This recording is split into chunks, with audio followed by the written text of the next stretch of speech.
almost here. It's almost it. I think it. I think it's Relax. finished loading.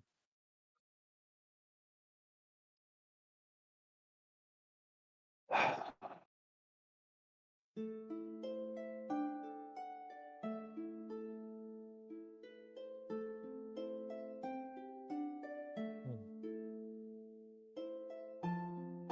Welcome everybody. We are gonna stream some D&D tonight.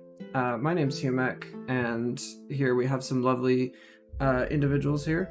They'll be participating in the stream. In the top left, you have Leo, who is a ranger. In the top right, you have Guardian, a warlock. In the middle left, you have Maylord, an artificer. And on the middle right is Shirsha, a bard. And in the bottom left is Sebastian, a sorcerer. Won't you join us on this lovely adventure? This will be streamed every 2 weeks on Saturday at 6:30 p.m. Pacific Standard Time. Might be 6:15, somewhere around there, but expect it to be live and running by 6:30. Without further ado, let's do this thing. So Zocheclgoth is a world that is quite different from the Forgotten Realms. There are no gods, people have traditions around seasons and creatures, but celestial or demonic religions are non-existent. Survival and taking care of one another is more important to the Zotian mindset than domination and hoarding. After all, treasure is heavy. If we were to compare societies to historical ones of our own Earth, it would share a lot of similarities to humanity somewhere between the Neolithic and Paleolithic periods.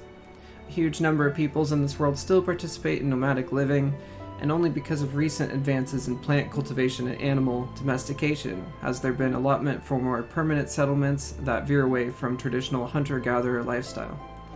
Buildings are crude and highly dependent on their local environment for materials. Many lack basic amenities you'd expect in a more medieval setting. People often cook and eat together. Nobody in this world goes hungry, naked, or unsheltered if they do not wish to. There's a strong communal bond. If there is a government within a group, it is usually based in some council of elders or wise folk, but many elect to decide on matters together as a group, as most groups are quite small. Society began again. This world was ravaged far in the past. Deep in the wild exist ruins and relics of a civilization and struggle that most Zotians are completely unaware of. Most prefer to ignore what lies beyond the established routes, open spaces, and gathering locations in this world. They're smartly cautious people, not particularly fearful of the wild, but simply are aware that powerful beasts lurk in places that they don't need to visit to live fulfilling lives. Zotians are, by and large, a diverse and accepting crowd. Species of all kinds form tribes and towns and families. These are small groups. There are small groupings of bigoted and isolated people, but those groups are often shunned by outsiders. In some cases, these societies are liberated by groups of hunters and adventurers when word of their abuses to their people reach intolerable extremes. For the most part, Zotians have a live and let live attitude, but their sense of community and empathy for suffering drives their actions. Many people are well-traveled. Some people dive into the ends of the earth, and some people have nefarious behavior despite this welcoming community that exists. Welcome everyone. Let's get this going. I'm gonna switch to my lovely little volume thingy because my brain is too full of music. It is... Heck yeah. It is a warm, wintry afternoon. There is feet of snow all over the mountains, the rivers. Some are icy, some are just cold. Most animals are hibernating. Bugs are quiet. You meet our travelers, our adventurers together. They've been tasked with finding some missing wheat, barley, and other supplies for making beer. Beer is highly important to the Zotian peoples, and the tavern keeper in the town of Boklamel has asked these kind travelers to help her find the missing shipment of wheat and barley. Her establishment is very full of supplies to brew and make beer and things like this, and it is winter. We've been dealing with some snow, some storms, and many travelers of the nomadic type are hanging out in Baklamel. It's a pretty large town for this world. About 700 people, quite a few buildings, places for people to rest and stay. It's a very traditional Zotian thing to make sure that you can host for others. Sadly, the town is running dry.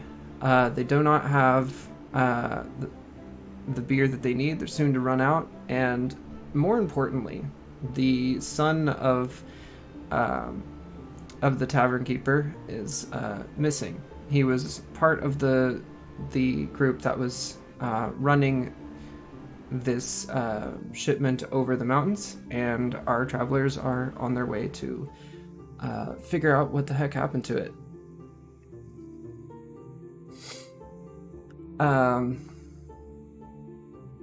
Collecting myself right now.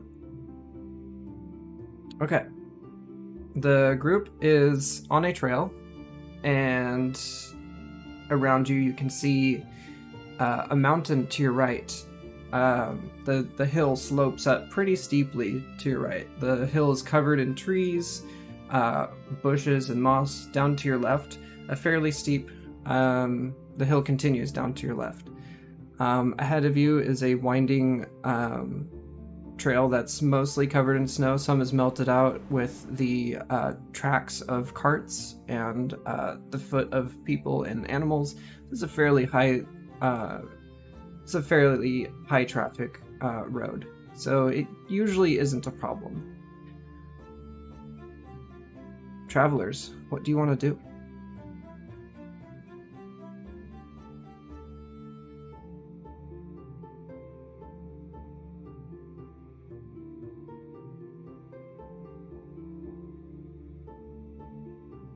Up ahead, about 40 meters in front of you, there is a bridge.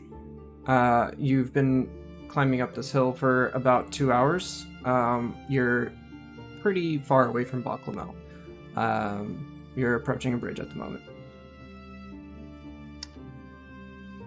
I say we go to the bridge. Right on. I would. Leo will kind of, once we just get to the bridge and like lean up against one of the side poles and pull out lunch, basically. It's just rations, dried meat, bread, and some water. Sure. In front of the bridge, there's a clearing to the side.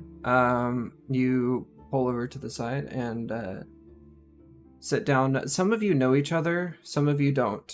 In fact, for the most part, from what I understand, you are strangers, though some of you have been in Baklamel all your life. Some of you are just visiting for the winter or to clear the storm.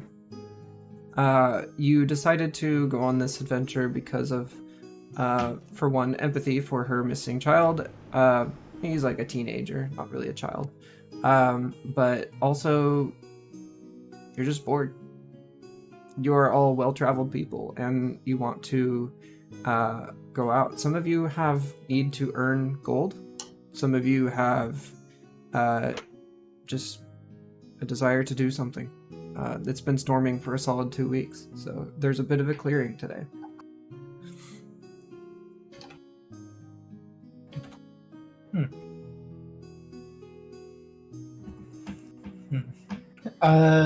Guardian will probably. Hey, everybody, why don't we just take a break for a little while? Yeah, no, that's good. I mean, we don't need to rush just yet. Might as well eat lunch. I agree, lunch is good. Seems like a reasonable thing to do. Who doesn't It's like a just bit my of choice. I can also check up ahead once we're done here and look for tracks.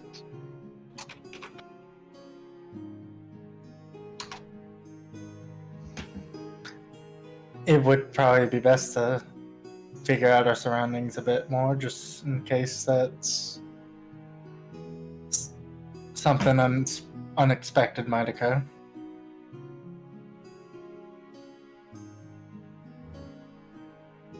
just gonna find if they find like a suitable place, probably go to like sit down and offload the quintessentially like miniature barrel that she has on her back, and just kind of set it on the ground fairly close to her, keeping her hand on it. Okay. The snow kind of bunches up around the barrel as you set it down. There's quite a bit there, but you find some rocks to sit around and kind of shuffle around into a bit of a circle. The bridge next to you goes over a frozen waterfall. It's fairly steep. I don't know what percentage to say, but you wouldn't want to jump over this. How sturdy is the bridge looking these days? The bridge is covered in snow. It is a wooden bridge.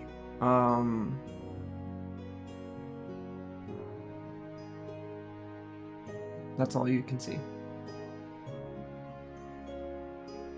Can I test the bridge to see if it falls?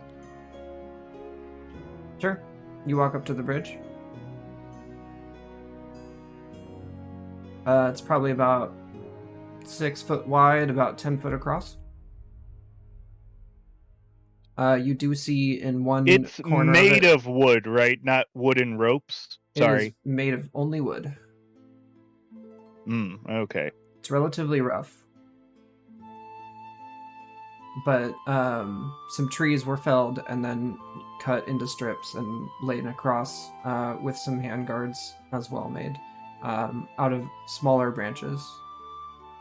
Holes have been made in the branches for the other ones to go through to hold them up. No nails or anything were used in this construction.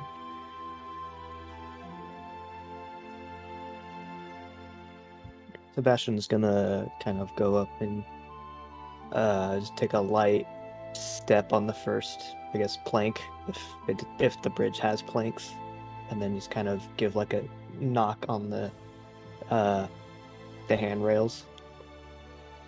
Handrails seem sturdy. The bridge creaks a bit under your weight, and the snow squeaks as you step down onto it. Seems sturdy enough to me.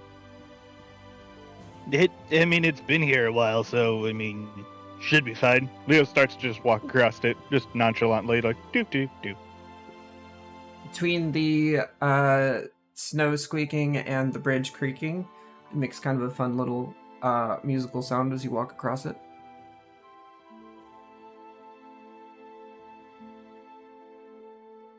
I'm just gonna turn back to the rest of the party. Say, well, I don't know about you. I've never been this way, so I'm pretty eager to see what's out here. And I'll start strolling across, following. Leo. Leo, following Leo. That's just what everybody calls him.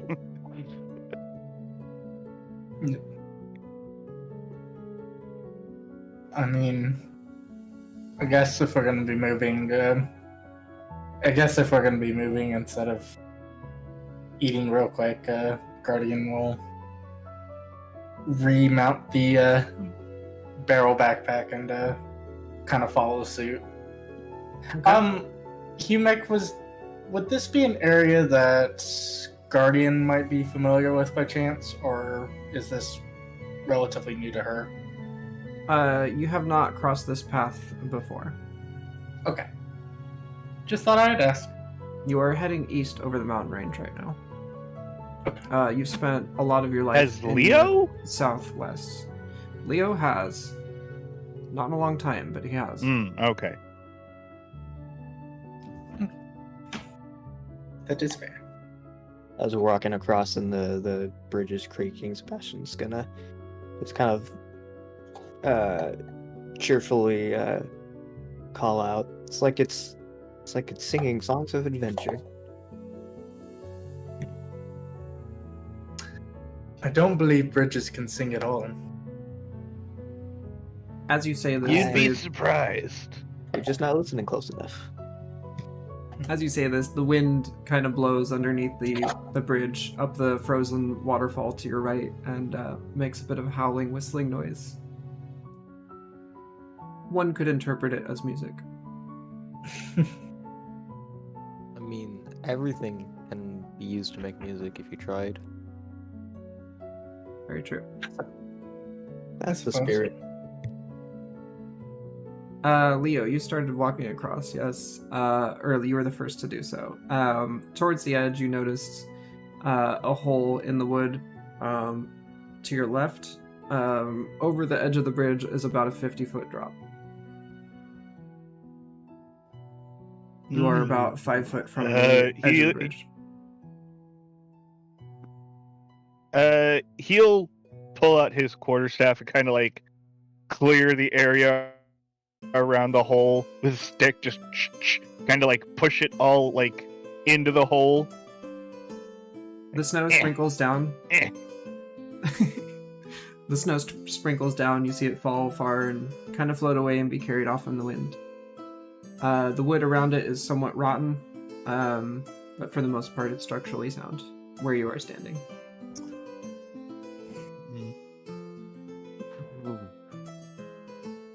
He just kind of points with his stick. Watch out right here. There's a hole. I'll check and see if there's any more. And he'll like start like going around every now and then, like poking with his staff, just kind of like thunk, thunk, thunk, thunk. Seeing if like the noise changes anywhere too much. You see this bandaged young man with one arm just kind of walking around knocking at the bridge at the end of it, just kind of muttering to himself. Yes, to describe Leo, he's got his hood up, he's got his face covered, but most people can kind of tell when they've seen him with his hood off. He is a half-elf, dressed in kind of like warm, dark leathers, and yeah, he has one arm. And also one eye, because most of his head seems to be covered by bandages and everything else as well. And his leathers are very, very patchy. Despite this, the innkeep or the tavern keeper did seem pretty warm to him when she was talking with him. She's known Leo since he was a young child. Though he's in a bit of a trouble at the moment, she's more worried about her son and is happy to employ Leo to find them.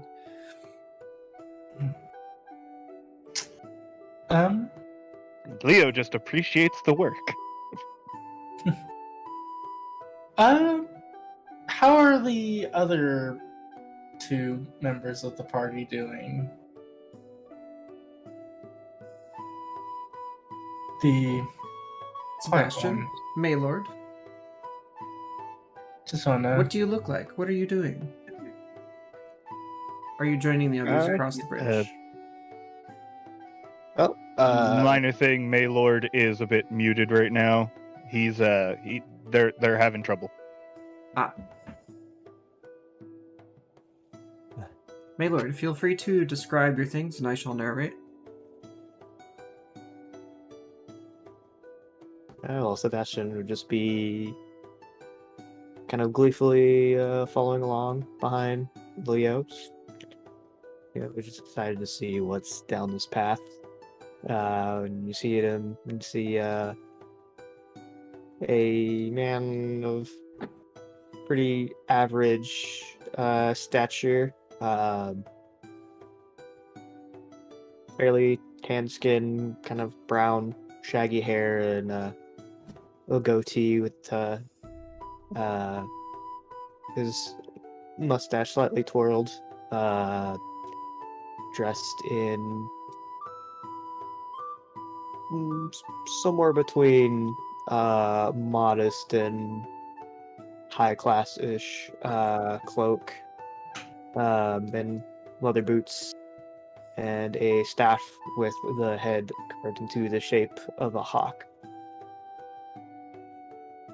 Just gleefully strolling her along, just excited to find adventure. For the area Leo, that you're in, for the area that you're in, this Sebastian character seems pretty well dressed and traveled.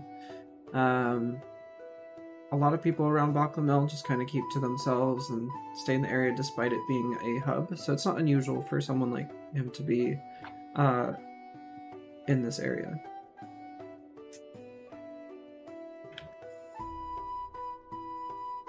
Yeah. I think for the most part, with the as they're crossing the bridge and stuff like that, Guardian will kind of make sure that Maylord and the others kind of keep pace. Not so much getting ahead, but not so much getting behind either. Okay. Feeling the need not to leave them behind, but now that I think about it, I should probably describe Guardian too, since everyone else has kind of done that. Yeah, please do. Okay, so Guardian is a tiefling. She is, out of the group, if I recall correctly, the tallest of the bunch. Or one of the tallest. Definitely the tallest. Okay, yeah, she's definitely tall. Sebastian's just a little bit shorter than her, but yeah, she's clearly the tallest, especially with her horns. Yeah. Does that probably... She stands out. That's a good thing. Yeah. Yeah. Probably add to the increased height, but well, no, she has... Well... Maybe it adds an inch. Her horns, if I remember correctly, are relatively short, but they are prevalent. She's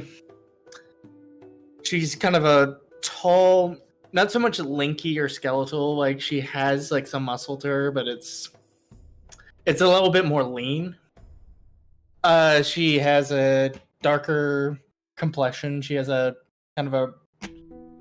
It seems like it's a darker gray leaning towards a bluish color, but it's mostly just... But it's really hard to tell for the most part, so it's just safe to assume it's dark gray. She has long hair that pretty much reaches all the way down to her tail. Most of it being matted and a little bit matted, but for the most part, relatively in good condition, as good of condition as you can for having such a massive amount of hair. The most prevalent feature of hers that stands out is the tattoos that decorate her. They, for the most part, the most prevalent ones being a full sleeve of bluish kind of circular, but also kind of free-formed tattoos that run down her arm that kind of contradict the darker skin color that she has, on top of on her face having a richer, kind of a deeper red, simple box style tattoos on her face as well. When she walks around or observes, she seems to kind of have a very kind of carries herself in a very humble way, would be the best way to put it. Okay. She doesn't... individual. Yeah. Confident, but not, exaggerate. Doesn't exaggerate anything about her. Tries to keep it very humble. And even though she just has met this group, it's clear that if it's probably subtle, and most of the party at this point have probably picked it up, if not, that she seems to be very passively kind of watching over them, kind of in a weird kind of maybe not weird, but more of a subtle kind of affectionate way of just making if someone has having trouble with something. Probably there's been a moment or two traveling up here with Leo, trying to maybe help him with something, if he accepts her help or not. She is a Carnova, after all. They do tend to have a fairly altruistic lifestyle, even for a Zotian. Yeah. They are well-liked peoples in these lands. But yeah, I will say, I guess the last thing is the clothes she wears is pretty, I wouldn't say revealing, but more very simplistic, like more revealing towards the top, but that's more of like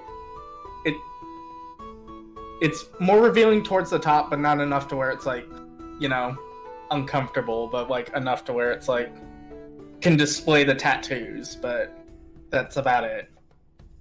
Otherwise, she dressed pretty modestly. For sure. That's what I got. Shersha, would you like to describe yourself?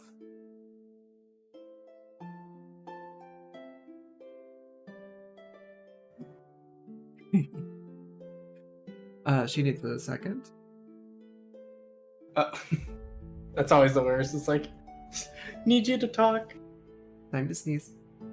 By the way, everyone, IRL timeout for a second. Everyone in this group is, well, most people in this group are a queer of some sort. I personally deal with vocal dysphoria and go mute for my own reasons. It's going to happen to other party members as well for their own reasons as well. So there's going to be times where, heck, I may try and find a way to do this without talking. And other times I'll be narrating for other players as we do this. This is a very neurodivergent crowd here, and we're just here to have a good time. Back to Zocheclgoth. Ugh. In the back of the group, you do see this small 2'4" gnome just kind of like trudging through the snow. The snow's like up to her waist, basically, as she just kind of makes her own little trail trying to follow the footsteps of the others. Shersha, would you like to describe yourself? One sec. I good. can't really... If you'd like to type it out, I'm happy to do so. I will also mention real quick, while Leo is trudging ahead of everybody, he is clearing as much as he can with his stick. Make it a little easier For the on the short-statured gnomes, ones. in particular. Yes, of the shorter stature ones, considering he's only a little taller than 5 foot. Yeah. I'm just a 2'4" gnome. There's not really much else. That's totally okay. We'll figure you out as you go on. No worries.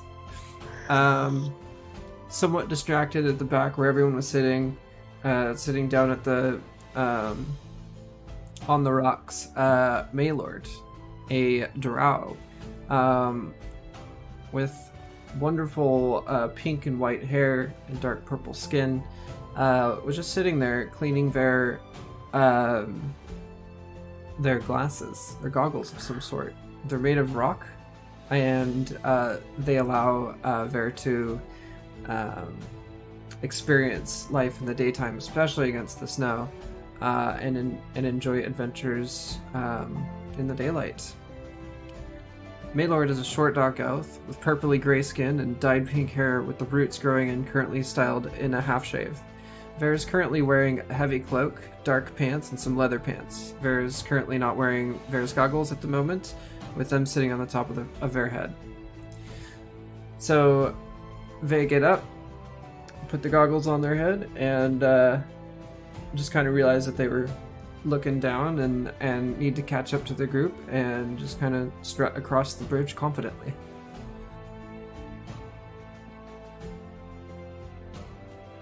You're all across the bridge. Congratulations.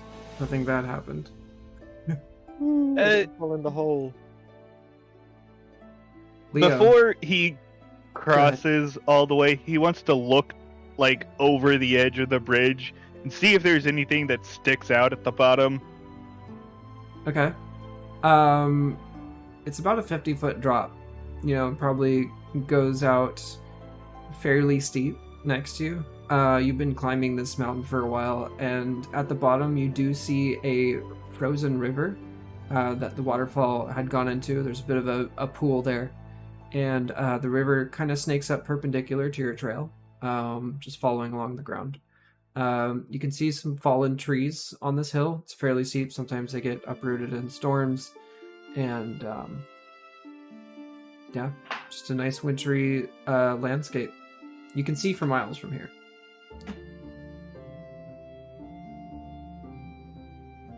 While he's there, he just kind of takes in a deep, cold breath and lets out, like, one of those big ol'... You know when you breathe heavy and, like, just this big old cloud of the warm breath escapes? Ah, love that view. Yes, this is a commonly trekked to spot for folks from Baklamel. It can sometimes be a bit of a romantic spot in the right weather. It's just a wonderful view of the local mountains. As you're continuing along, the trail continues down a bit and to the left. Not super steep, but you start to see some tracks far off in the distance from a two-wheeled cart. Probably about 50 foot from you. Can Leo inspect them once he gets close enough? Of course, yeah. Trudge on ahead.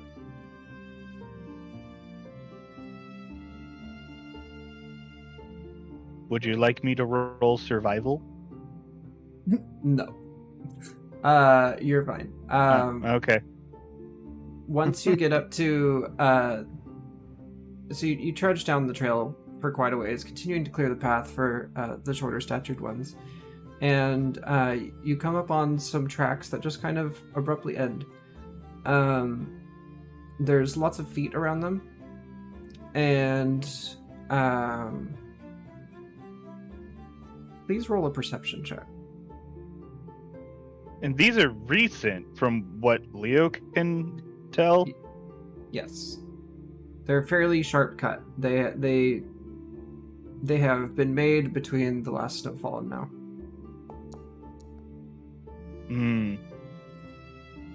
And the last snowfall was probably late last night? Yep. Okay, it should have rolled. Yes, I do see. There it goes. Oh my god, why? Lovely first roll. Love it, love it. So Leo just kind of walks up to the tracks and sees that they end, and doesn't quite understand why. It looks like they were heading towards you. Other than that, they just sort of end. Spot something over there. And Sebastian's gonna go up and take a look himself. He kind of like holds his stick up to like keep Sebastian back like a pace. Just like, look, see? This makes no sense. Sebastian, Their tracks are just gone. Please. Can I roll my own Yes. perception check or Please roll an investigation. investigation? Investigation. Can Leo assist? No. Leo rolled too low. 18. Okay. Basically. Okay, that's fair. He spotted That's it. fair. He had good enough eyes to spot it as anyone could, but alright, sweet. So, Sebastian, as you look around, you notice that the tracks were, it looks like they fall down to the left, but were covered by snow. Someone lightly sprinkled snow over the tracks, but you can see there's indents and differences in the pressure in the snow, and you see that these tracks, they just keep going down and down and down this steep hill. It's something you could climb down probably, but you can't just walk down this hill. There are broken branches and trees heading down towards the river. See, you know, the trail keeps going. Take a look, and he'll kind of point it out to Leo. Looks like maybe they took a tumble.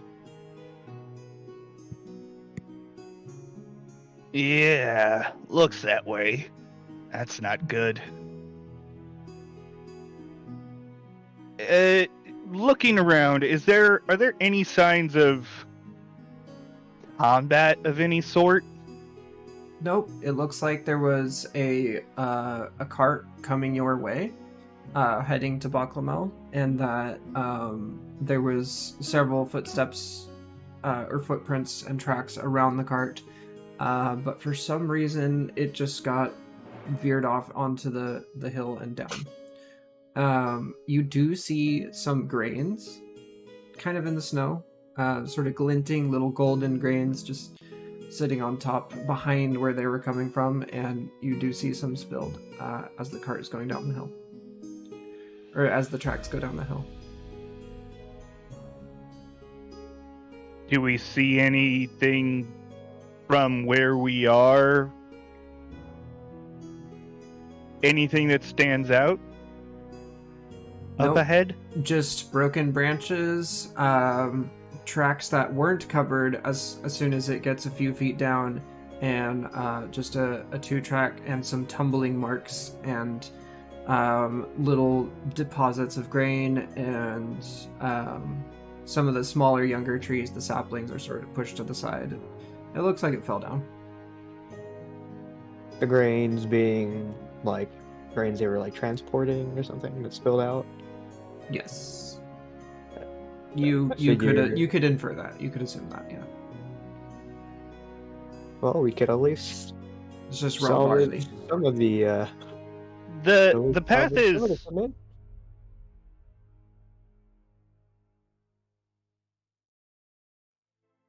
Sorry, you two talked over each I other. mean, What was we being said?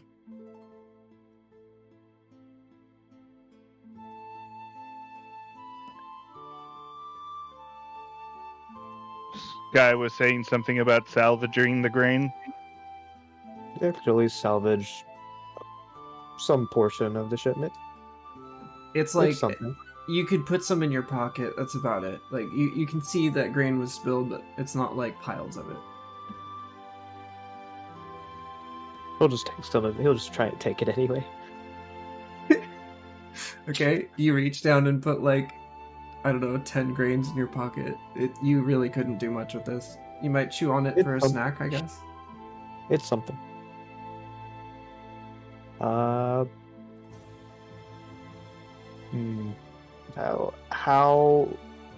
climbable is this hill? If I wanted to try and follow the path, or follow the trail down.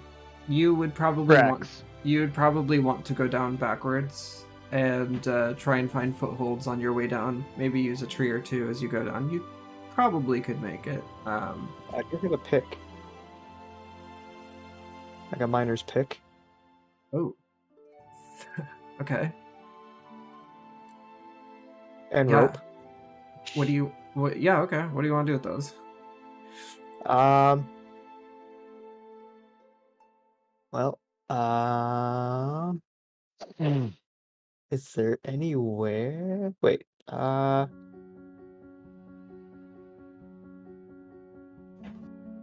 You want to Yeah, I use have this five tree too. over here for like some, Yeah, like I we can did. tie some rope to it. yeah, let's do that. We'll go ahead and take some of the rope and rope it around the tree and maybe rope my way down. Okay. Yeah. You find a sturdy tree, and you kind of step down into the hill a bit, kind of leaning back into the snow to help keep you up, and you find a tree to wrap the rope around. Please roll a survival check for me. survival. Good thing I have a +5 to that. Yup. Would I be able to assist with this one as well, or? He's got it. Never mind. He goes tying a rope to a tree. Is a Yeah. fairly simple affair for an individual like him. And he goes up and ties the rope around the tree and pulls on it a few times. Leo, if you'd like to pull on it, you may as well. Just kind of test it out, and then he'll take his end of 50-foot rope, then tie it to his, just so you have like a little bit more than 50 in case you get further down. Don't go too far. Just it's just in case. Yeah. Roll a survival check then, Leo.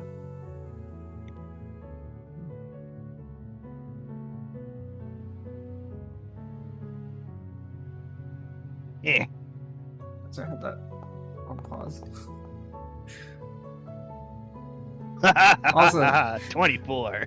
Not That only was do you close. not only do you do a beautiful perfect knot and secure that shit like nothing else, you go and check on Sebastian's tying as well, and it seems solid. He just nods and grunts in affirmative. Hey, you're good. No need to worry about me. I'll be fine. I'll start, I guess, roping my way down the hill. Okay. See if I find anything. Make your way down. Okay. Making your way. You get about 20 foot down. You know, it's a tough climb. You're kind of leaning back on the rope and just going hand in hand as you slowly make footsteps. You're kind of seeking into the snow, looking for rocks and other solid points. The snow's probably a good 3 foot deep on this hill. Some of it quite fluffy and powdery. Some of it has hard bits that are kind of slippery. Please make a strength check as you hold on to your rope. Okay. That's the one thing I'm not good at.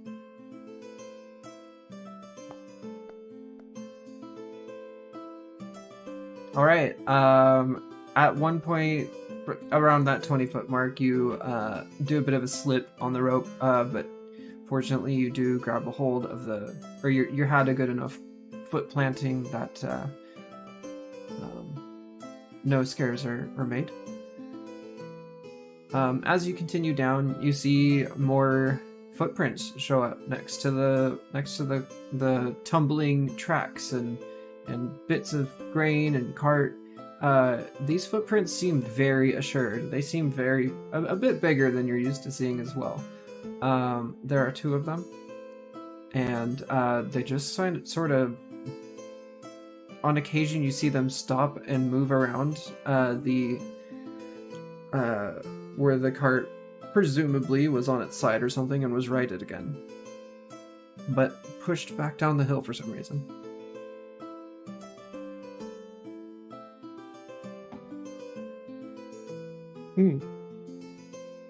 Odd. So it keeps going down. Yep. So from the top of the bridge to the river below is about 50-foot vertical. So you have about 70 on its slope. So you've gone 20. You have 50 more feet to go down. Until I'm at like all the way at the bottom of the hill. Yeah, at the bottom of the hill is the bank of a river, a frozen river.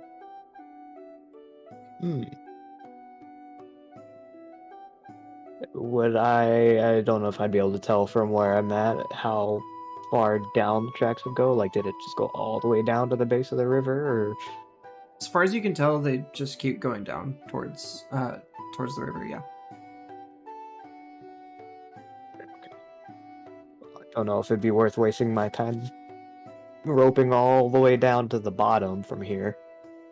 So I guess I'll just climb my way back up. Okay. To tell the rest of the party what I saw. Sure, yeah. Everybody's just kind of waiting at the top. Leo standing by the tree, hand on the rope, just kind of making sure as backup. The other three are just kind of sitting around at the edge. Watching to see how this all plays out. Yeah. Feel free to report to the group what you found. Well, they definitely took quite a bit of a tumble. Couldn't really be certain, but if I could guess, they probably managed to tumble their way all the way down to the bank of the river. Why Quite in the hell would unfortunate. he do that?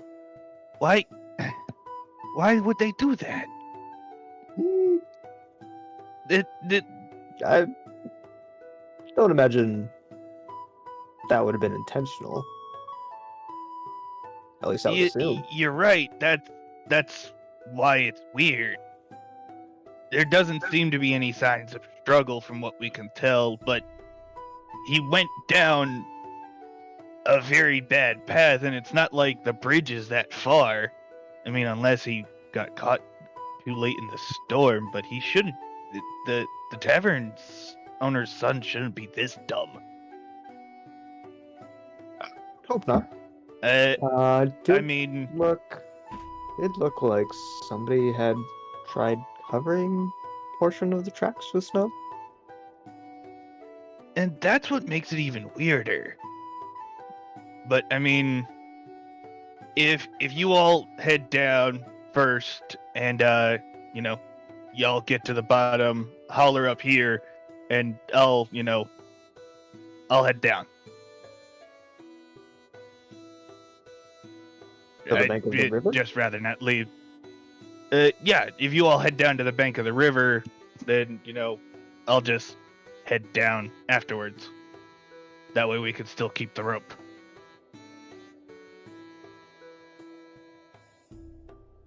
I mean, imagine we could probably follow the trail back down, couldn't we? It seems a bit more The trail, reasonable than all roping back down again. the trail that you're on does not continue down towards the river. It sort of continues winding among the mountains towards over the pass. So the only way down that would be to rope our way down. Perhaps you might pretty find much. it. Yeah.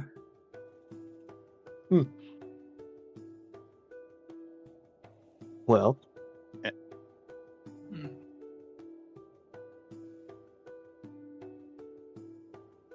You can go forward on the trail and try and find another way down. But this is direct with what seems to be where your probably your cart went down.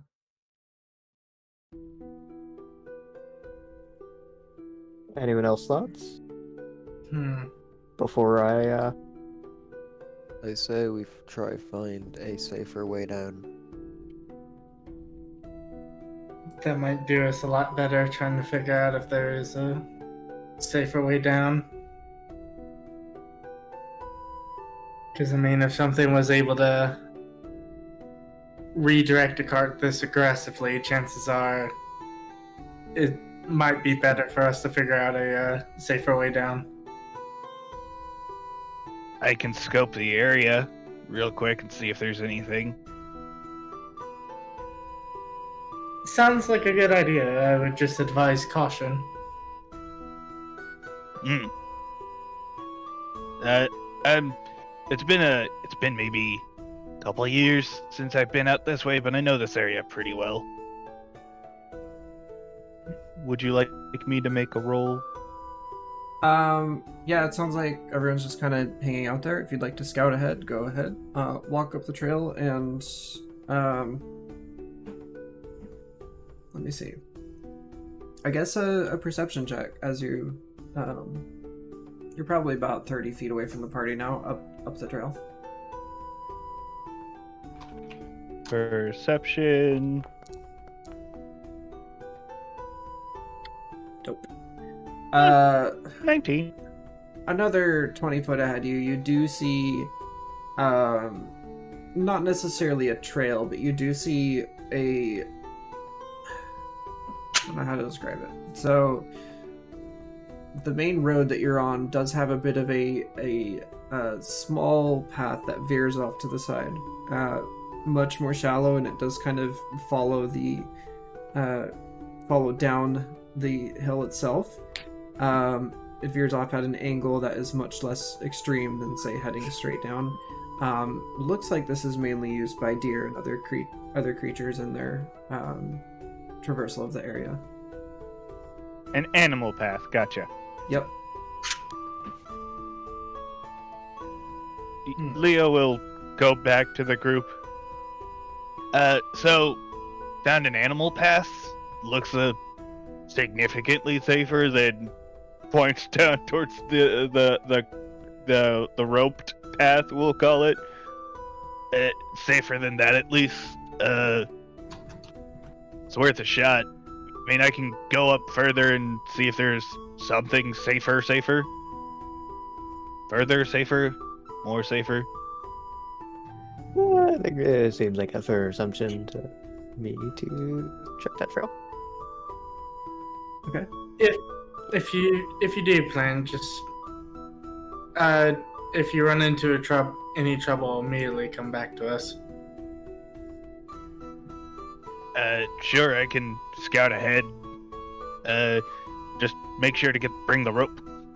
Leo will kind of head off ahead further and, continue clearing some portion of the path and start heading down, like, the animal path. Okay. Do you leave the rope on the trees? Oh, no, Sebastian's gonna untie the rope and roll it back up his portion, and then Leo's rope separately. Okay. But you're hanging back with the rest of the party. No, I'm gonna also head down the animal trail. Okay. And So then as you're try walking and with... try and catch up with Leo, and then hand him back his rope. Here you are. Awesome. Leo gratefully takes his rope back. Sorry, rope's really hard to get sometimes. It is.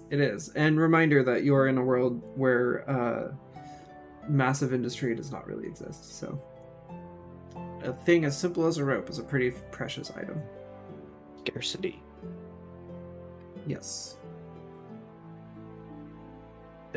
Here's the path, anyways.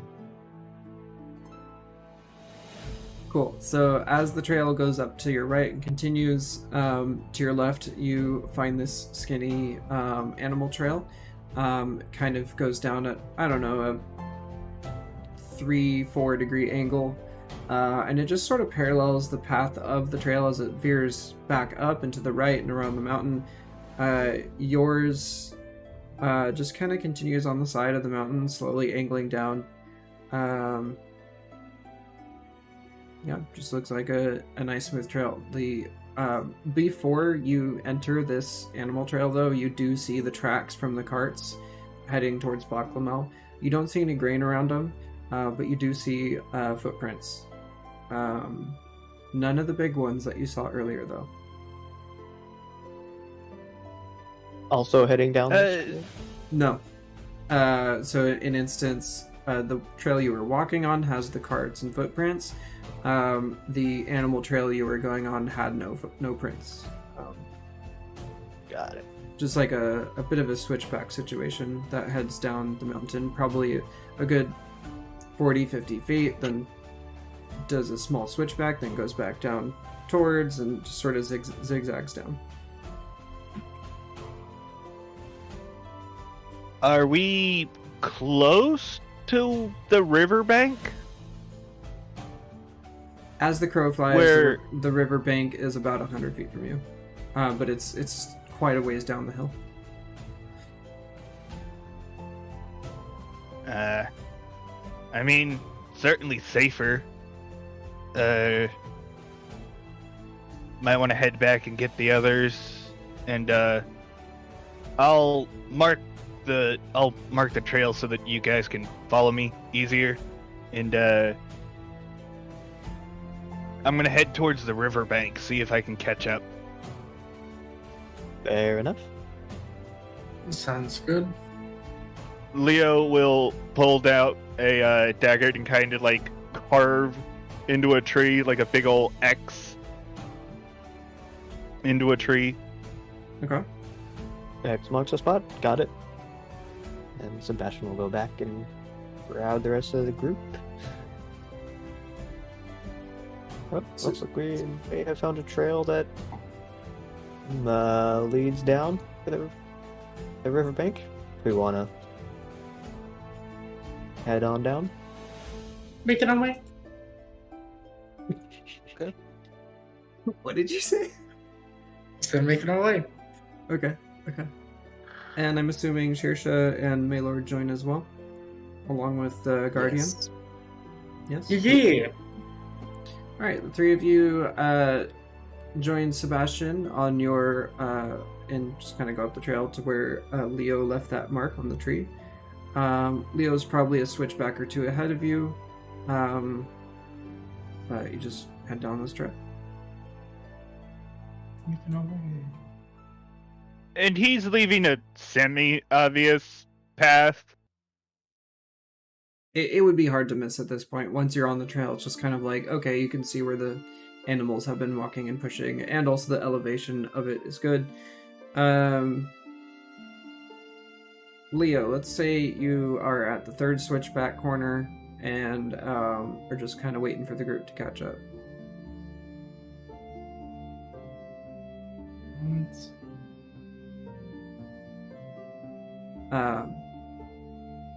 Group catches up with you, and the animal trail does get a bit steeper. The snow is less fluffy. It's starting to get a little slippery here. Literally everyone, please make me an athletics check. Oh, boy. goody. I can't wait. Oh, cool. Oh god.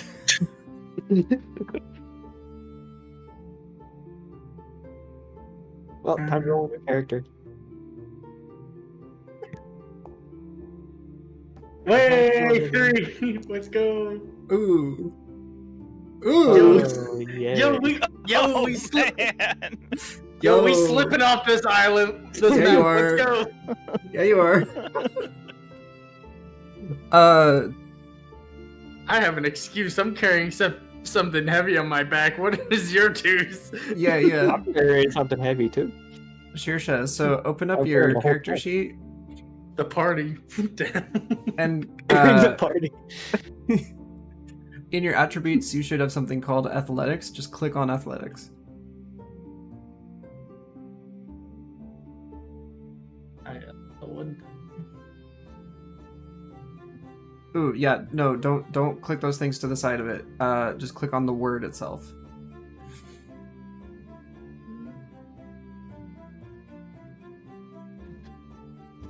And then you should have a roll and click normal.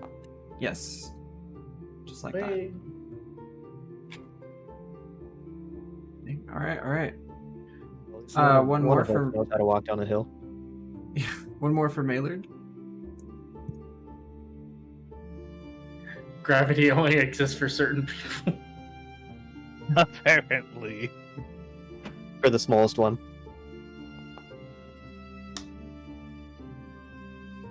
Alright. Okay, so the Leo, Sebastian, and wait, what did I do? Yeah, Leo, Sebastian, and Guardian, you all begin to slip down the trail. The gnome and the drow just kind of watch as you two slip onto your butts and start sliding down the hill. If anyone would like to react and try to assist in their slipping, go ahead. Otherwise, they're kind of on their own. As the slippies, are we able to do anything? You make an acrobatics check. Okay, yeah, I can manage that. Sebastian take out his miner's pick and stick it in the ground to try and stop. Oh no. Oh my god! Oh god. Maylord's typing something, so I just need a minute. Wait. What would I roll That's to help better. them? I'd say athletics.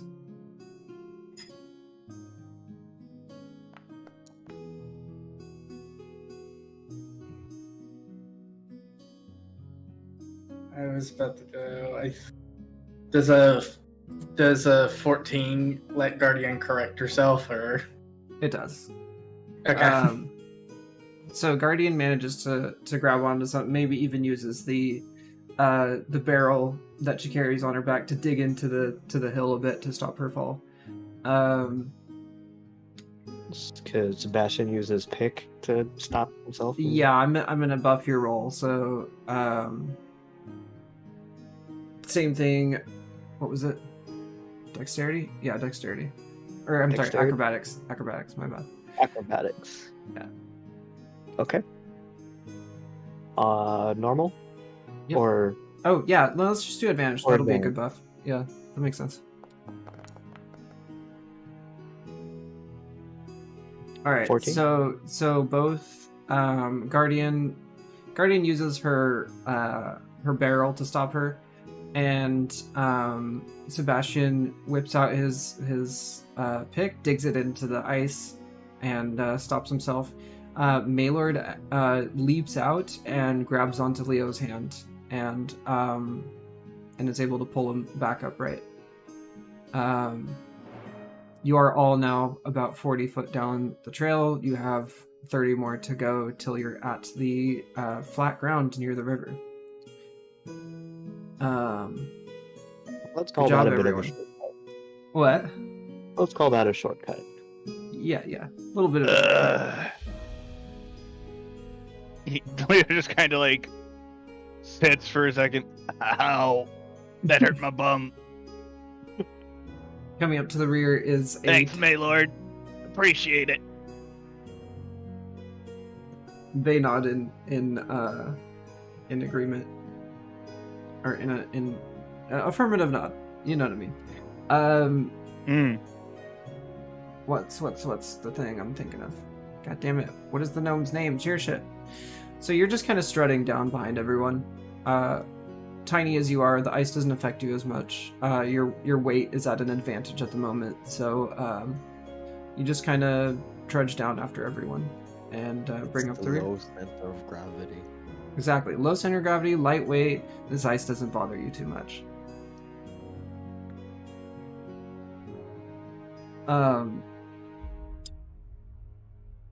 Yeah. So after everyone takes a little bit of a break, you make your way down this trail, and you reach a flat, what would be a meadow normally.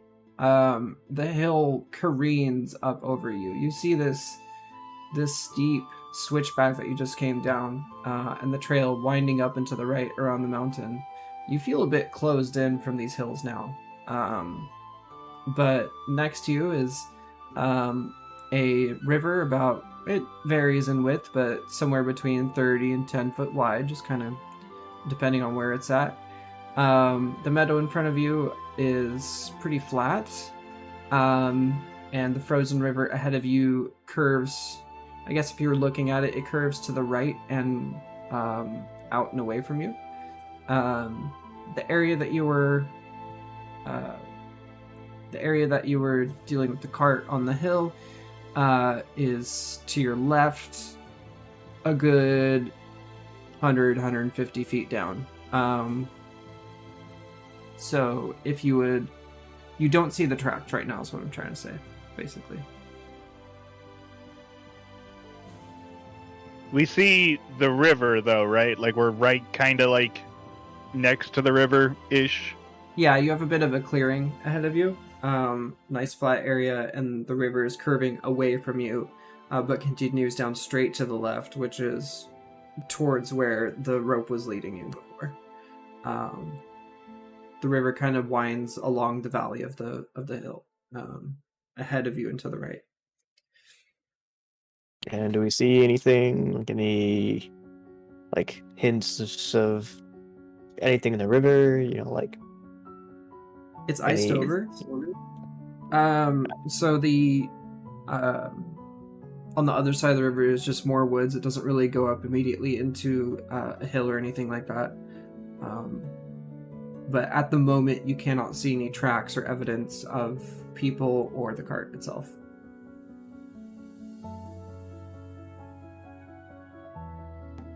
In other words, you're going to have to backtrack. Along the Now it appears the trail is lost. I think we're gonna need to. He kind of gestures towards one direction of the river. I think we're gonna need to go that way to see if we can find any tracks of any kind.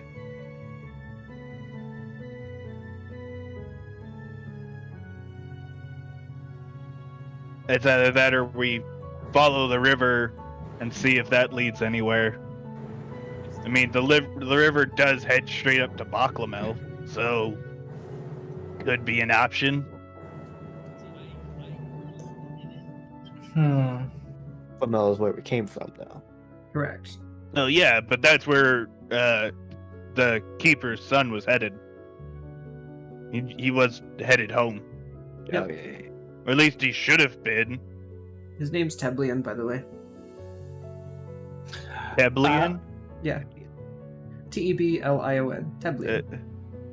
Wow. That's a pretty sick name. Leo calls him Teb. Sounds good. You two have known each other for a while, so He doesn't always enjoy it, but Leo's one of the few who calls him that. Teb, known Teb a while, but I don't see why he would do this. Well, it's clear we are not certain of the circumstances that has occurred here, so And that's don't- what worries me. yeah. I mean, ideally, if the ideal situation would be if this person would be heading in the town, but it's but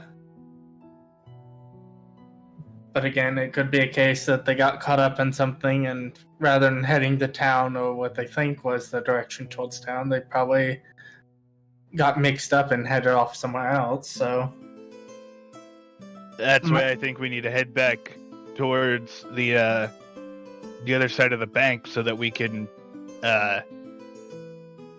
hopefully find the rest of the trail from where he veered off course. I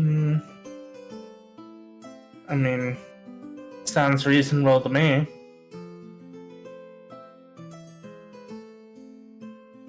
Hopefully, we're not just gonna end up running around in a giant circle. Circles are hard to maintain. I mean, we shouldn't end up going in a circle too much. I mean, we have the river right here. We just have to follow it. So Yeah. No matter. As I say, it's not an adventure if you don't know where you're going. And then Sebastian will just start walking the way that Leo was suggesting. okay.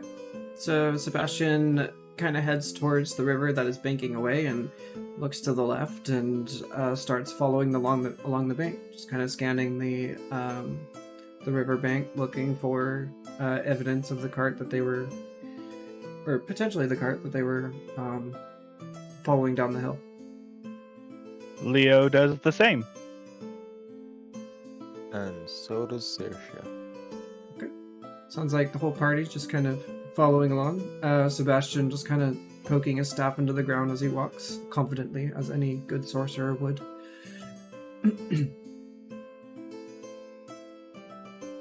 Leo also continues to make sure that there is clear enough spaces so that the gnome can keep up.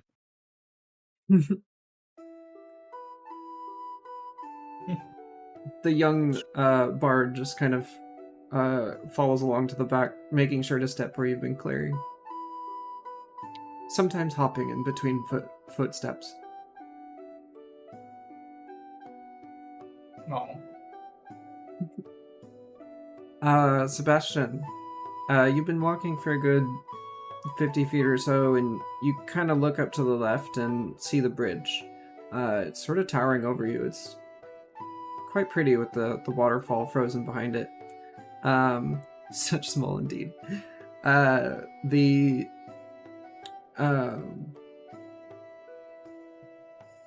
Please roll a perception check, because you have pretty much, you think you're in the area where you may have seen the cart end up. Perception. Okay. Can Leo assist or make his own separate roll? Yeah. That was poop. Not very perceptive. No. No perception. He's just busy admiring the beauty of the landscape and marveling at the bridge that was put up there. As he does. Just admiring the quality woodwork. Oh my god. Leo is distracted by ensuring that the party is is traveling well and clearing the path. Doesn't really see it quite yet. Wait, could I make a perception check? Yeah, go for it. May as well. Everybody gets a chance. Everybody perceive. Okay. Ooh, Of course. beautiful. There you go. Let's go. The gnome looks up from her hops, bringing up the rear, and and oh god, Maylord. Maylord's glasses are fogging up. Shirsha brings up the rear and due to her short stature notices some broken branches to the left and some snow tracks some snow that's been disturbed by feet and other things like that. She sees that the whatever it was seems righted again.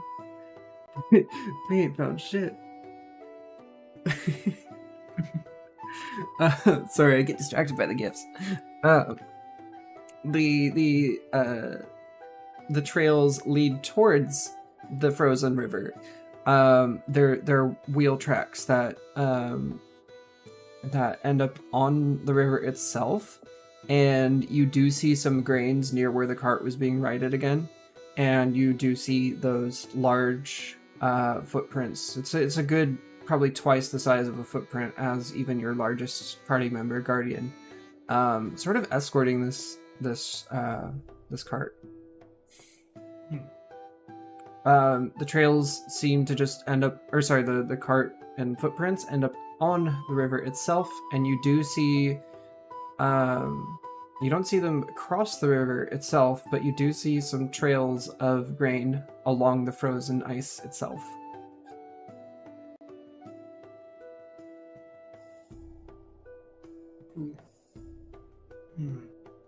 Oh, by the way, those grains are going to the right up the river.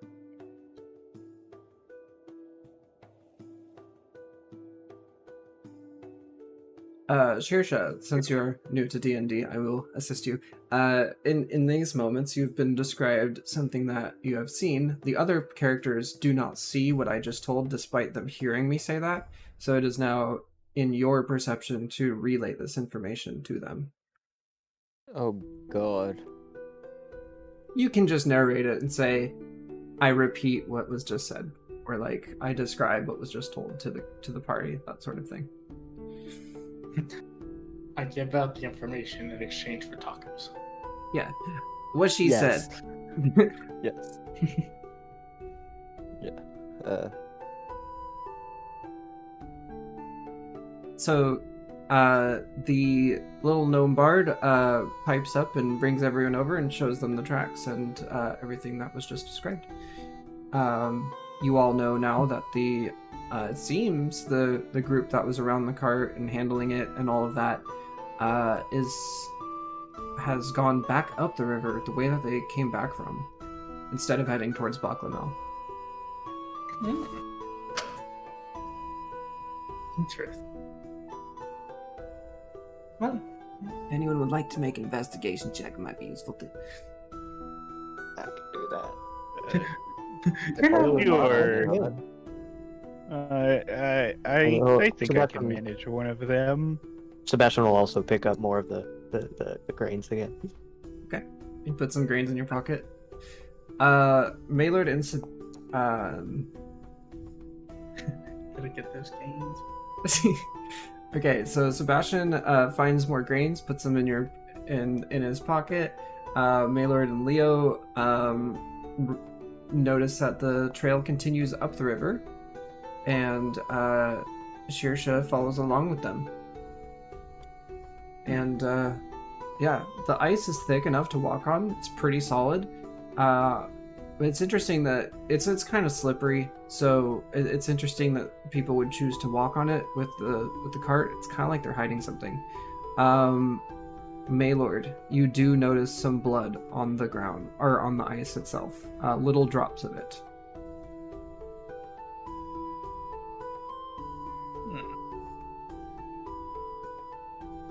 Is there anything? Sorry. I'm just thinking out loud. Don't mind me. It's all good. Is there anything recognizable about the tracks? Or are they just like... They have effectively Specific- disappeared because they're on the ice.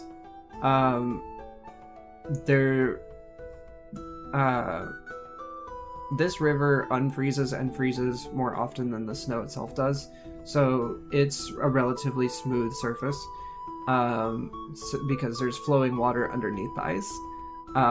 But it seems like people have been using or are using this to cover the tracks of the cart now, since they're not leaving tracks in the snow or footprints. But there is grain that goes up the river, small bits of it, and a couple drops of blood.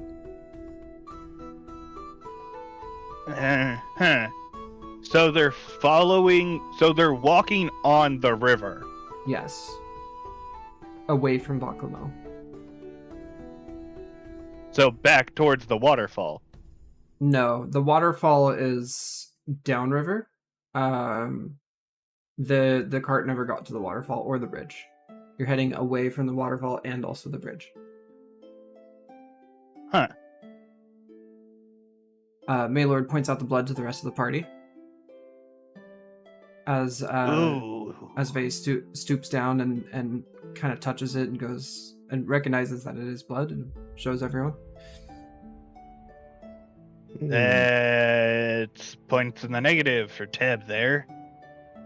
I'm going to take a wild Yeesh. gander here that said cargo was hijacked, and your friend here, Oh, Teb's not a Well- friend. I just know him relatively well. We well, grew up near each other and shit. right, acquaintance, I suppose, made his way Neighbor. You know how it is. off, made his way, pointing in the direction of the grain. Yeah, look, what? Bothers me that they're following the river. I mean, we can just literally follow the river and see if it veers off anywhere. But, Way I see it, we have two options. It's going two different ways, right? Like the tracks are going one way, but then like the grains, like the spilled grains and stuff, are going a different way. No, I'll give you the scenario. Rundown real quick. The trail that is up in the mountains that goes towards Baklamel that you were coming up, you cross the bridge. When, like, around there, the cart that was heading towards Baklamel got knocked off the trail and is down at the riverbank. And instead of following along the riverbank towards Baklamel, it went the other way, meaning it's heading back more towards the direction that it came from. In other words, it's been veered off and redirected. It doesn't look like it looks like the tracks are trying to be hidden, and that they're using the river as cover to hide the direction of the fallen cart. In other words, they did hide the tracks at the top where it disappeared, and it looks like they're trying to use that as cover to, make it look like it disappeared. And then the spilled grains and blood are the same direction? Yeah, it looks like that is now your only evidence of the direction of where the cart may have been going. Got it.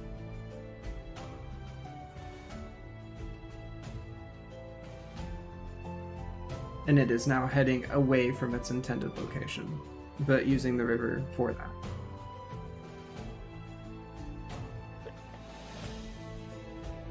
Because you found blood and grain, and that is your inference of like, okay, it looks like there's some sort of direction that it's going.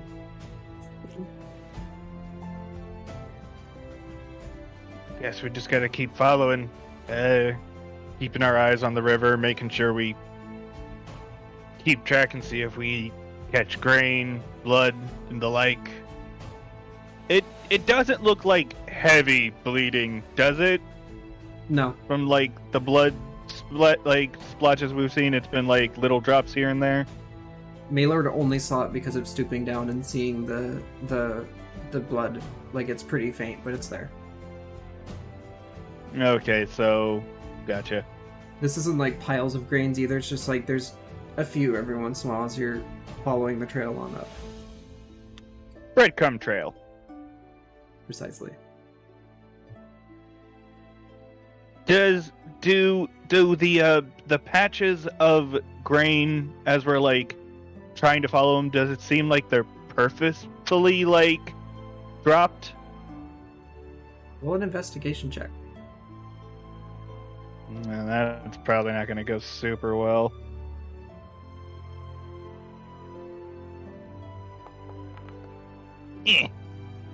Ooh. Not bad. Yeah, some of these grains, if you pick them up and look at them, there are a couple that do have blood on them. It looks like they were deliberately put on them. Attaboy, Teb. We gotta hurry up. Let's go. And Leo will start like trailing them. He will follow the river and keep eyes out for like specifically the grain and blood. Right on. I'm assuming the rest of the party follows. Yee! Gotta make our way. Right on. Okay, you have a blood and bread trail, and you are on the way, heading up the river. It's kind of icy. It's kind of crinkly. You kind of struggle to keep your foot on the ice. You could. Well, we're not choose walking to be on. Go ahead. Leo wasn't trying to like walk on the river itself. He was trying to walk on the side, like trying to walk on the riverbank.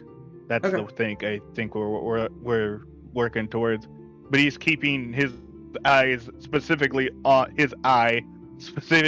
the riverbank to like keep track of any spots of blood or grain, especially if it starts veering off of the river. Okay. The river is pretty wide in part, so this is going to be kind of difficult on occasion. So I do want you to make a perception check. If you're not going Could to I walk on use the ice. survival? Sure. Why not? Go for it. I mean, it's the same roll either way. I just wanted to check. Yeah, no, I mean, this kind of is in that realm, because you're sort of along there. Your rolls tonight, wow. Luckily you're at the cutoff. You see you're kind of squinting. It's hard to see. Plus you have one eye, and your depth perception is a little goofy, but you do think you see little golden and sometimes pinkish blotches on the ice as you walk next to it.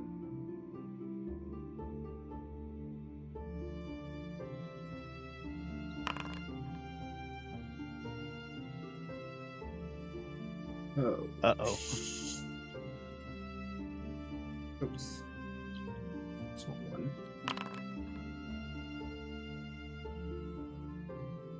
Ah, fuck. Okay. Oh no. Privately roll some dice.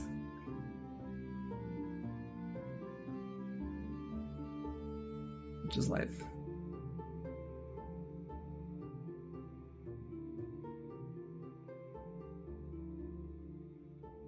Wait, how do I...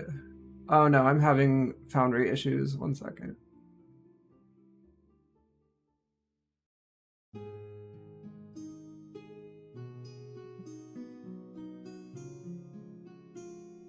Oh, I know what to do.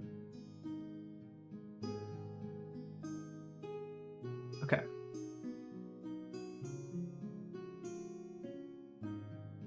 My elf eyes.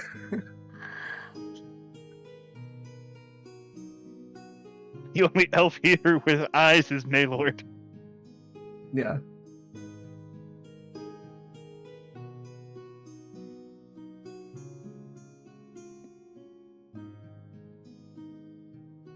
Okay.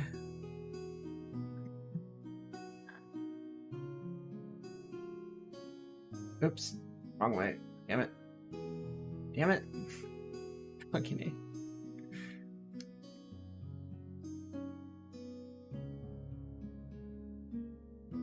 Make it go. Okay. I see what I need to do.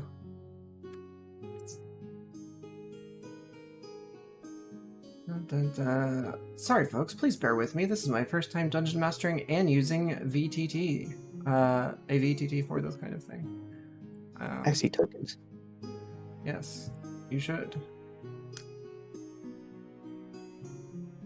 I'll get smoother at this. It'll happen.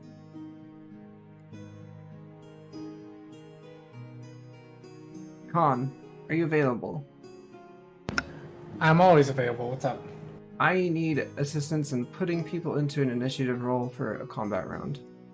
Well, you see, in order to do that, what you have to do is when you right-click on the token, there is a little sword and shield. There you go. Sick. And that basically rolled initiative for everyone?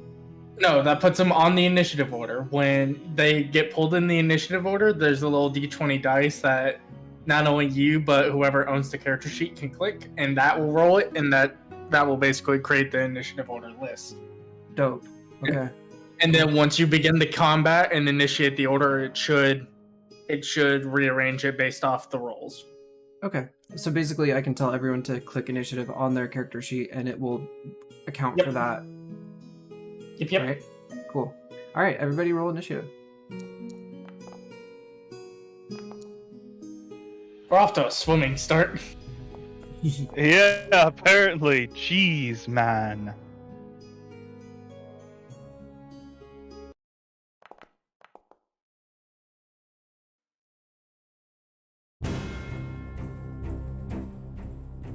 You hear growling in the woods. Grr. Four winter wolves step out of the woods and kind of they don't like that you're there. They don't like that you're in their territory snooping around, and well, they're here to fuck your day up. Well, that's quite rude of them. Yeah. Are I know, right? are Scram? they?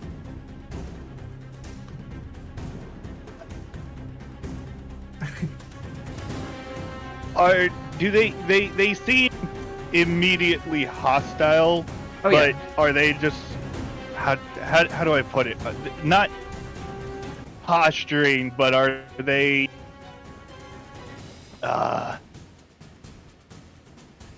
I'm trying to figure out how to word it right. Are they More hostile or more defensive? They are. Like, yeah, territorial? kind of. I mean, speak Like, freely. could Go we ahead. possibly talk our way out of this? It's kind of the Can we question. talk I to know a we're wolf? dealing with wolves, but you know, They are. I can't right now. They are wild animals. They are creatures that do not understand like, language. They cannot be sensed or they can't be dealt you have- with. Keep animals, maybe. And try calm them down. I don't have it yet, unfortunately. Okay, making sure that goes. Also, Alright. I'm at like the very bottom of initiative, so Yeah. I don't like the fact that, like, I'm near the top. That you what?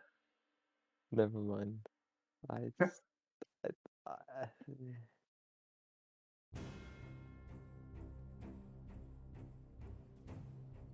Anyway, the wolves begin attacking. So they the four of them step out of the woods. They don't like you encroaching on their area. They see you across the riverbank, and they start to run across the river. They're kind of slipping a bit, but they are running towards you. The first wolf runs up towards Delilah as she's standing next to the riverbank, and tries to make a bite at her.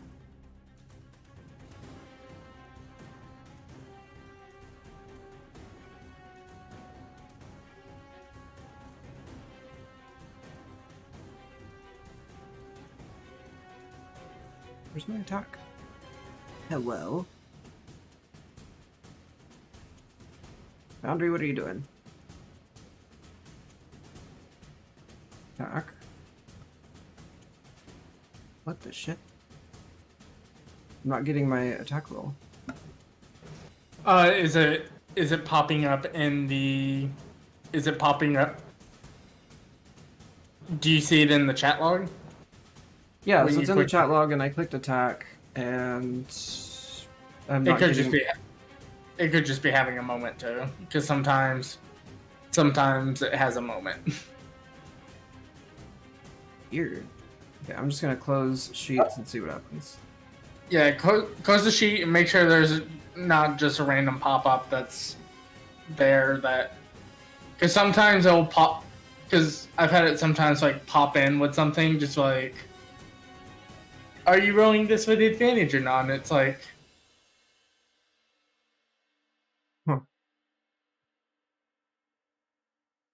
Well, that's the pop-up I'm expecting, so...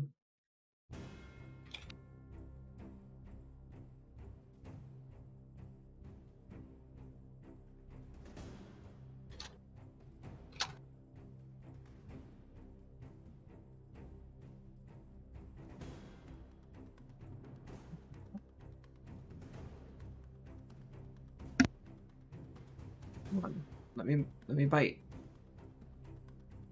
Oh, there it is. Finally.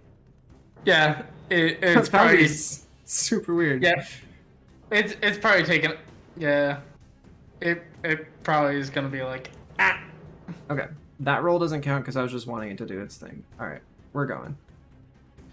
Okay. Oh, no.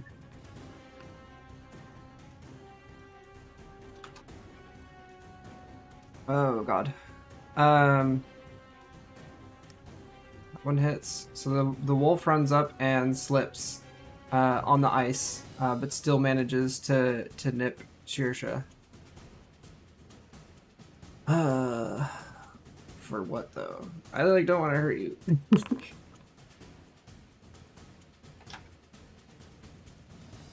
Or maybe Yeah, I know. 2'4", but I can take damage. What?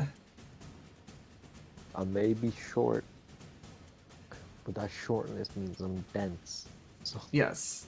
Yes.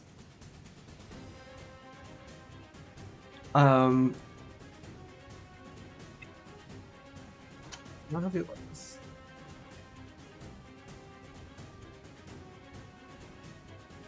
The wolf slips, nips your toes, and takes out a couple health points, Shirsha. So I'm gonna update your character sheet to 8 health points. Nibbles your toes. Don't lose your toes. You need your feet. which toe did I lose? Oh, you didn't lose any. You just bit into one. Shearsha, it's your turn. Oh god. Just sharp toe touches toe, instant pain. Yeah. So you have spells and weapons to use. I don't know if anyone can see her character sheet, but she may need some assistance in this as a new player. Nope, can't see it. Okay. Feel free to ask me for assistance.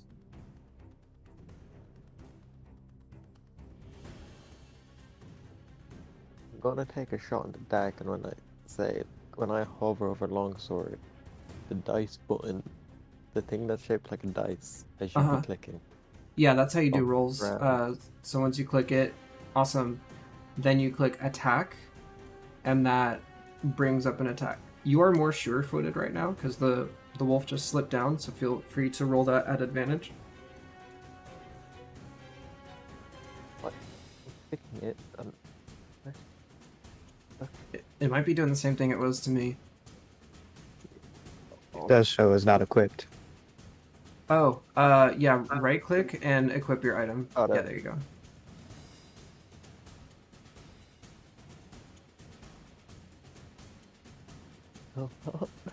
It's showing up in chat. Just hit attack. Is it? Oh my god. Yeah. Yeah. Roll that again, but do it with advantage. What? You click on attack, and it'll show normal, advantage, disadvantage. Click the advantage button. Okay. Yeah. Awesome. You pull out your longsword. This tiny little gnome just somehow pulls this sword out of nowhere. It's huge. It's like twice her height. And she just reaches out and stabs right into that thing. And let's see what it does. Oh, sorry. I shouldn't have taken that from you. If you would like to do your slashing damage, please do. Or sorry, just click the damage button. And then hit normal. Yep. Okay. Okay.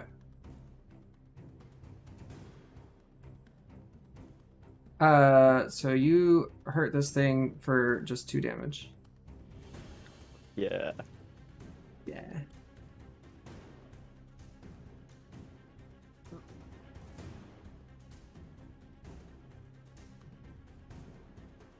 Okay. God. I would like to apologize to everyone. I was assuming that a winter wolf would be a more close to an actual wolf. These things are way OP for you right now. If we're being honest. Session 1 TPK. Our question, because I want to clarify, are these the winter wolves with an ice breath? Yeah. Yeah. No, Yeah, we're Yeah, dead. you're dead. You're Everybody, super we're just dead. all You're dead. super fucking dead. So, I apologize to everyone watching the stream and also all the players. I need to retcon a little bit. I meant just some wolves that were like out in the woods. I did not at all mean these beasts. It's all good. I think those are like CR5. 3, but still, they have 75 hit points. Oh boy. We're retconning this shit right now. I'm not gonna do that to y'all. I mean, you can always just knock their health pool down. You don't have to. I could, but it's not. I'm not feeling good about it. I did not at all mean to We do that. could also try and not fight our way out of this. I mean, you're welcome to. I'm just dropping in standard ass wolves at this point.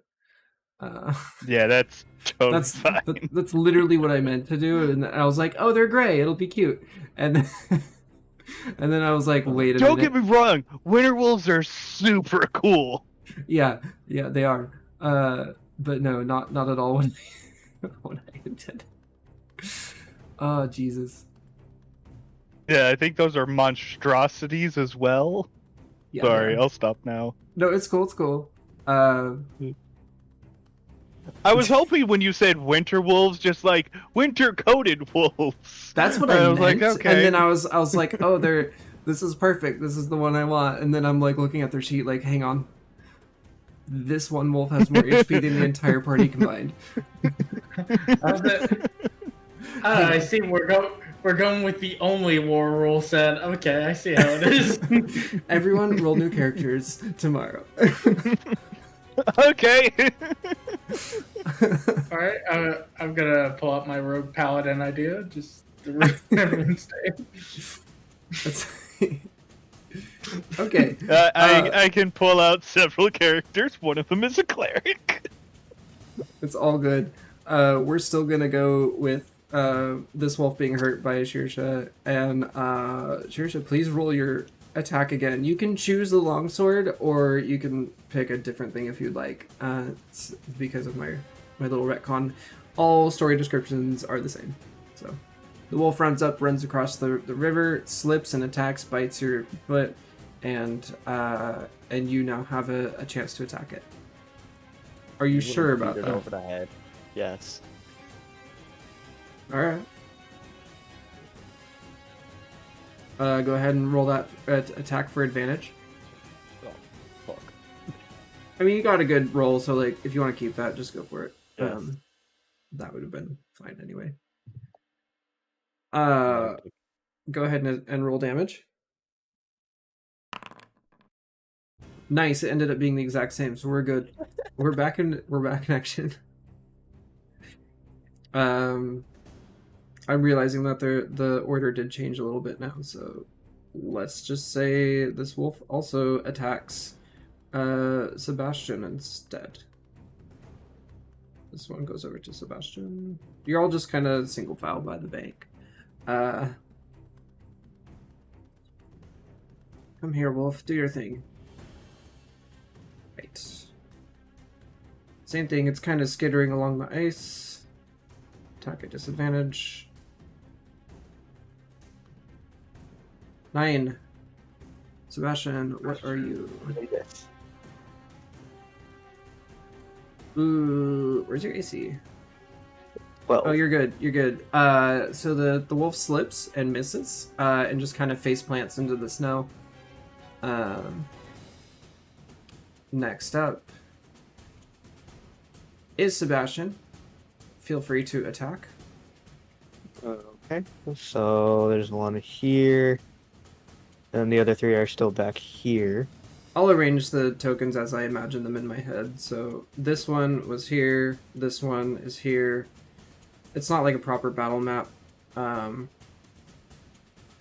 Is that this wolf is like over here-ish, as well as this one, and then basically like this. If that makes sense. Got it.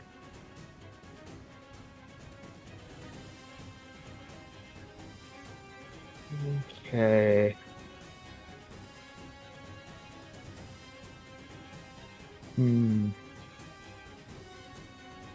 So this one attempted to attack you. It slipped on the ice and face planted into the snow next to you. Okay. There is there we go. So I guess first I'll use my bonus action.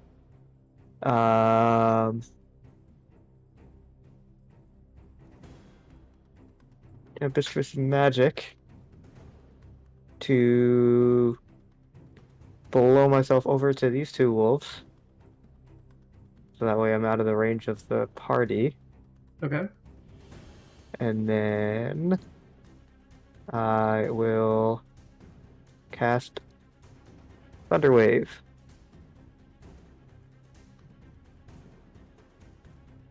Dope, dope. Oh, they need to make a Constitution saving throw.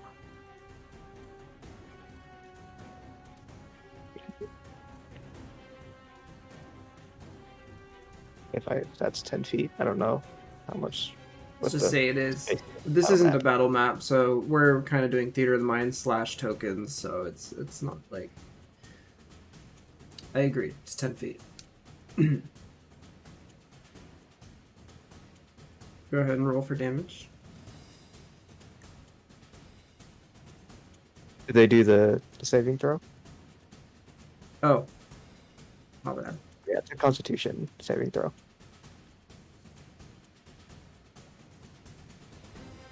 Wait, oh. I needed to select the wolves. Now I can. Yeah, make a Constitution saving throw on myself.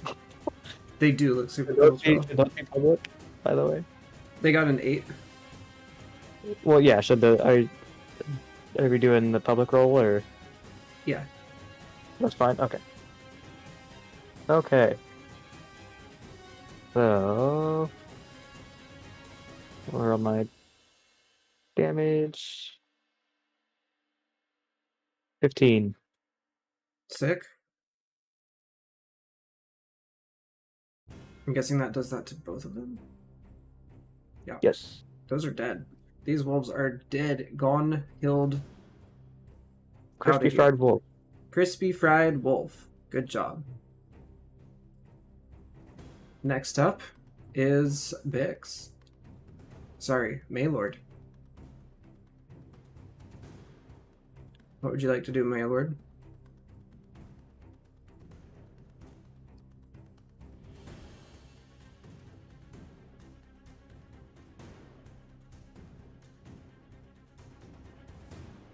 Oops. What did I just do?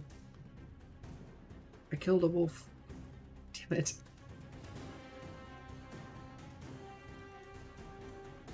I believe they were just eliminated from the initiative order because They they're were. dead. I'm fixing it. Fine. Also, what spell did you use out of curiosity? It was fire, that's what I Thunderwave. know. Thunderwave. Oh, okay. Yikes. That explains a lot. By the way, folks who are In hindsight, watching, that was probably way overkill. it was, but it was beautiful. Not by much. The ice below is a bit. There's a puddle under where they're gone. It's like the ice is thick enough to where it's not gone, but there's a nice little puddle under them. I'm realizing that my prep spells aren't on the sheet. Oh shit. Just run them anyway. It's Oh cool. boy. I mean, do you need me to add them to your character? Is that what's going on? Let's see. Yeah, you just have cantrips.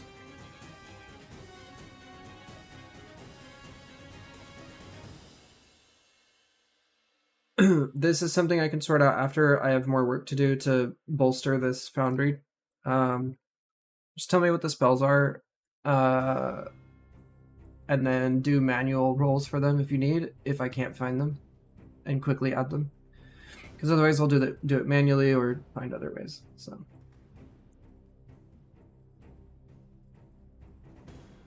Them being on the sheet is the thing that lets me cast them. That makes sense.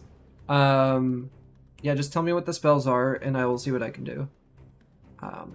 First session, everybody. There's always going to be problems. Like that's fine. I was going to cast Tasha's Caustic Brew at the wolves that are closest to me. Okay. Oh boy. I don't know what that is. It is not presently available for me, so I'm going to need to look it up.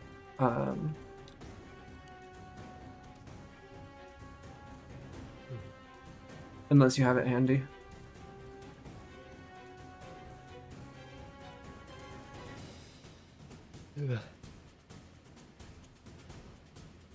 Okay, thank you for letting me know. So it costs 1 action. 30 feet long and 5 feet wide in a direction you choose. Each creature in the line must succeed a dexterity saving throw or be covered. In acid, for the spell's duration until a creature uses its action to scrape or wash the acid off itself or another creature. A creature covered in this acid takes 2d4 acid damage. Why does it not give me numbies? I don't want to open the book right now, but I will if I have to. The damage it does is 2d4 acid. I know just, that. It's like fairy fire. They make a dex save or they get covered in acid. and the acid doesn't do anything until the start of their turn. Sure. I'll just do a dex save.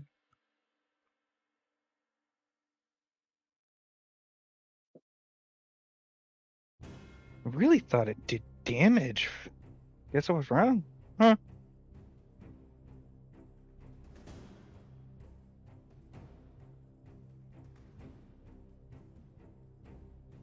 Those dex saves are pretty high. What is the number for this spell?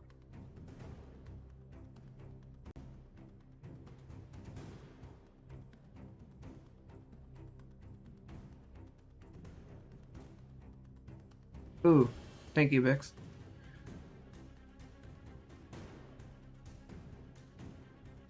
Like, I know it needs a dex save, but what is the number for it to save against? You know what I mean? Oh, the DC, Maylord, the yeah, spell Maylord. save DC. Yeah. Yeah, Maylord spell DC.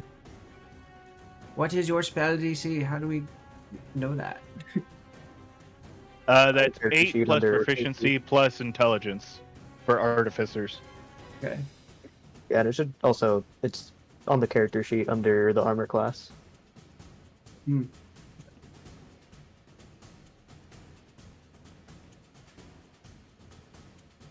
Alright. 15. Yeah. Okay. Yeah.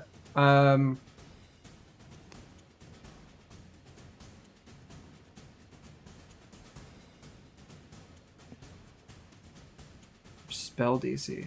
Where's your spell DC? Spell character sheet, spell book, it's at the very bottom on the left hand side. Ah, beautiful. Okay. So one wolf does get hit, the other one does not. It misses one. So we need to do Also- 2d4.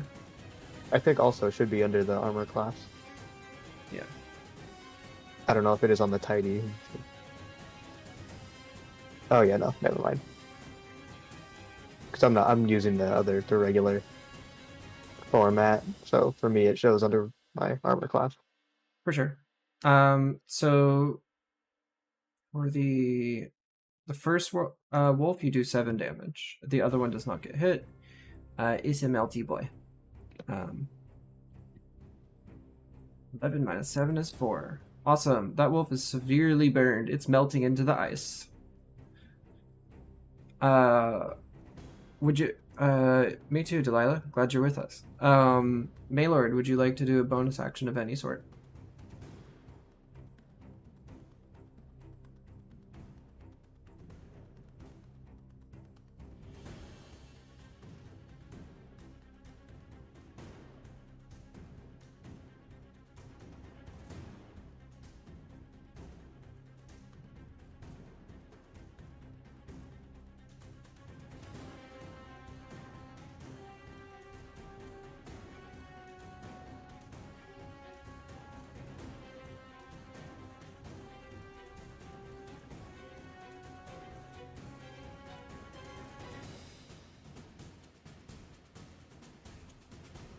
Okay.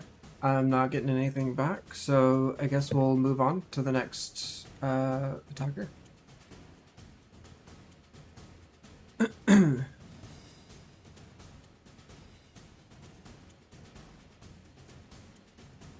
Wait, we're doing something.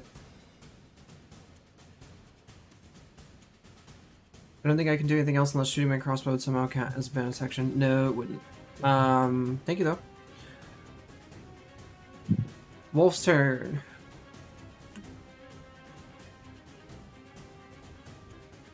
Time for babies.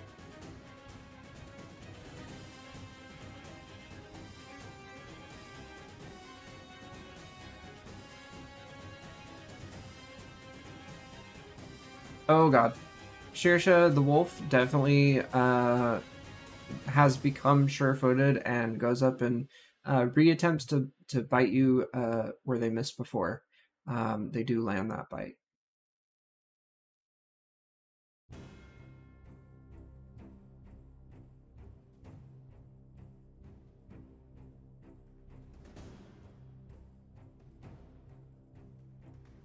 $10? Fucking kidding me. Shirsha's down at the moment. Out of curiosity, is the wolf that attacked Shearsha the one that was covered in acid, or no? No, it's the one that saved it. Or, yeah. Okay. Just checking. So next round is a death saving throw. Yeah.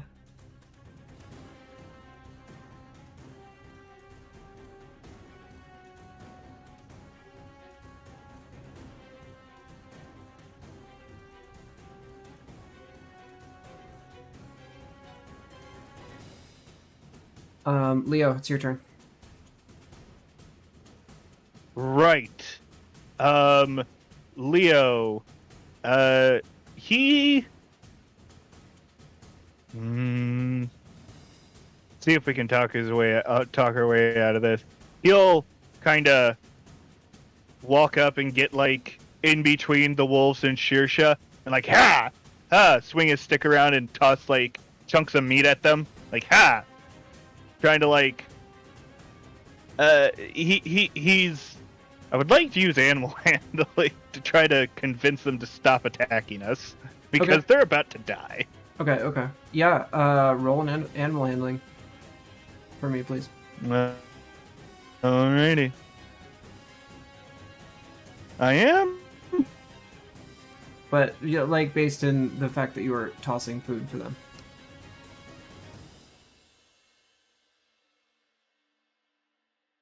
And stomping and screaming and trying to intimidate while the little gnome next to you is bleeding out.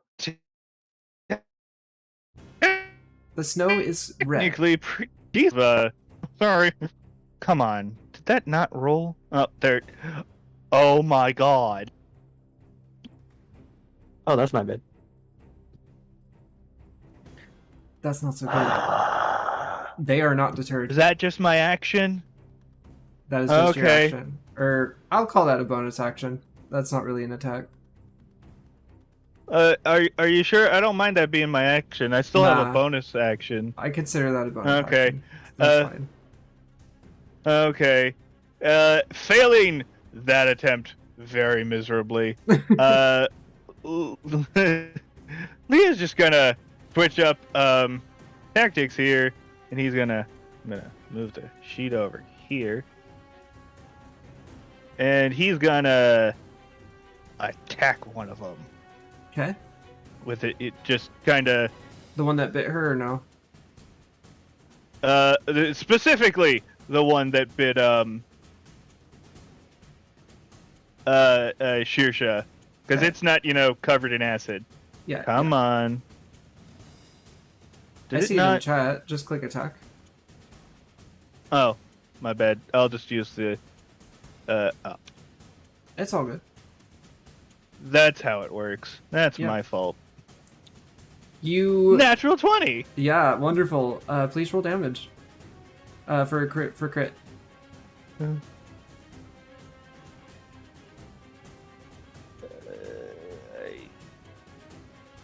think that did it? Did you hit critical? Oh, no, that didn't. Where... So, I'll send you a screenshot of what to do. It's all good. So, throwing it in our chat here. So see how it says normal and critical hit? You want to do critical hit. When you click the damage button, it does that little pop up. Oh. Yeah. It won't automatically do it. That's me doing sillies. It's okay. All right. 15. Hell yeah. So you try and throw food for these wolves. They are deterred. They're not deterred. The other wolf is covered in acid, kind of whimpering and limping. This one is pissed. It's the first one to attack. It clearly is the alpha of the group. It is mad. And it basically, like, ended Shearsha. She's laying on the ground. You got in between. It has no desire to follow for your tricks. You whip out your rapier and you stab it right through the throat, down its spine, and you whip both up and down and cut this bitch in half. They're gone. They're dead. They're sitting in two on the ice. I will look over at the one covered in acid and just let out this kind of. He's growling at it. He's going at it. Alright. Heck yeah. Oh well, no, his face is still covered, so you guys might not have seen that yet. He's all covered in winter garb, so you can't see the scar on his face right now. Yeah. I don't know why that. Oh, I know why that was out of there. It's all good. It's in roll anyway. Con, your turn.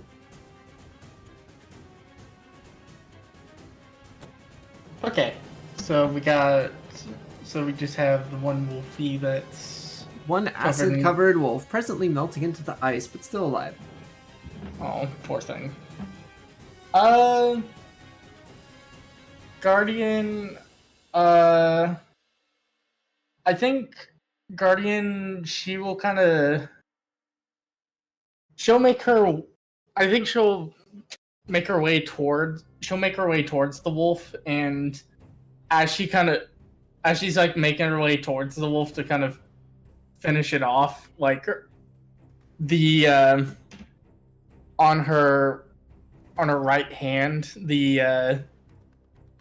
kind of in a very like quick and almost violent motion, the nails on her end of her fingers kind of extend out and get thicker. Ooh. And you can see these kind of almost scale-like features form on her hand as her hand turns into a gnarled reptile claw-looking thing that she's going to swipe at the wolf. Fucking dope. Go for it. Alright.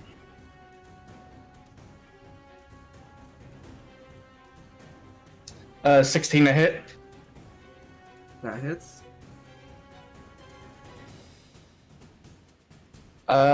8 slashing. You whip out your claws, and this acid covered wolf has no chance against your attack, and it is ripped to shreds as you tear through it, and the acid just kind of seeps into its wounds and boils it away as it melts into a mess of flesh, frozen, newly unfrozen water and ice, and just kind of melts into a pile of goo. Good job. Yeah. After that's all said and done, she kind of relaxes the palms, and the scales disappear, and her nails kind of shrink back to normal. Sebastian is gonna make a beeline for little one here, and can I do a medicine check? Please do.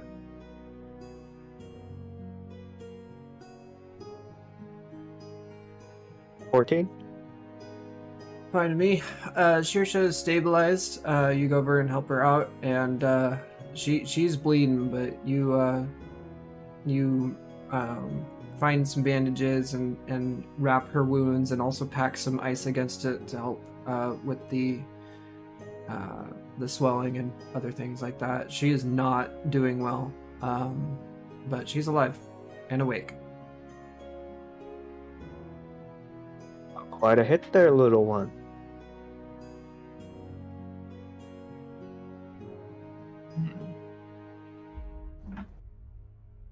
Are they going to be alright?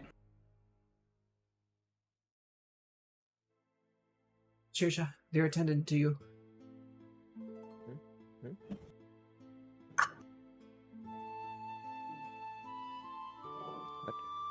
You're gonna be able to walk the rest of the way.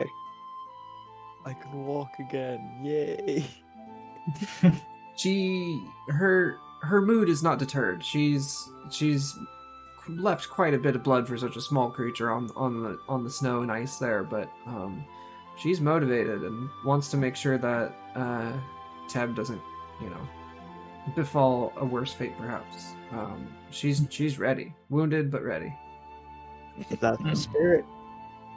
And he's gonna look at the rest of the party. Sebastian's gonna look at the rest of the party, just kind of absorbing like what we all just managed to do.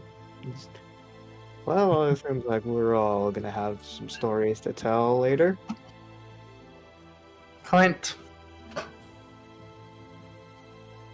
Can Leo harvest some of the wolf stuff?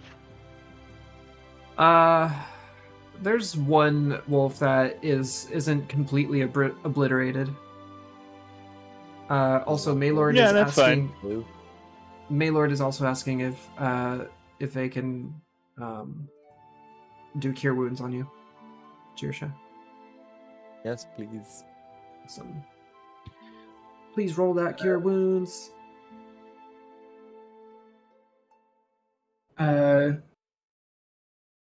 Guardian will also offer if you get tired after a bit. Will offer to carry you if need be. Give Aw. piggyback. That sounds like a grand idea. Mhm. If they want. Well, it probably wouldn't be piggyback. It would just be more like, all right, you're sitting on top of the barrel. That is adorable. Cool.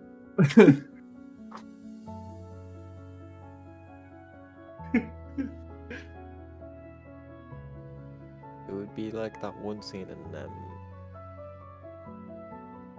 which Mad Max was it? Where the midget is on the big guy's shoulder. Escape from the Thunderdome? Think so? Yeah. I'm pretty sure. I'm not sure about the full Ooh, title, but I'm pretty Beyond- sure it was Thunderdome. Beyond the Thunderdome. Yeah. Beyond the Thunderdome. That's it. Yeah, it's a good ass movie. Ooh, I just love Mad Max. That was for the wolf. yeah, for sure. What are you looking to get from it? Maybe a couple of the canines, some of the pelt, and some of the meat. Okay. Roll me a d20. Okie doke. Yeah. Right. Yeah. 13. 1 second.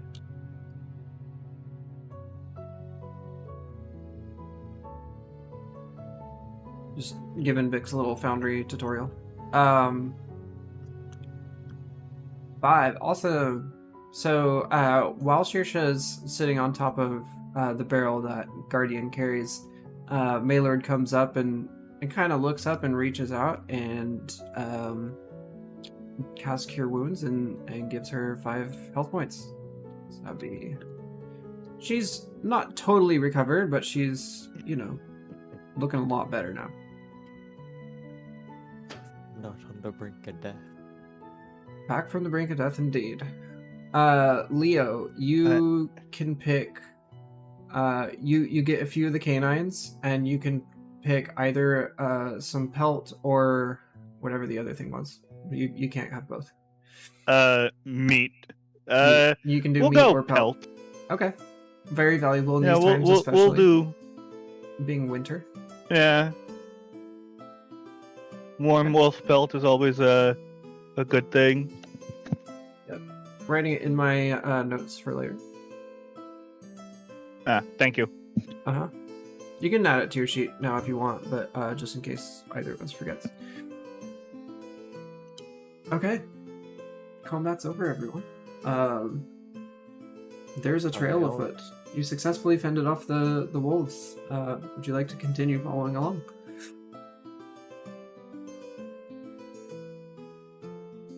Sounds good to me. Yeah, we gotta make our way. Right Making on. Triumphant and confident in your abilities, you continue up following along the bank, keeping a keen eye out for more attackers. These wilds are dangerous and generally avoided for a reason. So, but you have both the town's happiness and someone's life on the line. So you carry on ahead. How shall I do this? Thoughts.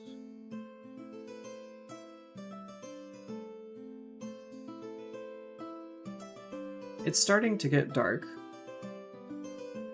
Super dark, but you know, it's you started in the afternoon or so, and as you make it up the river, the sunset is coming pretty quickly, especially because you're in the valley between these mountains. Would you like to make camp at some point? This trail just keeps going, it seems, for quite a ways up the river. You do continue to see grains and evidence that Teb might be leaving you evidence.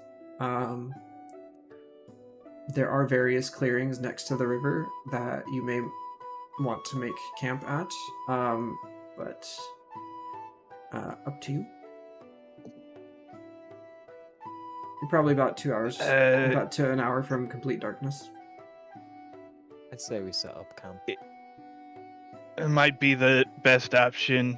I can, if somebody wants to set up, we can combine like 2 of the tents so that we can all kind of huddle in one together. Would be the smart decision, so we can stabilize for warmth. And I can go grab some firewood. I have a 2-person tent. As do I. I just think we don't need to. Let's combine the two people's tents. Yeah. Yeah. Zip the tents together. Not that zippers exist in Zocheclgoth. Lore note. These are very simple, rudimentary animal skin tents. You could consider them teepees or of your own custom design. But be aware of the technological limitations of your world.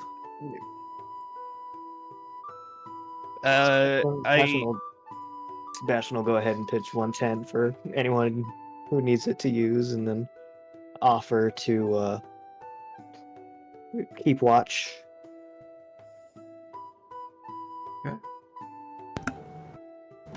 Leo will leave his tent just in case somebody wants to like help set it up so that like, you know, we can stack them kind of together, and he'll go off and get firewood. Okay. Yeah, Leo, you're off gathering firewood. You all have found a nice clearing next to the river, and due to your recent encounter with these wolves, you've decided that it may be a good idea to keep watch and make sure that you don't run into bigger trouble on your way to find Teb. As doing this while injured, just out of battle, and at night, you'd be at a great disadvantage if you run into more issues. So you all just kind of set up camp. What would you all like to do? Also Leo did make sure to grab his staff before he like left and everything, because he kind of had to toss it for a second. For sure. Wanted to make sure I said that. Sebastian will cast light and basically cast it on his staff. Use his staff like a makeshift torch, I suppose. Awesome. Find a nice tree to lean up against and hang out while he keeps watch. Okay. And probably snack on a ration. Saoirse is going to take a nap. Excellent. I imagine you're just going to bed early after your near-death experience and just kind of feeling quite tuckered out from the whole experience. So Saoirse retreats into her tent, or the combo tent, whichever is going on, and passes out. I think Guardian, for the most part, will probably try to, even though firewood has been gone, gets a couple like twigs or something to kind of help keep it going. Find like small things to help burn it, keep the fuel going. Kindling.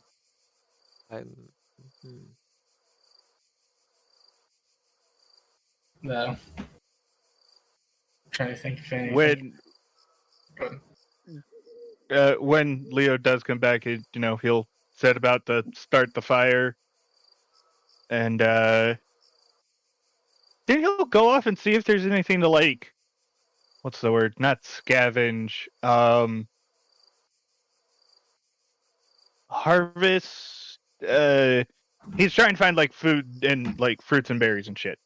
Okay. It is winter, so Or, a lot like- of those items have been pretty much either frozen over or taken by various creatures in their quest for hibernation. You might be able to hunt for something like a rabbit or other small bird or creature that might be up and about. Yeah, something like that. That's kind of what he's shooting for. Okay. Just so that, we have something to eat for like what, like when Shirsha decides like, oh hey, look, food. Totally. Yeah, this would be a good time for y'all just to kind of do some domesticness and maybe getting to know each other. This is, after all, kind of Leo's territory, but not everyone knows each other, and you just kind of went on this adventure on a whim, really. And you're all in Baclanbel for various reasons, but now it feels a bit more pointed that you're there for Teb, and Leo sort of heads off to go get some aminals. Yeah. Trying to think.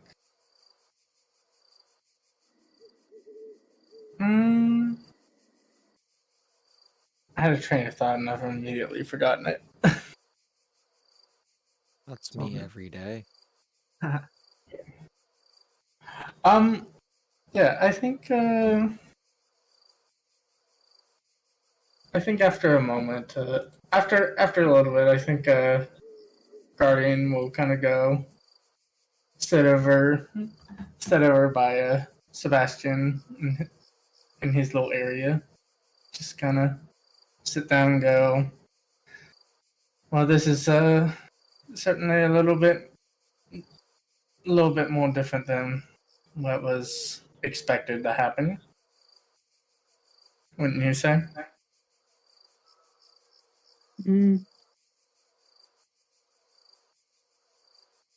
I try not to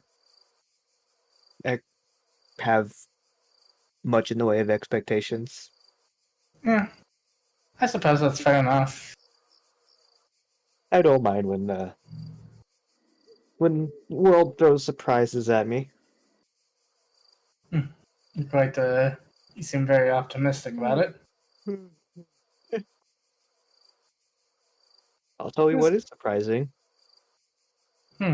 Your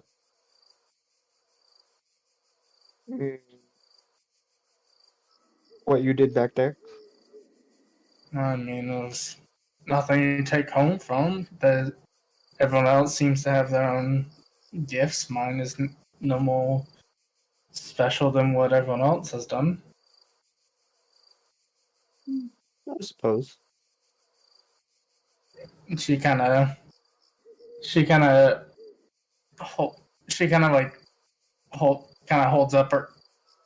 holds up her left hand and kind of does a similar thing again, where like the scales kind of form and the nails extend out to kind of claws. She kind of looks at it and goes, "This, I didn't always have this. This was kind of a more recent development.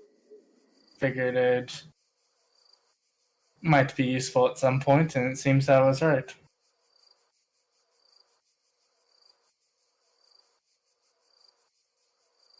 There's a story behind that? It has to do with what I'm carrying with me. I'm guessing it In the barrel. She kind of nods as she this whole time she has not removed the barrel. It's still sitting on her back, even though this is a very like comfortable like environment. Yeah, I discovered something in a bit of a travels, and ever since I've kind of been around it, I've been able to do certain things that I wasn't able to normally do. Which you keep it that barrel?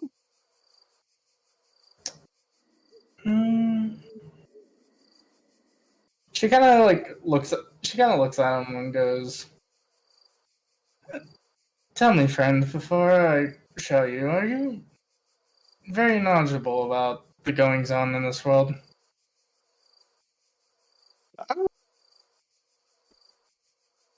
I'm trying to learn more about it. I mean, I'm an archaeologist by trade, so I discovering new things is kind of what I do. kind of gives you a very confused look. I'm not sure what that means. What is an archaeologist? Archaeologist? Mm-hmm. Well, I guess just the easiest way to describe it is I discover things for a trade. Lost relics, lost cities. Oh, so you're like a scout. Uh, of a sort, you could say.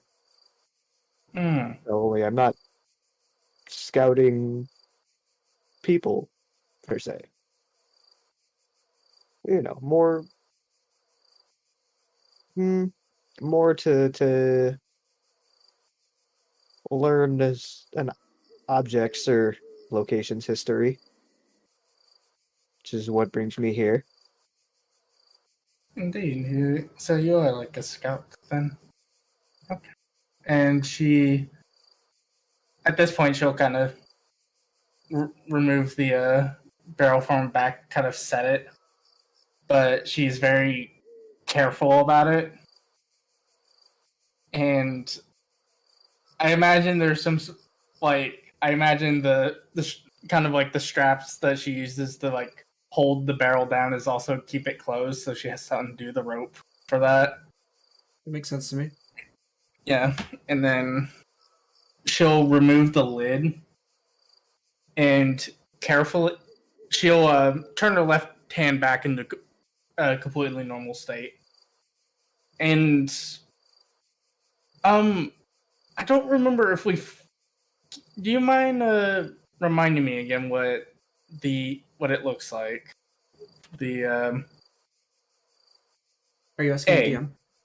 Yeah, you. Yes, DM. All you know, it's a big shiny piece of obsidian, very oval shaped. Yeah. Okay. Yeah. So she'll pull out this like large obsidian oval out, and it's heavy. It looks pretty heavy, and she'll Fascinating. yeah May I? she'll hand it to you, but she's clearly like watching you very closely. Yeah. Sebastian will grab it from her and just kind of gloss it over. Would Sebastian know, like, be able to tell that it's obsidian? You have seen obsidian before. In fact, Maylord wears glasses and goggles that are made of obsidian. Okay. So, would I be able to make any kind of roll or check to get more, just to kind of like see if there's anything I would know or can tell about it? 1 second. Nature. Run a nature check. Nature. It's in my nature.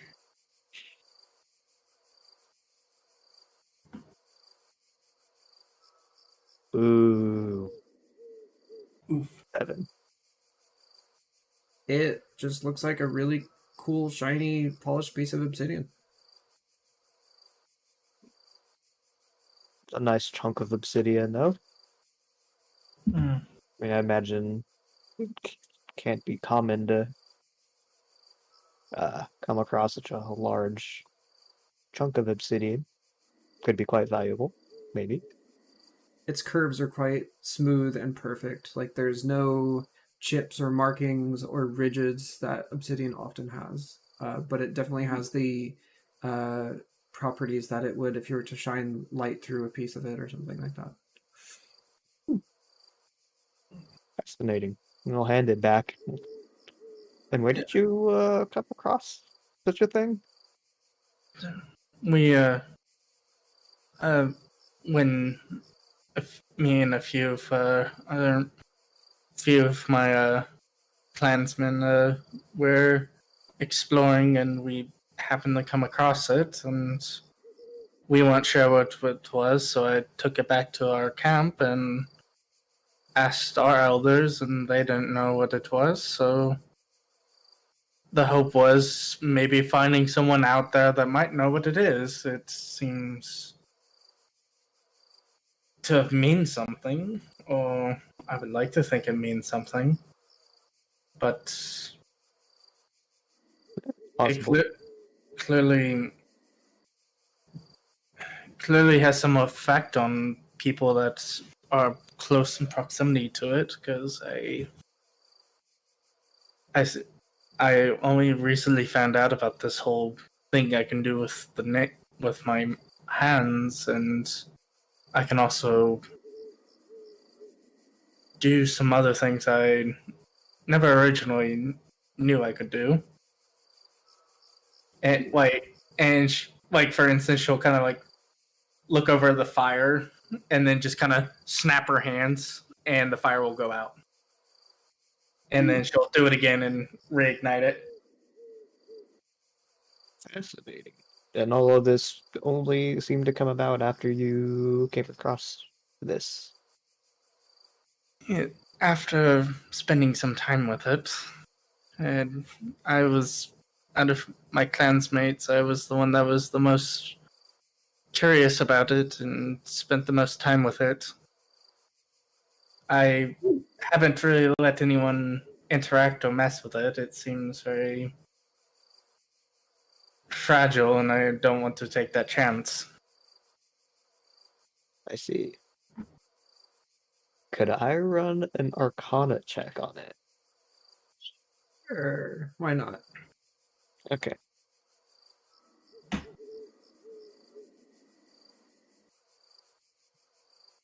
Wow. Seems like a piece of obsidian. Got it. Nice big chunk of obsidian. Very pretty. Very Someone's pretty. taking care of it. We could have it. I love the fact that we could be having like a cool moment of just like, yeah, no, this is a curious thing, but the dice gods are just like, Nah. clearly, this bitch is crazy. She thinks this rock is important. Oh, damn it. The Thank you, fate dice gods gods. are not on our side. I think Sebastian's just gonna leave it at that. Like, well, not intending to try, of course. Just habit, interesting, unique objects, curiosity. Getting the intellectual version of just, oh, that's nice, dear, and then just moves on. Basically. Coming from a sorcerer, it's especially just lovely in that respect. It's just like trying to explain something to your grandma, and she don't get it, but she's just like, "Oh, that's nice, dear." Yeah.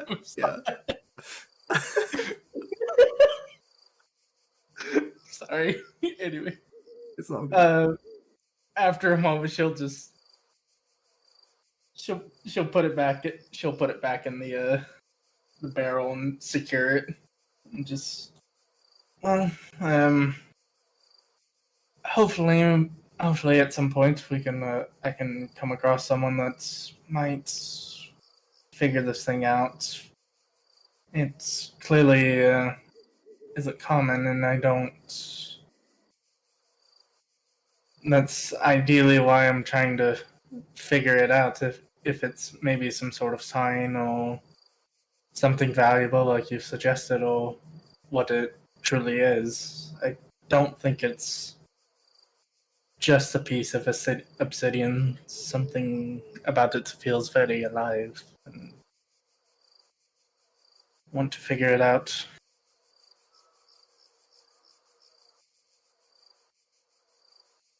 But I do thank you for at least taking a look at it and giving your honest opinion as a. And she takes a moment to like remember the term archaeologist. Okay. Because Of course, the pleasure is mine. do you happen to know anyone else that is from your scouting party that might figure this out, or are you the only one? Oh, no, I just work alone. Do you have no clan or tribe? No, just me, and just traveling from place to place, wherever there's, a new discovery to be had. I see. Mhm. Is this by choice, or did something happen to your clan? No, this is by choice. Okay. I've just always been fascinated by, just the idea of the unknown.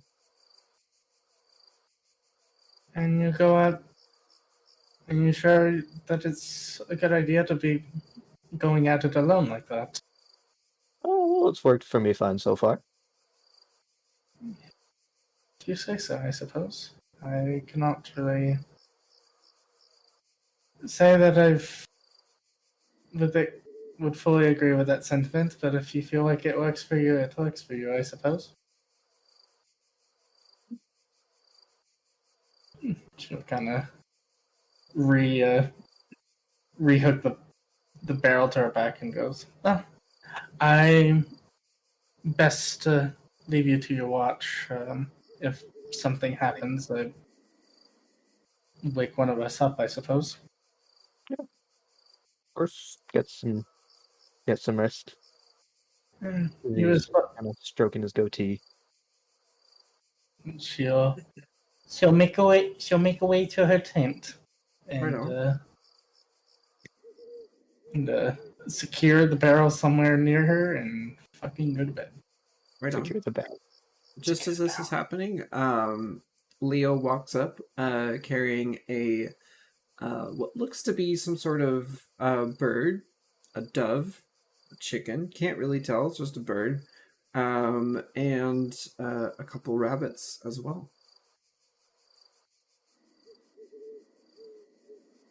And he plops them down by the fire and begins preparing items to cook.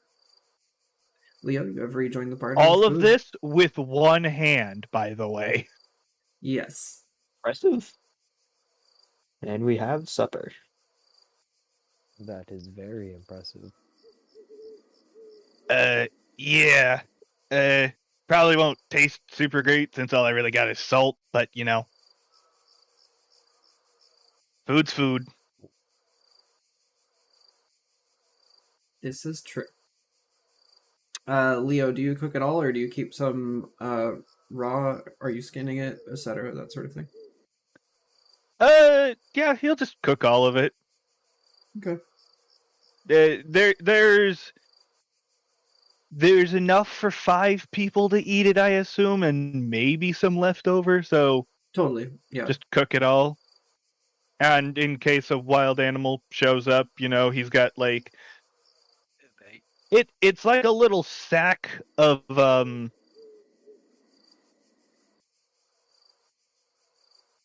it's got all he keeps all like the guts and stuff, like the stuff you can't cook, like in a little pouch.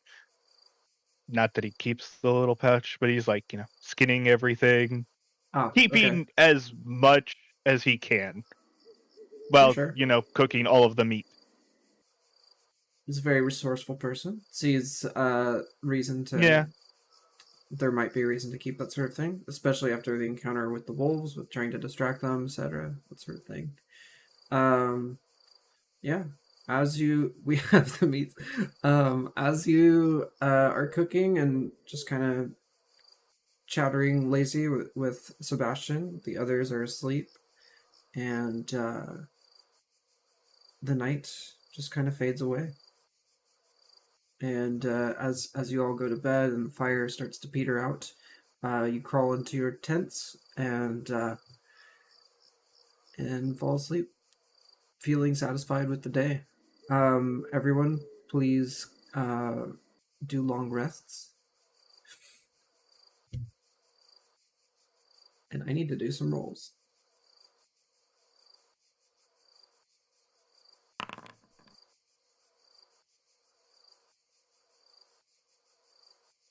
Another pack of wolf. Oh God, Depends. I hope not. Come back for revenge. You melted my cousin.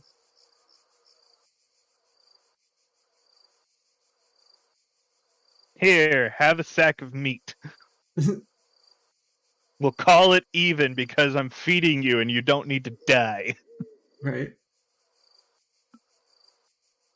The stuff that like the scraps that he'll be burying it is kind of what I was. Anything that needs to be disposed of, he'll like take it away and bury it. Okay. Yeah, that's smart to not attract items. Thank you for that. And anything that can smell it, we'll just dig it up and eat it. Yep.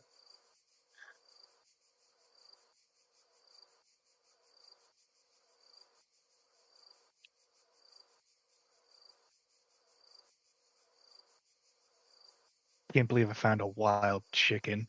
Just was like, yes. Right. It's gamey as hell, but chicken's chicken. You even got the legendary bird dove chicken. That's an impressive thing.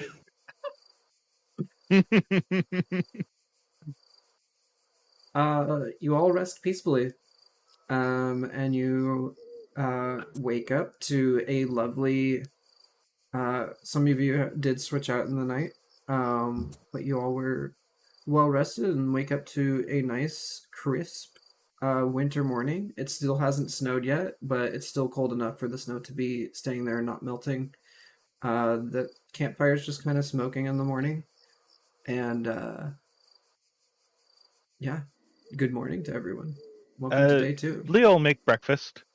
Okay. He'll probably be the first one awake. Breakfast. Breakfast. Breakfast. I fucking love that. He's basically just cooking. He's basically just cooking the leftovers from last night, like reheating it. That's really all it is. For sure. Oh hell yeah! Like what I was doing earlier. Oh, hell yeah. Mm-hmm. Shirsha, you wake up to the smell of food cooking and kind of ravenous, especially after your fight and stuff. Brush with death. Your wounds are looking quite There nicely is healed. a set. Go ahead. Oh, sorry. There is a portion set aside for Shirsha. A very hearty portion, just in case. Awesome. I will mention that. Yay! The gnome gobbles it up enthusiastically. Guardian, I don't see a long rest from you. Please roll 1.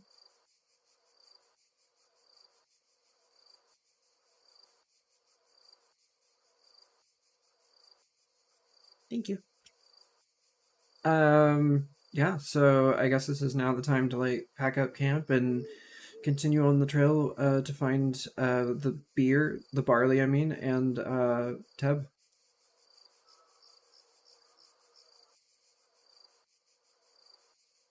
It didn't snow at all last night. Nope. The trail is not covered, luckily. I did roll for that. Like there wasn't any snowfall that we know of from so various watches and whatnot. Yeah, Okay. the river is still uncovered, and therefore you can still follow the trail of grains.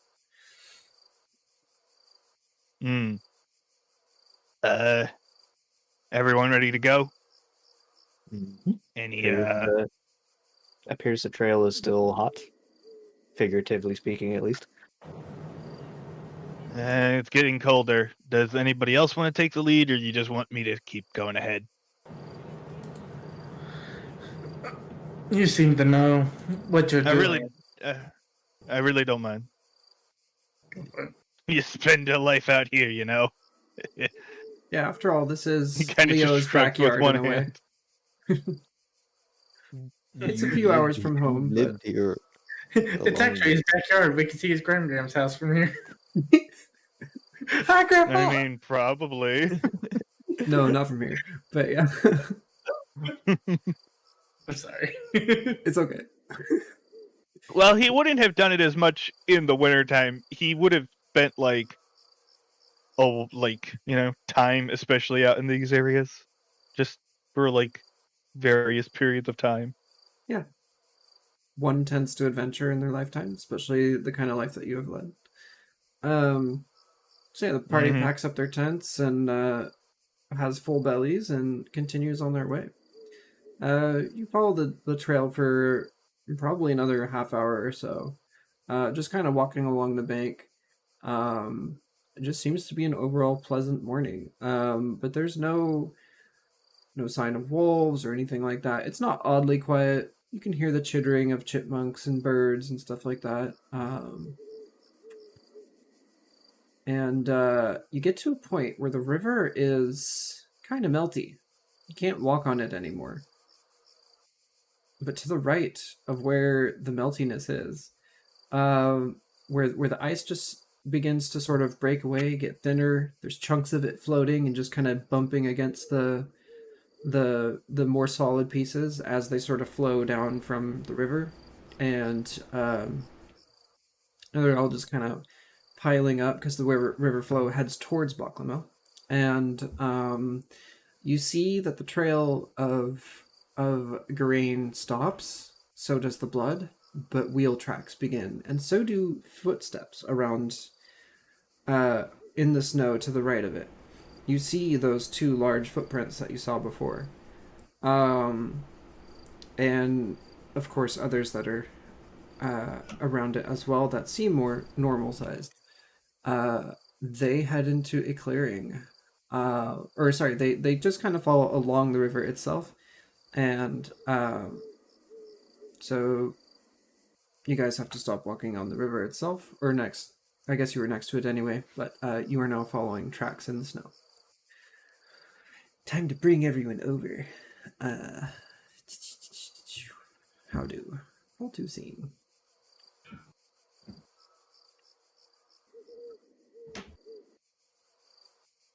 Please work.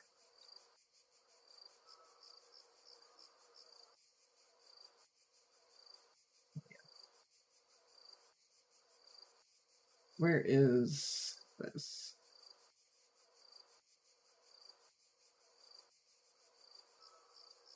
Oh, come on. Hold scene. Hold the scene. Pull to scene. There should be a button that just says like pull everyone to scene. It's kind of weird. Yeah, no, there should. I think Like, it's why? There is a button that does that. I think it's when you activate it, it should pull everyone. No, okay. It just takes depending on connection and whatnot, it takes it a minute because remember we were having that trouble with cadence when we were doing Curse of Strahd. True. Because for whatever reason, my connection with cadence was just booty butt cheeks. Booty butt cheeks. Yeah.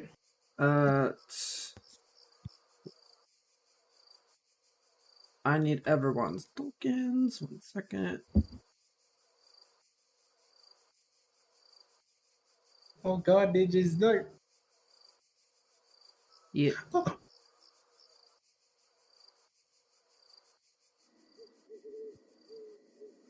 Is that everyone? Did I miss someone? I feel like I missed someone.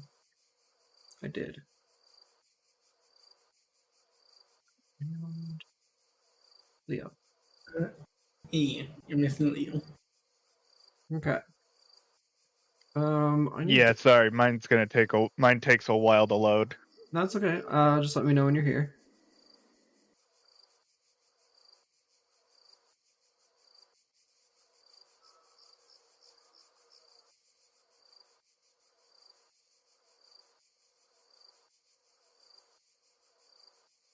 For those watching the stream, there's this lovely little camera golem for you to see in the perspective that the players have. That way, everyone in the game and watching the game, please ignore the camera. It does not exist. It is not a part of the game itself. It's simply a tool. Are you telling me Nokia-chan does not exist anymore? Nokia-chan exists, but only in our hearts. What? Fair. I'll take it. And imagination. Who's Nokia-chan? I'm making a joke about the Cameron. Yeah, I gave it an avatar that is simply a Nokia camera. Oh, So it is Nokia-chan. that reminds me. I need to get a CyberShot camera charger. Shirsha, can you see the Is the I can see my gnome and a circle. Okay, yeah, that's your vision. Are you able to walk around? Grab your token and move it. Dope. Everyone can do so? I like that when I move my token, it rolls. Yeah. I'm just happy my token is a Sims 3 gnome. yeah, it seems fine on my end, Awesome. I think. So it's supposed to spin like that? I think it's Yeah. set to dark, though.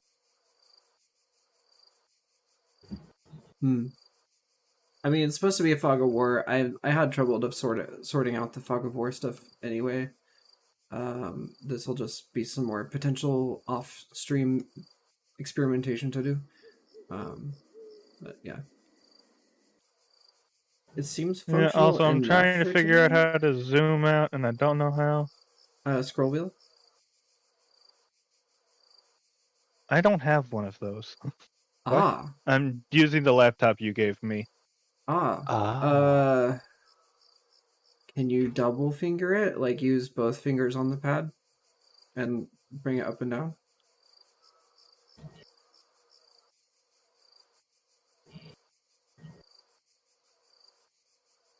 I was gonna make a joke, but You could. Oh, wait.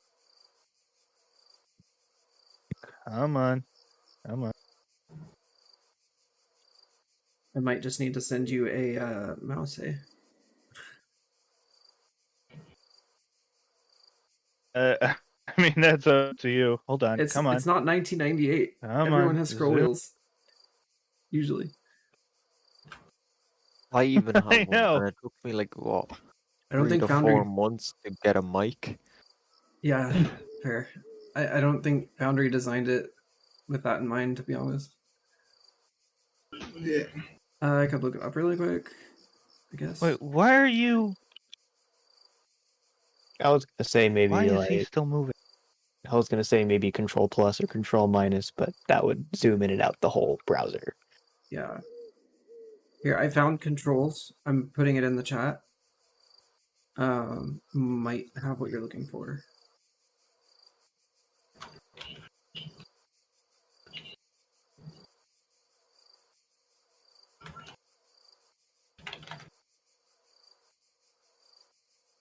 Let's see.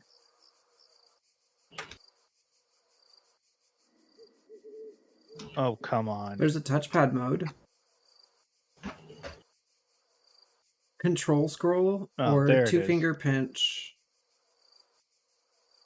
Yeah, you should be able to in the sidebar game settings configure controls. Oh, wait. Oh, okay.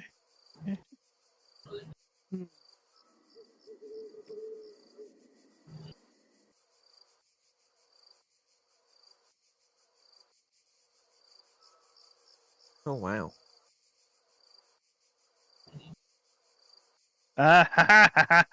Found it. Got it? Got Hell it. yeah. Yes, I got it. Dope, dope, dope. It's a little.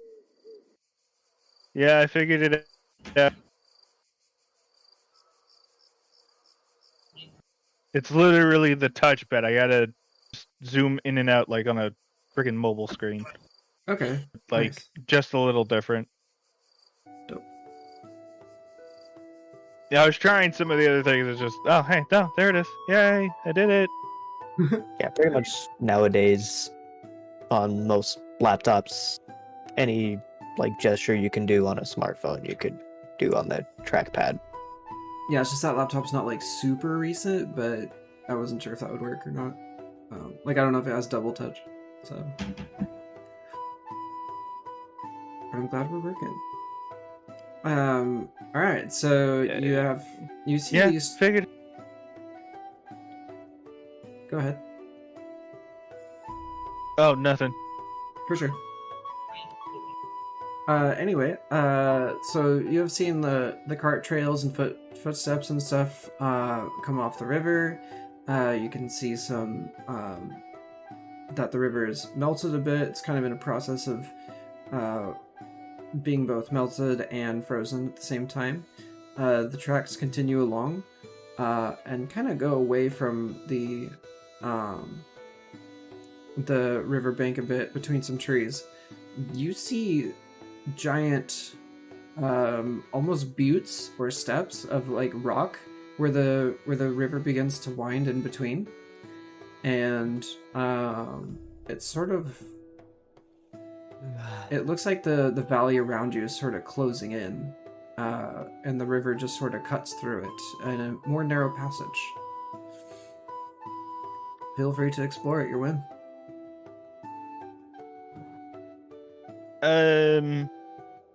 The tracks, are they on our side of the river, or are they on the other?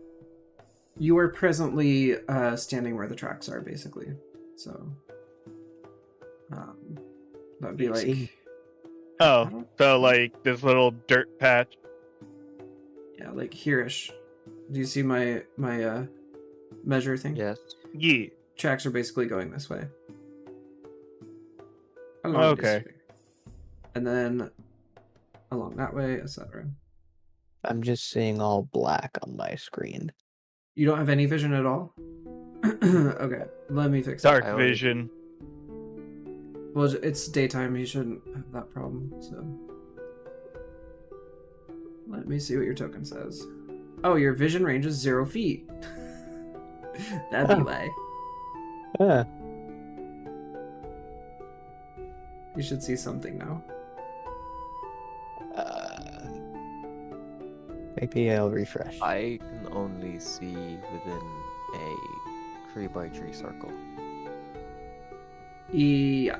I need to like recheck your stats because you should be able to see a little bit more than that.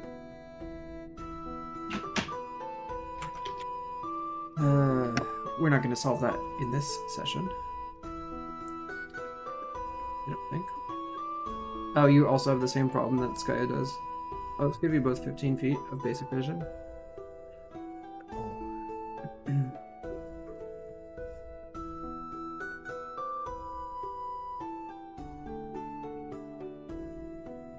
Okay, everybody can see things? Yep. Yeah. It's not even showing that map on my end. What is with this thing? I'm I know why. It's Sony 'cause I'm- camera. I see now. Yeah. I think it's because the modded sheet like updates the token too. The disconnect is now I have to update the token of both kinds. So that's what's going on. No problem. I'm happy to accommodate. Can you see now, Sky? No. I'm not even on that map. It's not even showing for me. And there's the Foundry, Tabletop, and then Winter Theater. Oh, you're not in Snow River. No. Oh. Oh, you know what? I see you. Yay, technical difficulties. Yeah. Okay, I'm pulling you to the scene. It should work. I hope.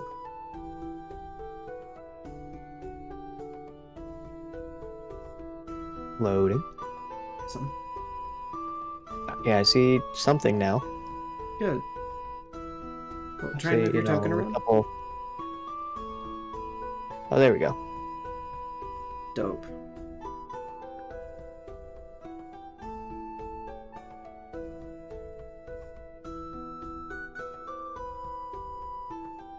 Yeah, about 15,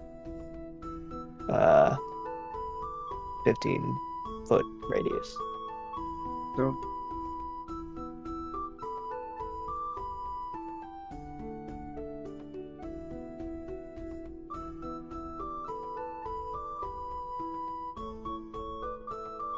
Okay.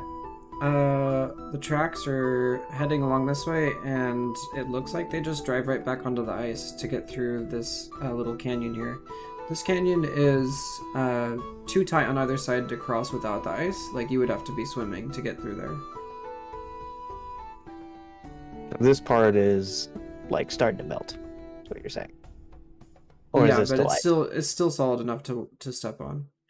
Okay. I definitely recommend the party proceed together.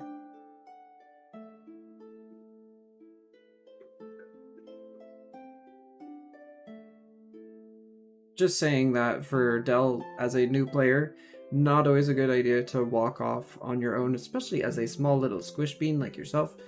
I'm just being entertained by the fact that there's a spinning Sims tree gnome. Okay. Fair. Just saying, taking point is not something you always It's want a to do. bad idea. Yeah. I'm trying to figure out where the rest of the party is. Maylord and well, I guess we gotta do this. Maylord and Guardian, feel free to join us.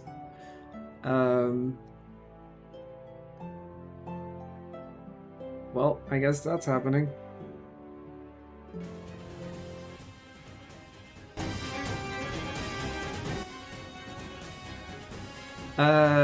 Party, you have been surrounded by bandits. They were chilling, kind of caught off guard. The one was pissing into the river, another was just kind of sitting down eating, another sitting next to the canyon wall. The party just kind of strutted up into their biz. The trail itself. Oh, hold on, let me manage camera. That's gonna be a thing for me.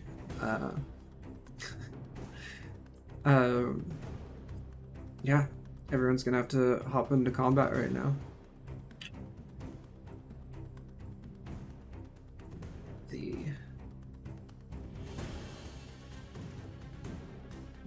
Wait, so these guys are just, like just in this like little nuzzle of trees over here? Yeah, they're hanging out. That were just like... They are some unscrupulous motherfuckers. They do not like that you're here. They're not happy with your presence. They seem very surprised, to be honest. They thought they were alone, and their swords are out. They're not happy with your presence. Okay. The one that was by the... Oh, now I see him. Yeah. The one that was by the wall of the canyons sits up and goes, "Hey, you can't be here." And, yeah. Roll for initiative, please.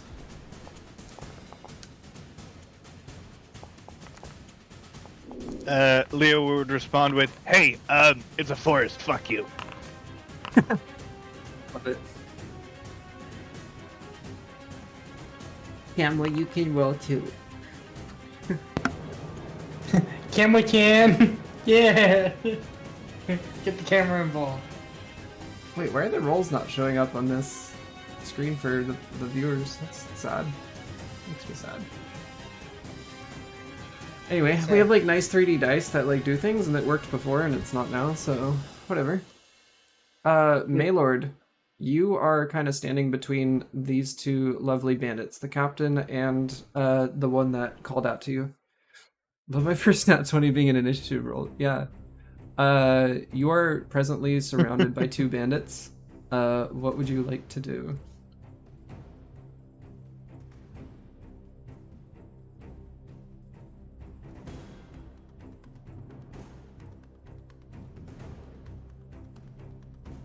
So I have spell slots back. Nice, good to hear.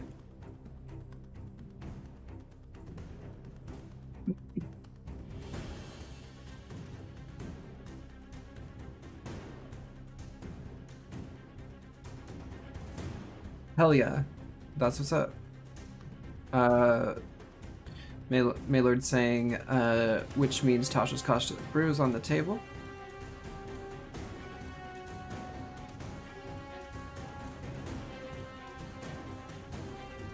Which one of them looks the meanest? That would be the one closer to the river. That is a much more muscular and beastly looking feller. Face full of acid? Hell yeah, roll it.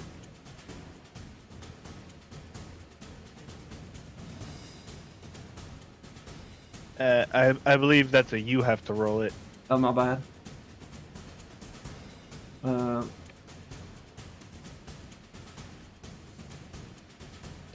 Dex. Nowadays, what? Yeah, but where do I even roll it? Like, I just click Dex. Oh, duh. I got this. I know how to D&D. 10. They fail. Go for it.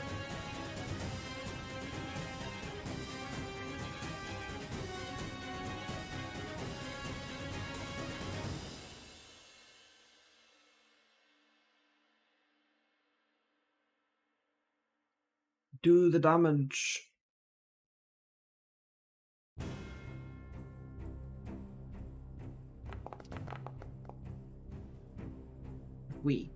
Alright. Bandit Captain is hit for 3.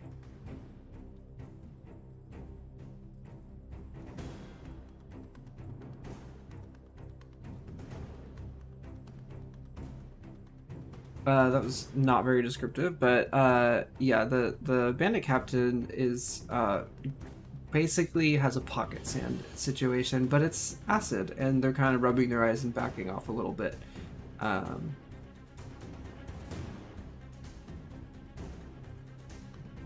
The Bandit Captain is going to move this way as a bonus action and then attack Maylord again. Or not again, but for the first time. Oh, Maylord, do you have a bonus action? My bad, let me move them back.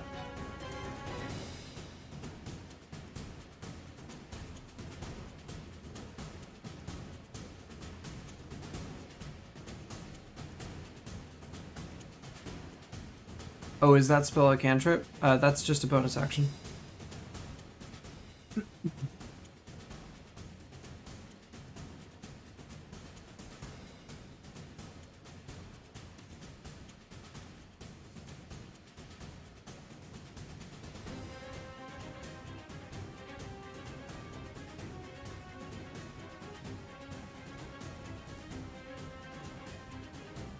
Oh, I see.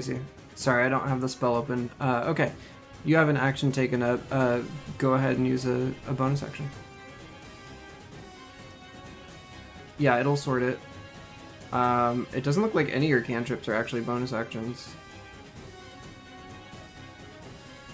1 action, 1 minute. Yeah, on the right where it says usage, that's what it actually takes. So, I'll give you a screenshot.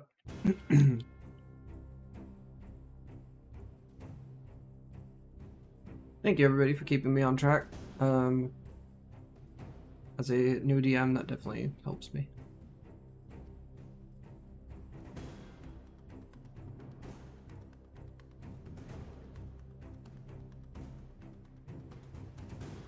You can also click that little tab there where it says bonus action on the Yeah, it'll sort it. Yeah, you can click bonus action and it'll filter it to just what you have as a bonus action. In case you're ever not sure. And you could do that under your inventory, spellbook, or features. You can click that tab.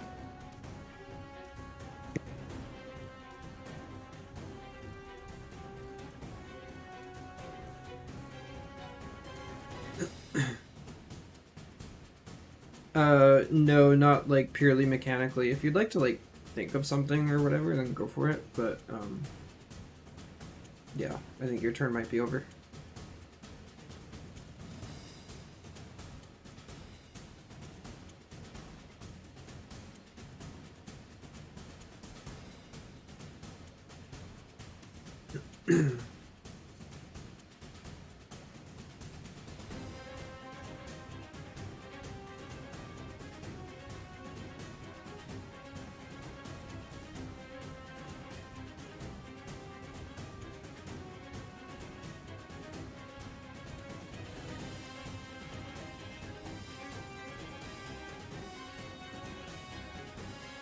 Shocking Grasp was a bonus action, would have grabbed the other dude and tased the shit out of him, but tis not a bonus action. Nope. Sorry. So yeah, the captain's gonna kind of back off. He cannot see very well, so his attacks are gonna be at disadvantage. Thank you, Sky.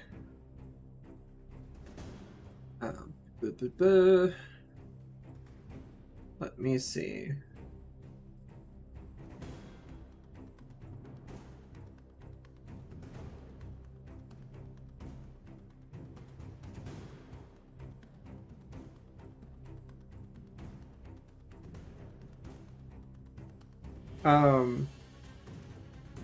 The captain had his dagger in his hand and was somewhat distracted and is just kind of wildly swinging back at Maylord. Definitely caught off guard.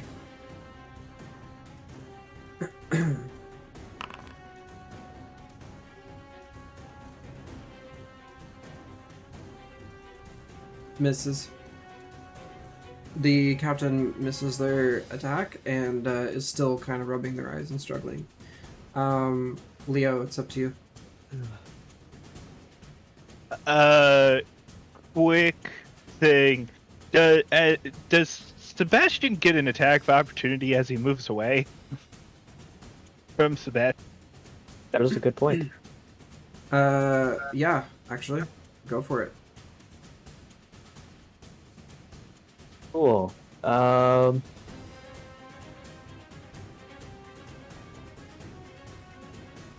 Booming Blade. You can bonk him with your stick.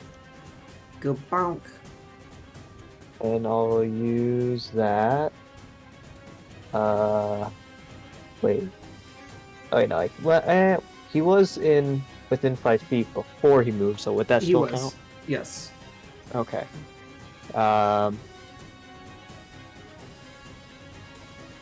Wait. I guess there. Yeah, that's fine. And that's gonna be with. Playing with things, I forget that I have hand trackers because I have fidgety hands. Yeah. You sure do, Maylord. I hate that it doesn't show like what the damage calculation is on something in my inventory. I have to open up like the edit tab to look. I mean, yeah, like slides it open. Oh, you're using the other sheet style. Let me see what it looks like on you. Oh, does it? If I do the tidy, does it actually? Yeah, like, it's real nice in my opinion. Well, no, it still doesn't. Oh, okay. It's yeah, like in the it'll description of it, from what I'm seeing. Quick proficient. Yeah, but it doesn't say like is it a 1d6, 1d4, 1d whatever. It doesn't seem to show that unless I actually like click the thing and edit item, and then go to details, and then it'll actually show it. What the heck?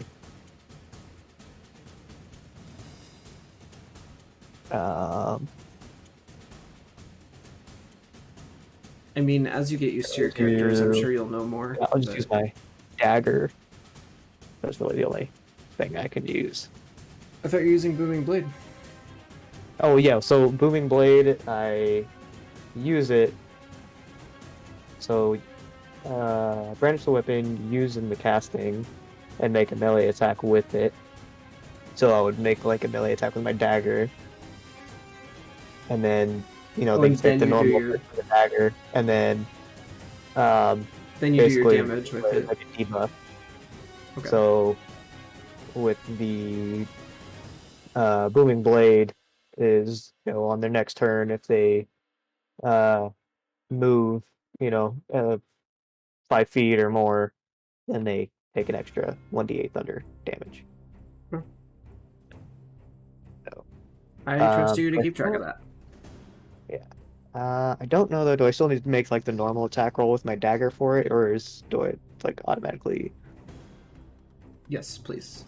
Yes. It is an opportunity attack after all. It's not really your turn, so. That hits. Okay. Please roll damage. 5. 5. Hell yeah. Okay. So as I see him running off, we'll say I have it like at my hip, or like at my like my boot. Whip it out and give him a little slash as he's running past, but with he'll like move his hand over the blade, and then it has like a little electrical energy, and before he goes for the slash. Heck yeah. Nice sparkies. Okay. Leo, your turn.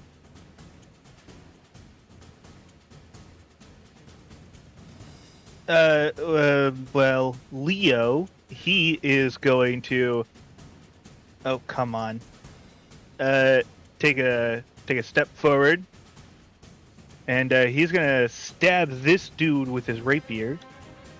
Yeah.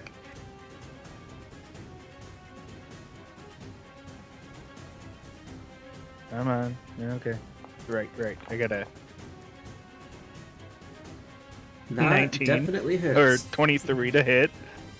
Damn. Damage.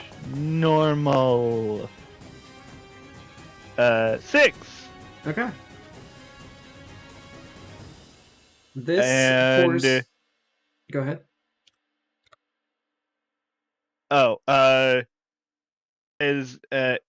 He kind of just stabs it in there, leaves it, and then as a bonus action, I'm going to throw my dagger at the captain guy. Okay. Do you have the distance for that?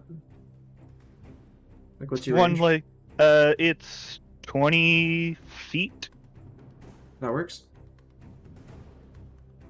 Okay, cool. I wasn't entirely sure how to check it. I got you.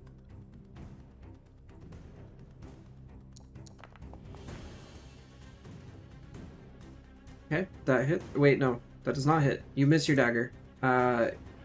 In the flurry of his movement and with Sebastian attacking, you just happen to miss a bit. It grazes his armor though, and just kind of falls away to the side. They just go shit, and then spins back around, and then like pulls the rapier out of the guy. Yeah, and you caught him with his drawers down. He was pissing, so it's a bit embarrassing for him. He's not feeling so good. Oh, you made me wet myself. You don't attack a man who's peeing. Yeah, and it was just like a stab to the leg, spin, throw the dagger, spin back around, pull the rapier out of his leg. Badass. Delilah, it's your turn. Ooh. Let's. I guess we'll try vicious mockery. Okay. On the guy who's pissing. No, on the dude who's next to me and Maylord right now. Okay.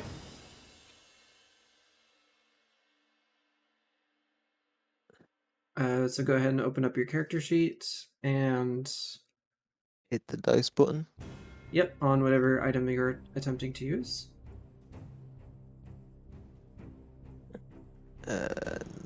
Now what? It is a Wisdom throw. wisdom saving throw. So Yep. the bottom one. Oops. Then Oh, the That's saving on throw me to is do. for oh Yeah. shit. Where the heck is their sheet? What the fuck?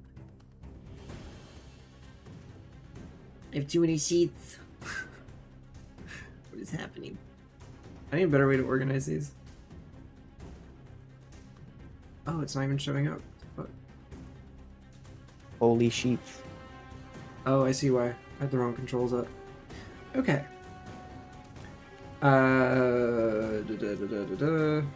Yeah. Let's see. Saving throw. It works. Roll your damage and please describe how you mock them.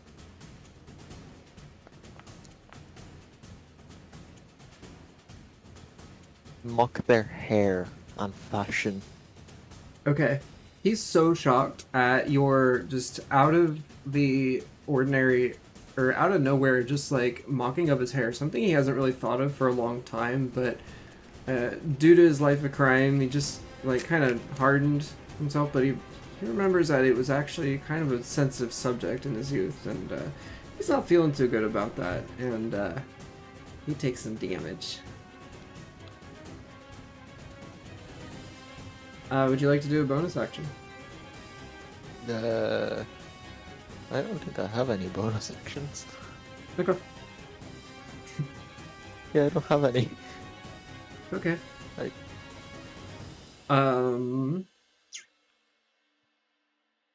you are always welcome to like propose a situation which I might take it as a bonus action in general. You also have movement available. You have 25 feet to move around. Please keep in mind that you are a squish, so you may want to distance yourself from people sometimes. there we go. Solid. To clarify, these right here are those trees. Those are just trees. Yeah, you can. You're moving under them. I know it like looks wrong on the map, but like you're just under some trees, right? Got it. Okay. Yeah, I could see it now. I had to. Do like, you zoom in have to notice. bardic inspiration? Me? Yeah. Should. Yeah, dude. Oh, why it is a not bonus there? action. 1 second. In features. Yeah. But it should be a spell, right? It's not technically a spell. Really? Well, you can use that as a. Yes, Maylord, we are all squishy indeed at this point. It's true. So yeah, if you want a bonus action, your inspiration, which is basically you give inspiration to one of your party members, which gives them advantages in their next turn. I'm gonna... In other words, you're a bard. You can play them a tune, or give them a rap, or read them some poetry, or make a funny face. It's up to you. This is your role play. Play them a tune, you say? Yeah.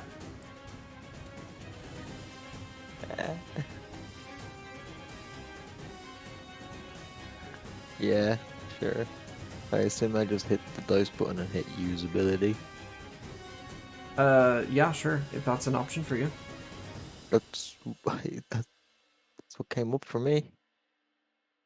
All right. Now just hit damage. I don't think it would damage anything, but I will just add it to whoever you point it towards. Depends if you hit damage.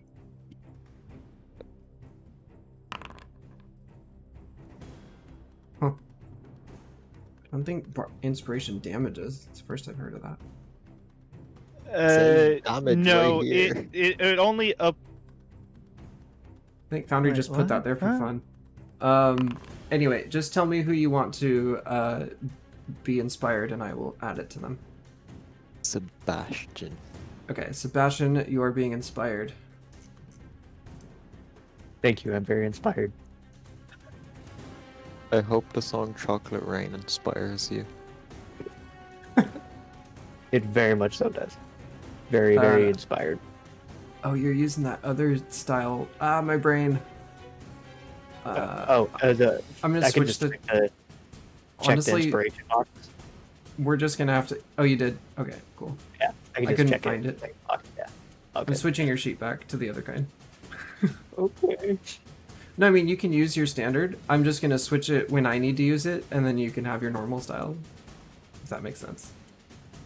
Now it's back to Only normal. because I'm blind. I can't read the No, it's all good. ID version. For some reason, the default VTT style just like breaks my brain. I don't know why. Yeah, you now have an inspiration. Yay. Next in the roll is Camla, taking pictures. Next is Sebastian. Your turn. All right.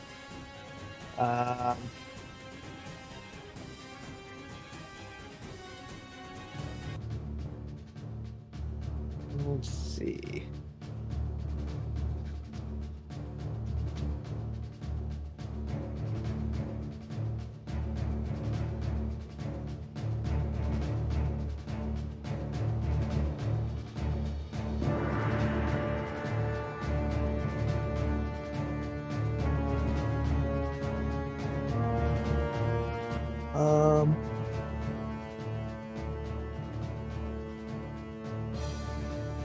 Yeah, I guess we'll just do another booming blade.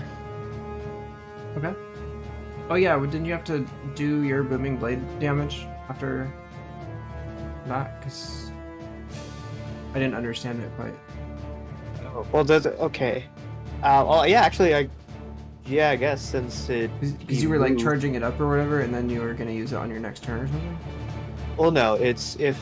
So once I hit them with the booming blade, if on their next turn they move 5 feet or more, then they take that damage. Okay, so roll your damage for that, and I'll just consider that part of your last turn. I guess. Whoa. How did you What? get a 0? Wait, what? Oh, hang on. I think something's broken. Let me try. Something is broken. Huh? Yay, more technical difficulties. Hold on, let me try that again.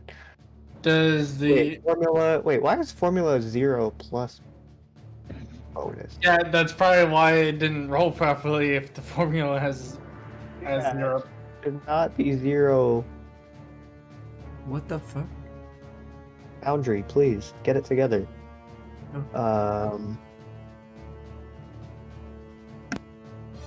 Yeah, that's not how that works. Just roll it manually, I guess.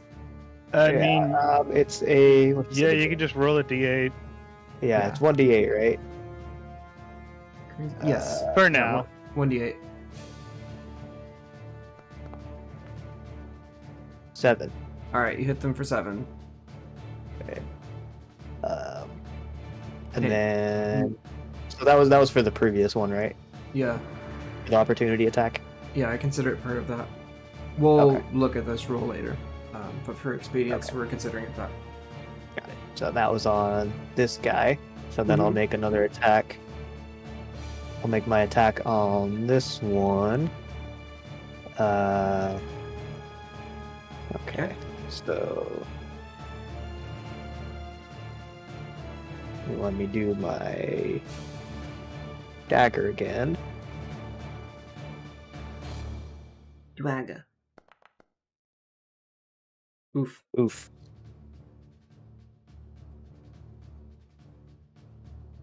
That was a 7. That does not hit. You miss your dagger. Cool. And then Bonus? bonus.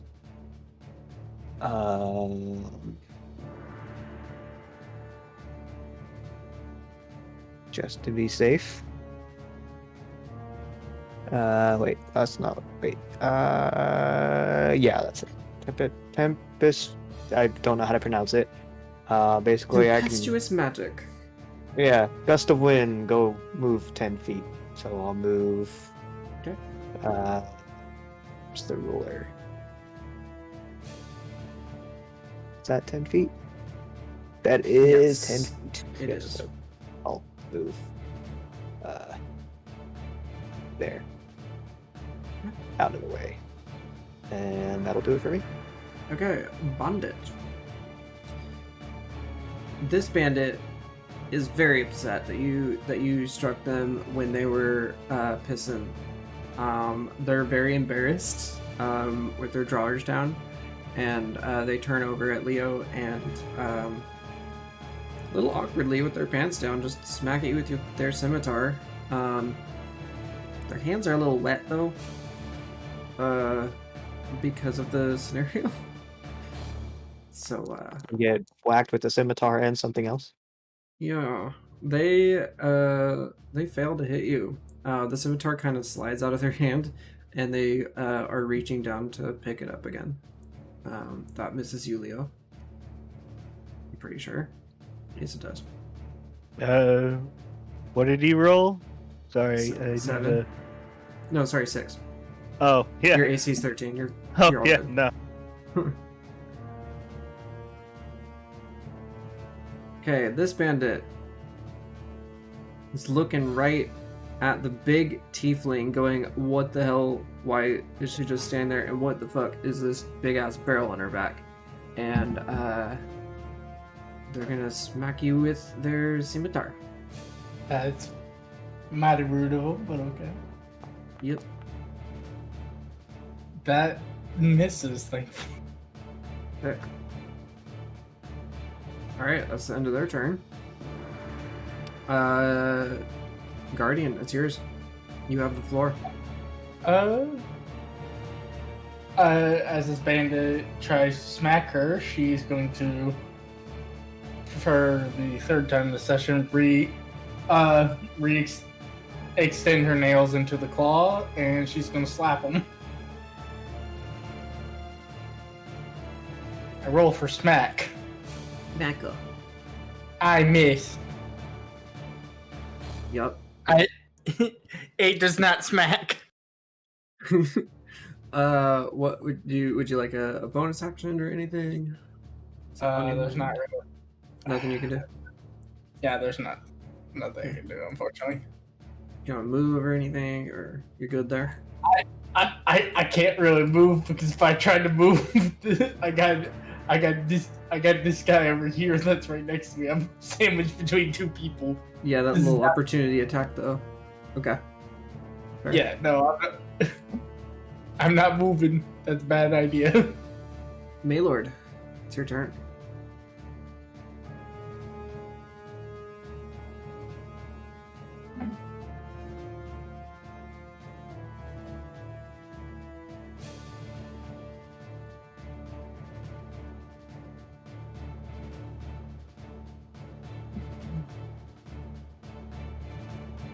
It's taser time. Maylord's hands begin to crackle with energy.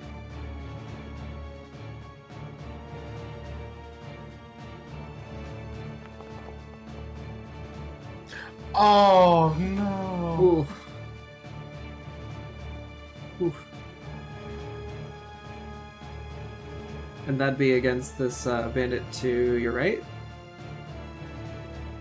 Yeah, No. yeah, it don't work. Yeah, it don't work.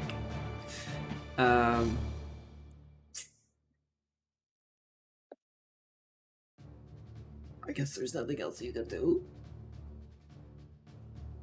Dice why? Hey, they gave you great stats. Don't hate the dice.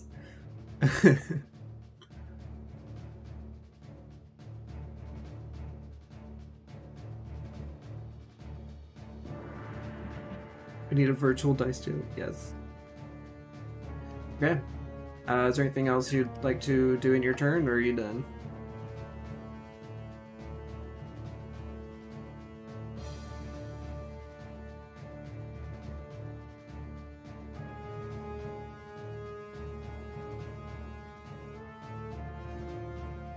You do have a dagger. Wait. That is indeed an action. So is Shocking Grasp. Daggers are light weapons, which means that they can be used as a bonus action. It's just you don't get your dexterity bonus to. How do you roll it that way? Because I fuck with that. Let's do that. Bonus action prison shank. Pretty How much do what I- it is. Would I just do it as disadvantage or some shit? That doesn't make any sense. Well, I think Huh? dagger is what a. Oh, you just can't add your proficiency bonus, right? Yeah. No, you can't add your uh, stat bonus, the damage bonus, which is like strength or dex. Ah, got it. So then just be what a 1d4. Yeah. Yeah, it would just be a 1d4. Yeah. So a d20 plain and then a d4. That's how I would. Or would it be like a normal attack roll, but just for the damage roll, It it would just be the flat 1d4? would be a normal attack roll, which is a Okay. d20 plus the bonuses, and the damage roll would be just 1d4. All right, let's do it. Maylord, go ahead and do it a standard attack roll, and then do a 1d4.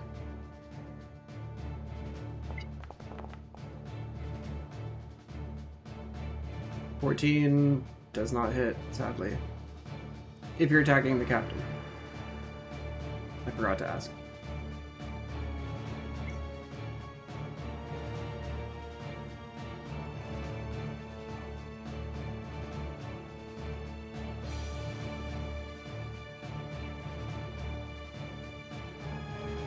You're right. Because you did your shocking grasp there. Okay, that hits then. Please roll your d4.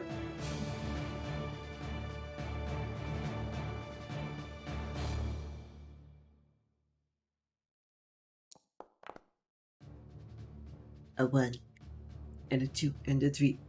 Hey, it's something. You nick them with your dagger and they're more hurt. Okay, it's the captain's turn. He ain't too happy. He looks over at this shocky, spiky fool and does something. Well, give me a second. They are really hating on you.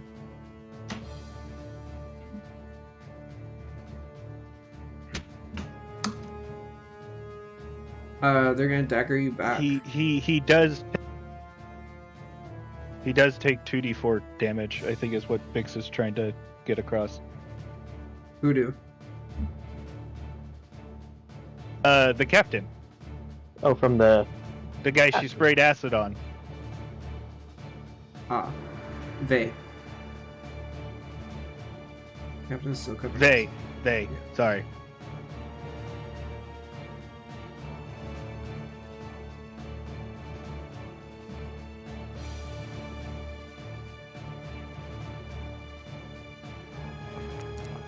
There it is. Oh. No, I got it. I'm sorry. You may go ahead and roll if you'd like. I don't mean to take your agency. I'm sorry.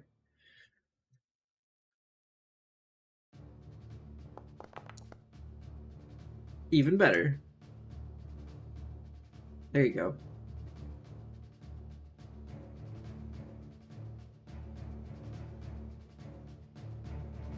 Okay. The acid is hurting them. Bandit Captain ain't so happy about this whole acid situation. And is now gonna try and dagger you back.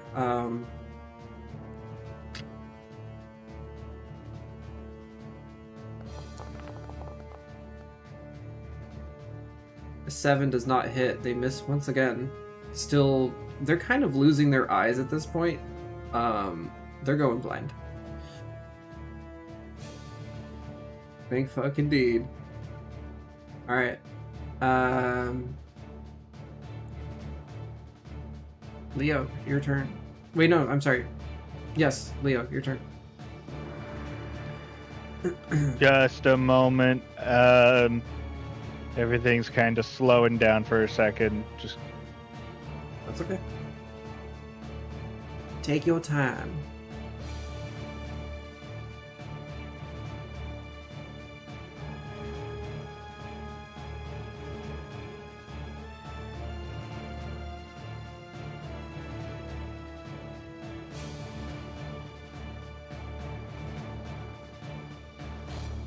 Oh no, come on. Okay, we're getting there.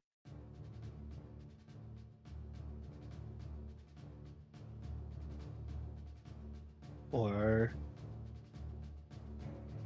come on.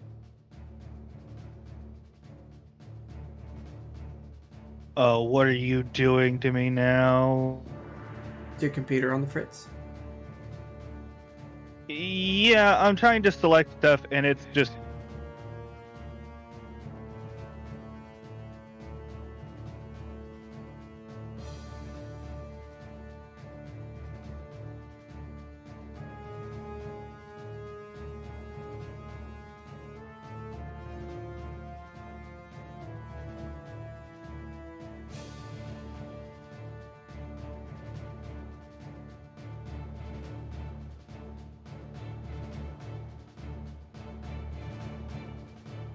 How's it going, Leo?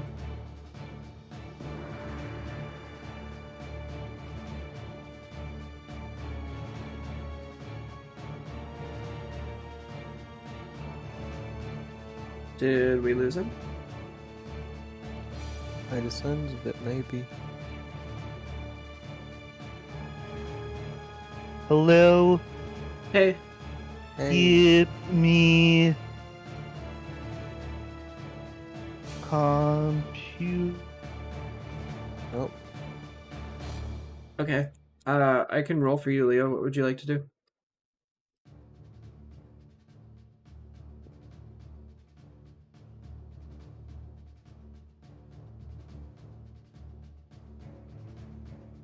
Rapier stab to the other leg. Alright, alright.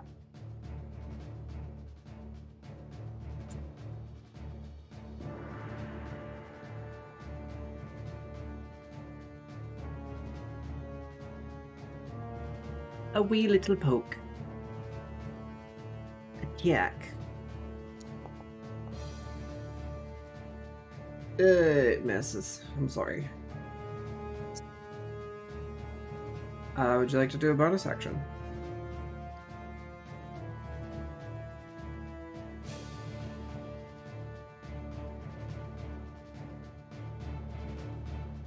No? Okay.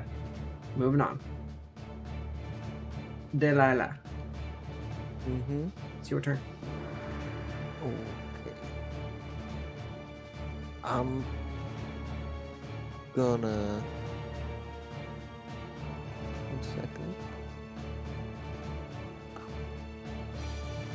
I'm gonna beat the Sorry. peeing man. I'm gonna beat the peeing man with my long sword. Okay. You're gonna have to move up next to them to do that. Fortunately, you do not have any people around you, so no opportunity attacks are gonna happen. Feel free to pop that longsword in the game chat. Awesome. Now hit attack. Normal? Yes. Badass. That fucking hits. Alright, roll your damage.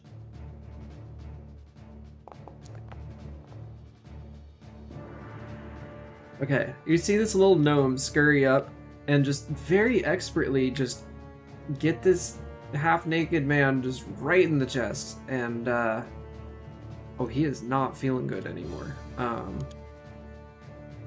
He's bleeding pretty profusely. Would you like to do a bonus action? Oh. Yeah, you can... Dagger counts as a bonus action, yes? Yes, do a normal attack and then 1d4. Okay, so just hit attack and then hit normal. Yep. Then That... one second. That does not hit. You miss so your attack. Okay. no d4? Sorry? So no d4? Correct. So if you Okay. Miss your attack, then no damage is rolled. If you Okay. Succeed your attack, then damage is rolled. So it's basically you swung, your dagger did not hit them, and therefore no attack happens. Or their armor could have blocked it. Who knows? You're a small little gnome. Maybe you aren't the strongest. Although your strength is pretty good. So Couldn't quite reach. Yeah, we'll say it's a reach issue. Short arms. Okay, Sebastian, you're up. Okay. I'll use my movement to come over here. How do you say it again? Sourship? Sourship? Cheership. Searship. And cast a mage armor on them. Okay. Here you are, little one. And then bonus action. I can also throw a dagger for a bonus action, right? Or does that have to be Sure. in there? Yeah, go for it. Okay. So I'm gonna chuck it at this guy. Testing. Hey, Joe. Throw. Okay, good. Oh, thank you. Whew. Hi. Welcome back. Sorry about that. 16. That is an expert throw. Sebastian, who did you aim at? I missed it. This one That right one? here. Awesome. Okay. Please roll your damage. 1d4. Yeah. Just a Little little prick.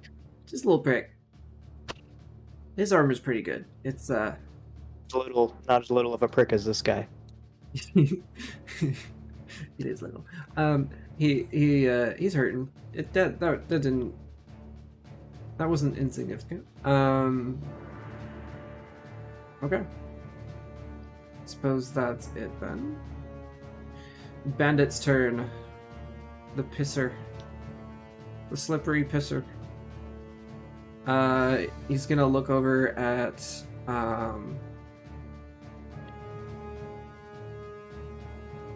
What do you think?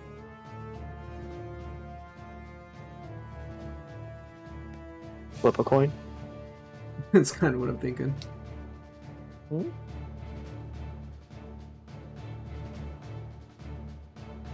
He's gonna look at Roll this a little... 1d2. Honestly, yeah. Look at... I mean, there's a coin option, I'm pretty sure. Because I know when you're doing your Yeah, it's called run. your dice, Yeah, it's called. coin. Yeah, it's called the 1d2. Oh, okay, yeah. You could just roll a run 1d2. It's a There you coin. go. It's literally a coin. All right. So the that's pretty cool. The bandit there looks at this little gnome that ran up and tried to get him, and now they're glowing or something, and he's very disturbed by this, and is gonna try and attack the gnome. Let's see what happens. Did you make sure to add the mage armor? I am adding Did it in they- my head, but yeah. There is you can add it in the character sheet. If you go to their armor class, there's a little setting icon. And then there's mage armor. There's a little drop down for calculation. You can click mage armor. So far, in both of the fights we've been in, I'm sorry, run that through again. I was finding their sheet. Yeah, so on their sheet, their armor class. Well, actually, let me double check if it's on the tidy version. I see it. I see it. I see it. I got it. yeah. Thank you. Cool. You can click armor class on the drop down and add mage armor. Okay. Dope. Very useful. Thank you. Okay. This wee little bandit.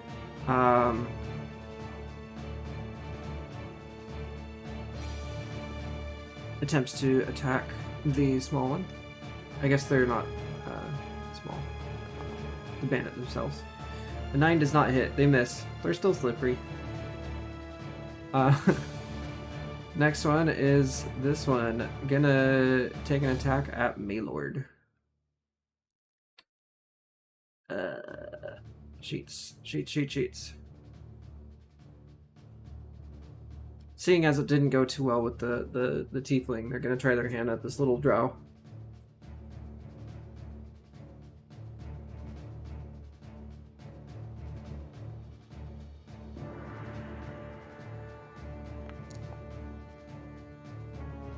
Oof. Oof. That hits. You cursed it, Maylord. crit. It's a fucking crit. Is that hitting? Maylord. Oh no. Yeah.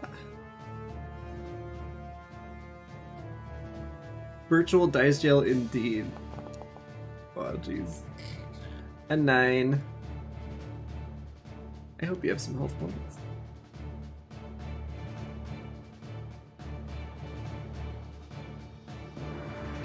Oh god. Oh God. Oh, 1 HP. it's fine. It's totally fine. Ooh, goody. I was about to go, I swear to God, if you just fucking one-tap Maylord, that would have been awkward. A bit. I already kind of did this earlier today. It's all good. I'm not trying to kill y'all. It's fine. Dice. Are you sure? I'm sure. I was like, these will be easy. There'll be no probs. They're just some bandits. Bold assumption. Bold assumption indeed. It's, We are playing a game where everything is pretty much left up to fate. Yeah, very true. Very true. alright. This is one way to make me play Odin. Yeah. Oh, Tiefling, it's your turn.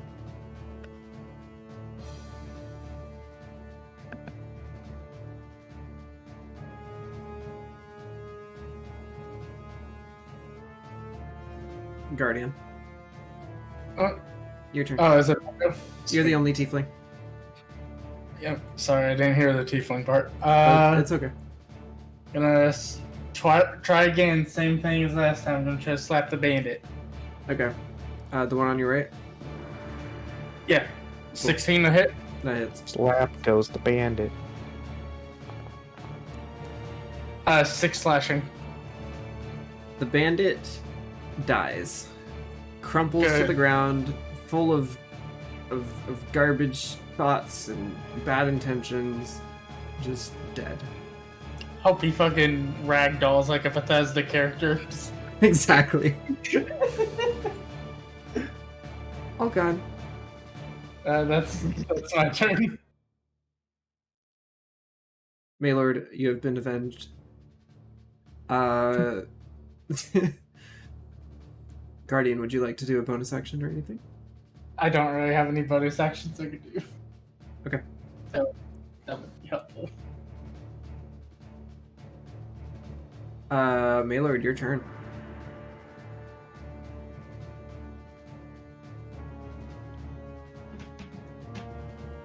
It's an appropriate name, isn't it?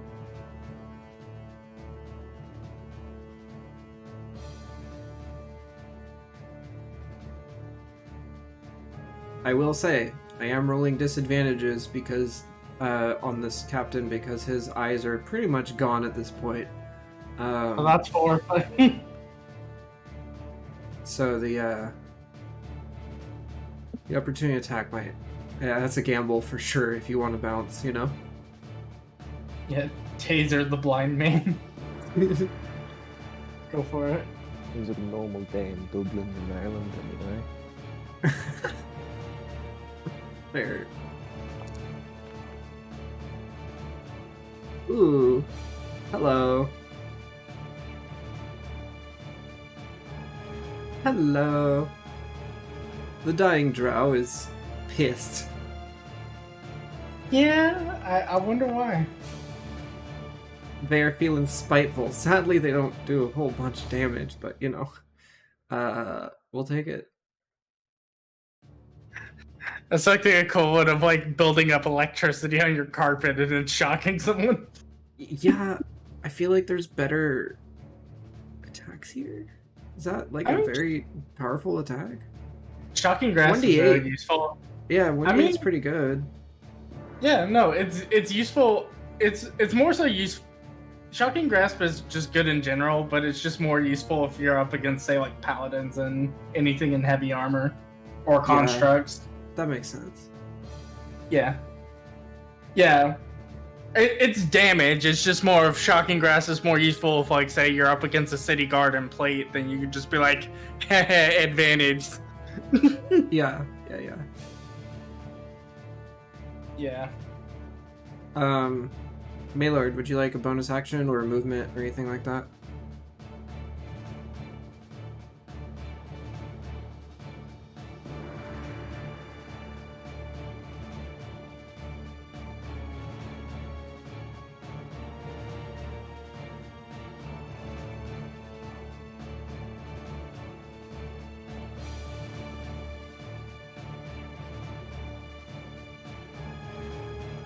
There would be an attack opportunity, but it is at disadvantage because they cannot see. Do you want to risk it for the biscuit? It'll be easier to stabilize you if you are away from them. I'll say that.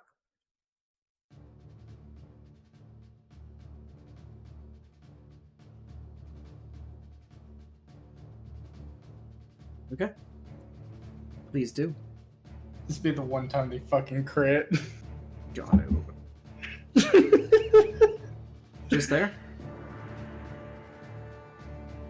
Move like, yeah, that's better. Alright. Opportunity attack time.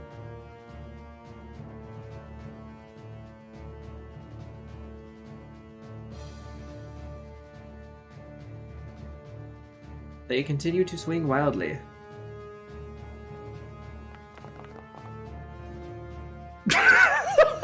Fucking A! How? How? For those that don't know, because you can't see the numbers, that's a 20 fucking 3 on disadvantage. Jesus. I fucking told you. What the fuck? That's a 5. You were out. You were dead. You were on. I mean, you're not dead, but you were on the ground. Holy shit. He's not trying to kill us. He's blind. I'm completely safe. You got lucky. Those wild blind swings, they got lucky. That's all I mean, I'm hey, saying. you hit something eventually. Yeah. Jesus. I'm sorry. By the omnicide. Alright. It's Captain's time. Captain O'Captain. He kind of sniffs around, goes, oh. It's like looking for this drow. And,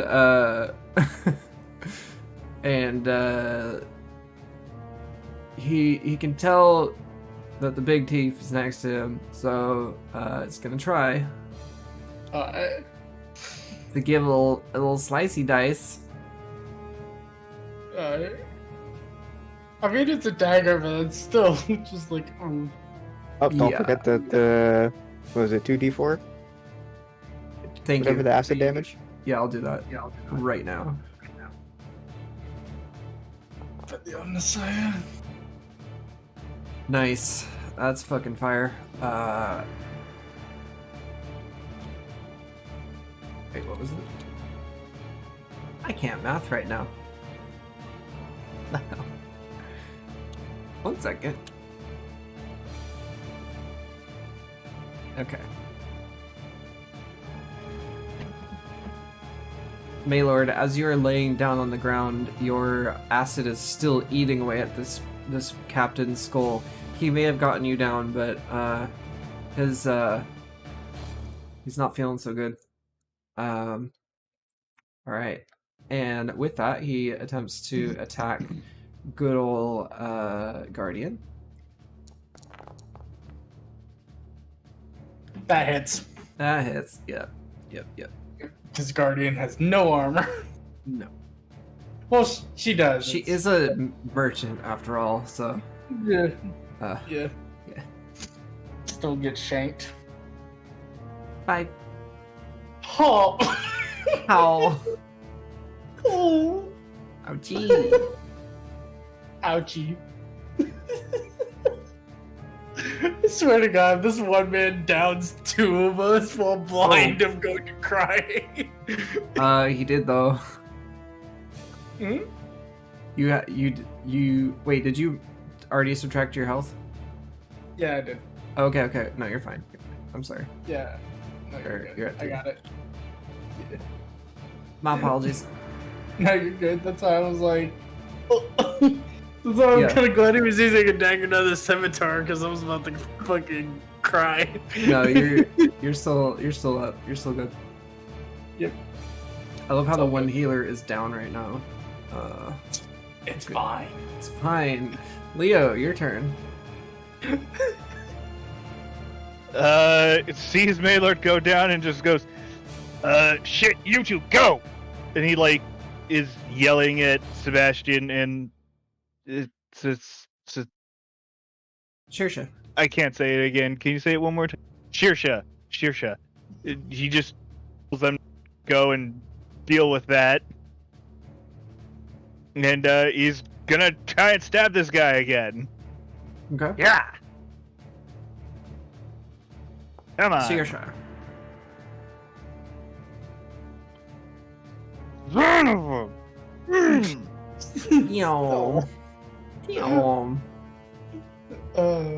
That do not I hit. don't. Yeah, no, I don't. I feel like the dice Hey, gods are trying to hey. say something right now. Feel like what? They are. I don't know what, but I mean, yeesh. Come on, just yeah, no. I mean, I have one more dagger, I guess, but I technically can't throw it right now. Why So not? yeah, that's Why can't you throw it? I mean, I can either throw it at the big dude or stab this dude. It's just I don't know. Screw it. I'll just throw the other one. Daggers are easy enough to get. Just throwing another one at the boss. Okay. Well, the captain-y guy. There you That's go. a crit. Nice. You spin around Okay, and you so- toss that shit and you smack his fucking face with that blade. That's Max damage. yeah. That's just Hell yeah. 8 damage. Hell yeah. Max damage, baby. Nice. Yeah. This Just- bandit is unusually Kind- fucking resilient, but he is in pain right now. Mans is a tank. Yeah. Oh yeah. Oh yeah, no, bandit captains get rough. Mm-hmm. Leo, do you have any bonus actions? Oh, you just did that. My bad. Yeah. No, he just spins back around and draws the rapier out of the dirt real quick. And is like, ah. Dope. Saoirse, your turn.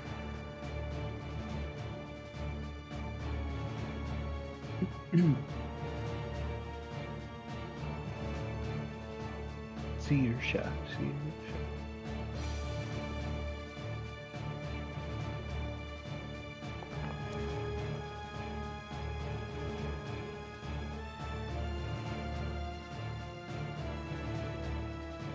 I just realized I was muted. I'm walloping P for brains in the back of my head. That's okay. The 11 does not hit, sadly. Fuck.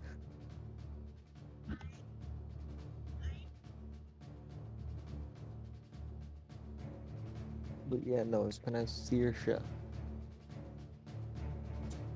So how I have it spelt? Well, spelled in Discord. Yeah, she dropped the good old basic pronunciation. Spelling. Yeah. Saoirse, would you like to do any sort of bonus action, or are you out? Or movement? I'm gonna try hit P for brains with my dagger. Okay. Wait, who's P for brains? Oh, piss brain. Yeah, okay. Yeah, P for brains. Go ahead and roll attack. Could have hit him with a vicious mockery and called That him also piss doesn't brain. hit. Yeah. I already used vicious mockery though. Yep.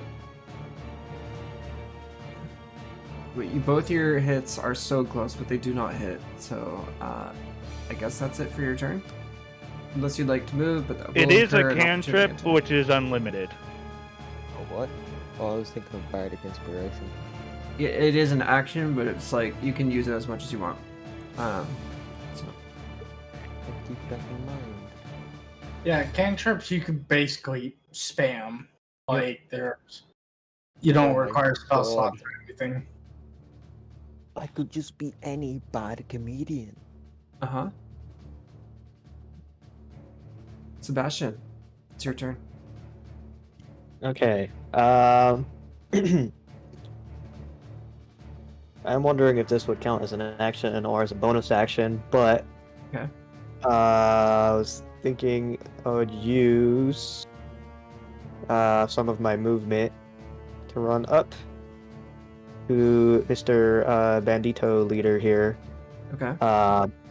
and try and shove him onto the ice in hopes he slips and gets knocked prone. I love that. Please roll a, or feel free to move, and then roll a strength check. I think interaction like that is usually an action, but That'd be an action. yeah, that would be an action to shove.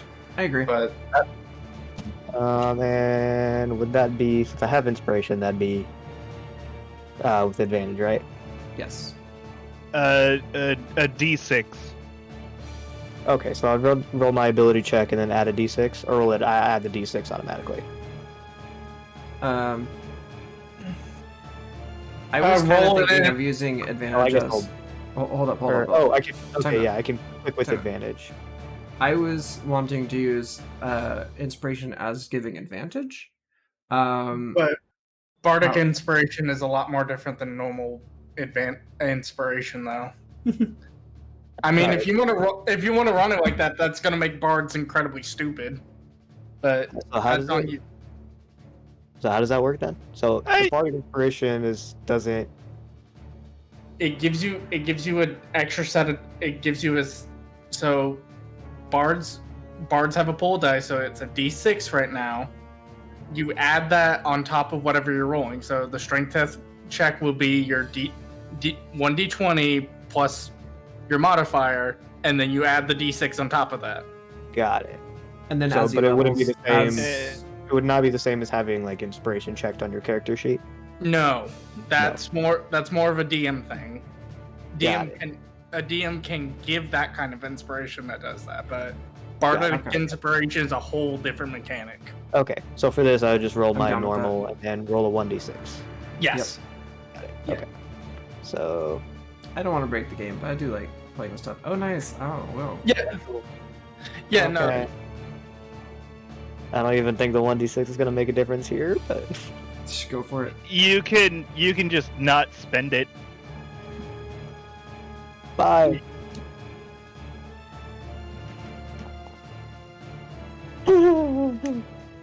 It doesn't work. Yeah. He's a fucking tank. Yeah. Okay. Well. Cool.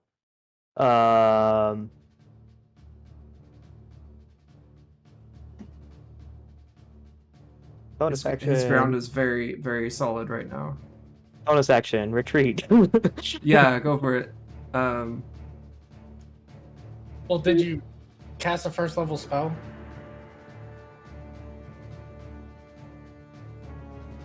You have to cast a first level spell or higher for that to work. Oh yeah, huh? Yeah, you can't just spam that. Okay. You have to cast a first Spell, level yeah. spell, otherwise it doesn't.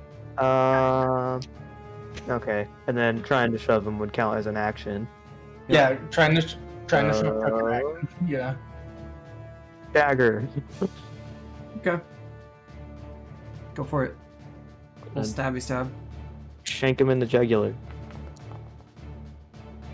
Or not. Maybe. Nope. He puts up his arm. He can hear you. And Nope. blocks it with his gauntlets. Cool. That is it. Guardian, help. Bandit's turn. I'm screwed. What do you think I'm at? You're asking the warlock for help. His baby bandit turn. Okay, it's gonna try and... Second. It's gonna try and hit the little gnome. That's rude. You know, with the slippery scimitar. Don't drop it. Doesn't hit. He dropped it. He dropped it. Just trying to pick it up now. But So, Guardian, it's on you.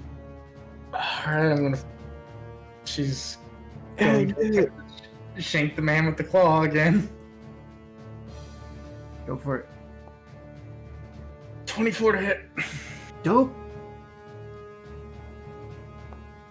Yeet! Yeah, 10 yeet. slashing. Oh shit! All right. You just get in there with that claw and you mess up his guts. He's fucked. He's like doubling over at this point. Good job. Puggers. That'll be my turn. Okay. I'm just picturing this like claws every turn, like the episode of Family Guy where they get superpowers, but Meg just has like her nails grow. Oh, well, She that's just, like slashes him, and it's like, ow, that hurt a little. Well, I mean, her hand is turning into a full-on dragon palm right now. It's rough time. It's some spiky, scaly fun times. Okay, who's next? That'd be Maylord. Maylord. The death saves begin. Time to hop into some DMs, eh? Oh, God. Alright. That's a crit fail? Oh, that was supposed to be rolled in private, but you know. Oh my god! That's a crit. That's two fails automatically.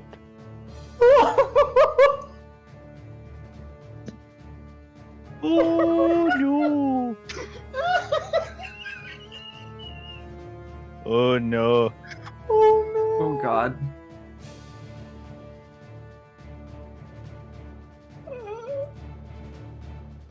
So it's the bandit captain's turn, I'm guessing.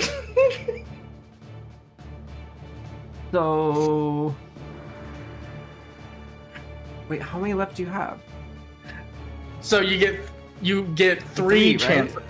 So Yeah. so that was a crit fail. So that was That a was crit two. fail. So that counts as two. So if Oh god. they only get one more, they get one more chance. We're It's actually one. But I don't it's think Okay. I am reminder. back. People can be Sorry, stabilized. I don't know what yeah, but that's the thing. But that's the thing. If they roll the three failed, it's I know. But what I'm saying is, I have this rule about keeping people from dying by I know. y'all running over and assisting in the death saves. Yep. So, Yep. if anyone would like to assist Maylord and keep Ver from dying, feel free to go and attend to them.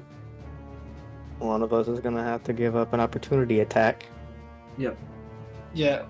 Well, it's Bandito Captain's turn. Whatever he decides to fucking do. Yeah.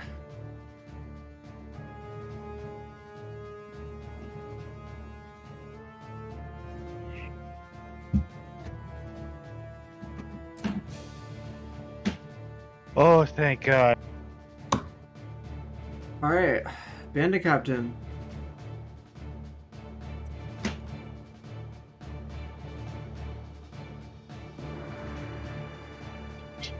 Sorry, thinking. Second.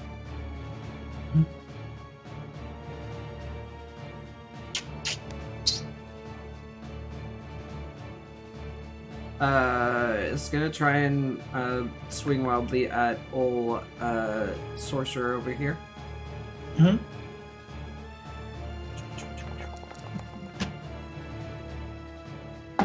It hits. Sebastian.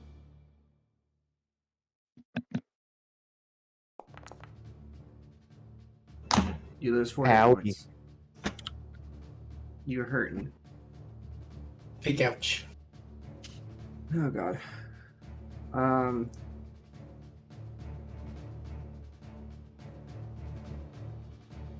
Are y'all able to see each other's character sheets? No. Okay. Nope. Next time there's death saves going on, please roll those privately. That is not supposed to be public, so yeah. As far as how we play here.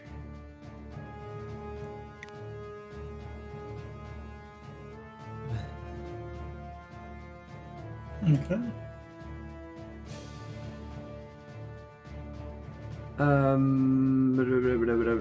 Leo, your turn.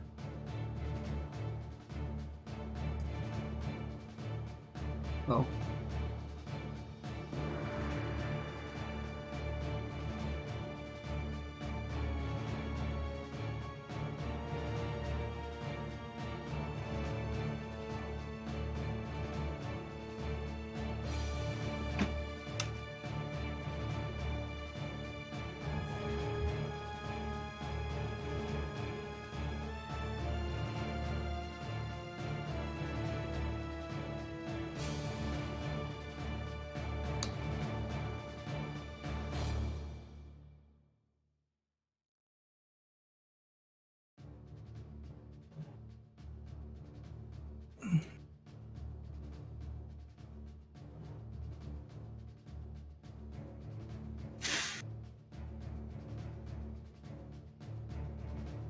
Okay. Trell opts to do the stabby. Yep.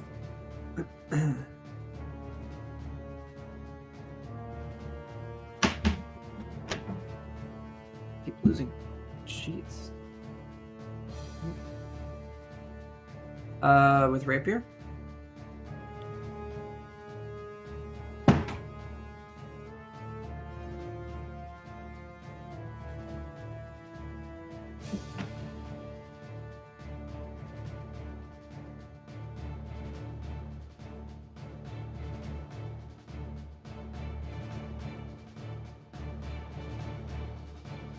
Okay.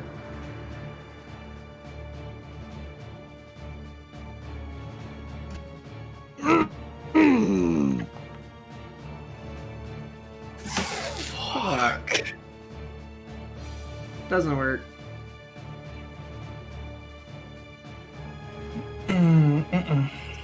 You still have a bonus action, and you can move.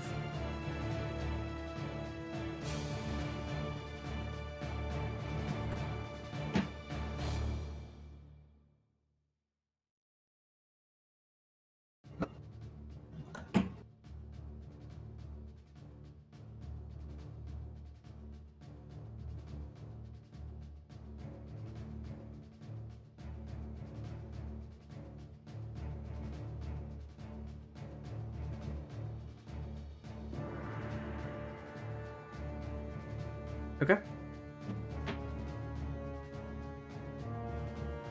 Runs towards Maylord, and the bandit is going to take a opportunity attack. Oh, come on. Where are you now? I hear you, Joe. 18. Are you fucking serious? Oh no. It's only 3. It's only 3. Okay. Okay. Health has been adjusted.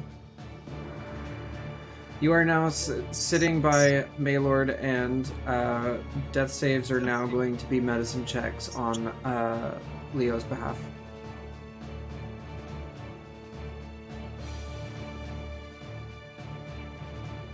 Okay.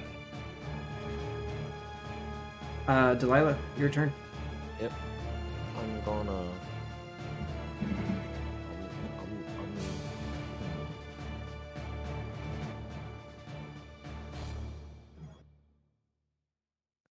I'm gonna make fun of the fact he has pee on his hands. Okay. Could you use that mockery?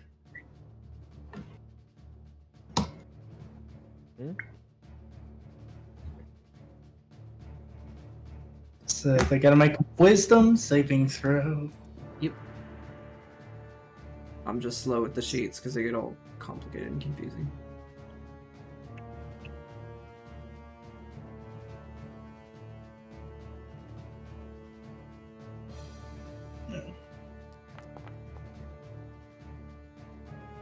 Still pass, damn it. You're fucking serious? Okay, you can't trip. Your action is taken. You have bonus action abilities. Right, I'm a stick with what I know. I'm shanking the bitch. Shank. Okay. That works. 19. Excellent. Please roll damage. 1d4.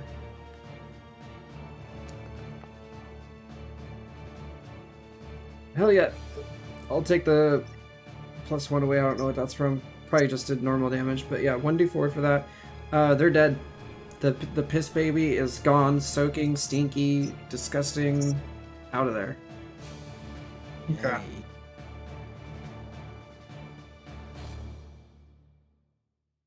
Yay. Delilah. Yes. Your turn's over unless you want to move.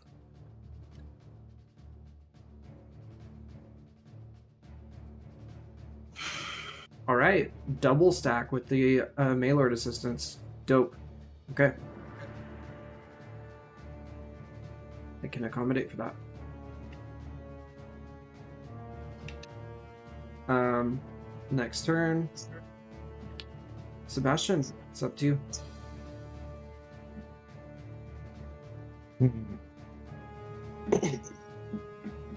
I have an idea of what I want to do, but I don't know if I could do it while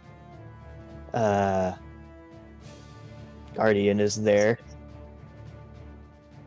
What are you thinking? Thunderwave. That would hurt me. Yeah, I mean, we could try it, but it would immediately. you would need to skedaddle somehow. Yeah, no, that would be a case of like, you would have to pray to whatever you believe in that I make the save, otherwise you just down me.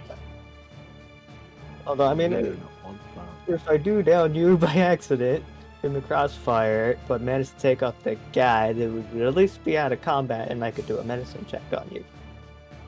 I mean, if you want to fucking risk it. I'd rather get your, like... But that's also assuming that it kills him. yeah. We do have What do you- two what do you backups like? for check, but you know that's What are you willing to, it's your call. I'm willing. Are you willing? Yeah, I'm willing to risk it for the biscuit. Let's go. Are you willing to risk it for the biscuit? Yeah, let's go. Okay. Alright. Why not? Hitting time. Well, I can't. Oh, actually. No, I can put it out of your range. Oh, okay, thank Think. God. Or wait. Because it's a directed blast, right? It's. Originating from you, no, so it would hit me. Okay. So originating out of me, so yeah, you would be caught in the crossfire. Yep. It's weird though because it gives me the square that I could place it. It's like lets me place it anywhere. Con, do a Constitution saving throw. Yep, doing it now. Failed. Fail. All right. Roll it. Hold up. Also fail. So Bandit does get hurt.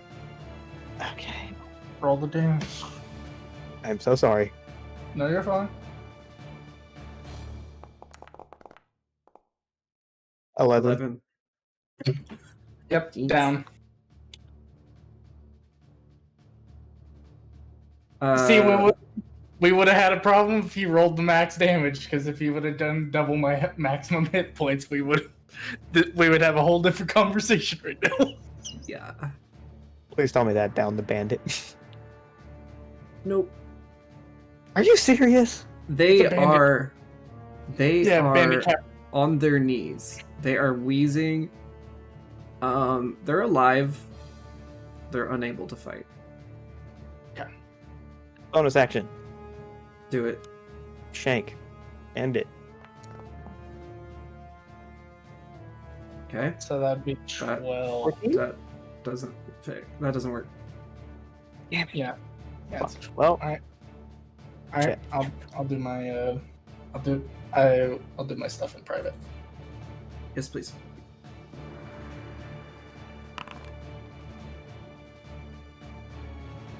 Okay. And it is now Maylord.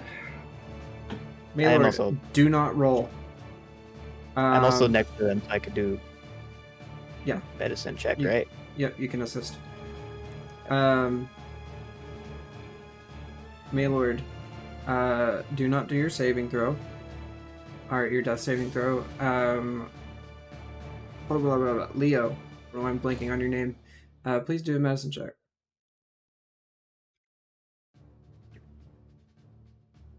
Hi, sorry, I'm only like partly here. Oh, okay. I can do it if you want. Medicine. Wait, am I rolling a medicine check? Yep, just click your medicine button.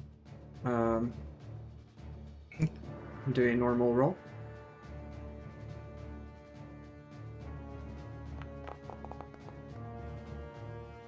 Succeeds. Do not add to the thing. Maylord, you're good to go. For the next round. You're stabilized. So Maylord is no longer making death saves. You and Sirsha are making death saves on Ver's behalf. Because of the assistance rule So- that I made.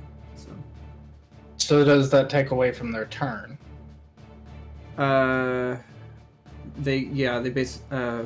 Basically someone who is down and being assisted does not have a turn at the moment. No, I'm talking about the person that is assisting them. Do they just give up? Yeah. Wait, Okay. let me think. As in, this counts as Maylord's turn. Doesn't This counts count as Maylord's turn. This does not count as Leo's turn. If that makes sense. Okay, that's what I'm asking. Oh. Yeah, we're not breaking That was order. That was not what I was expecting. Yeah, But no. okay. That's not what I was expecting either, but okay. Yeah, no, this is a very different rule, I guess, but it's designed to keep people alive for this very reason. Is there supposed to be music going or no? Yes, There is, but it did just restart, so it's a little quiet. But Okay, just give me a second. anyway, I'm still here. Just continue, I guess, with whatever is going on. okay. it's It's Bandit. Bandit Captain's turn, but they are so wounded they cannot fight right now. There's not much they can do.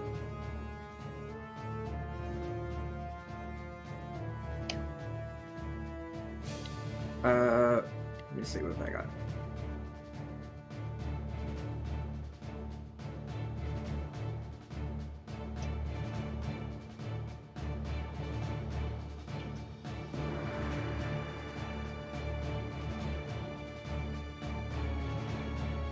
I mean, he's blind. He's on his knees. There's literally nothing he could do. I guess I could like cut the dagger in half. Testing. Hello. Okay. Whew. Okay, this is gonna be a disadvantage roll on. Jesus fuck. still hits. Damn. This is one crazy bandit. Oh, Who's that on? Is on Sorcerer or Guardian? Sorcerer. Okay. 2 damage. Ow. I'm basically gonna do a non-bonus cut in half when they're this low. So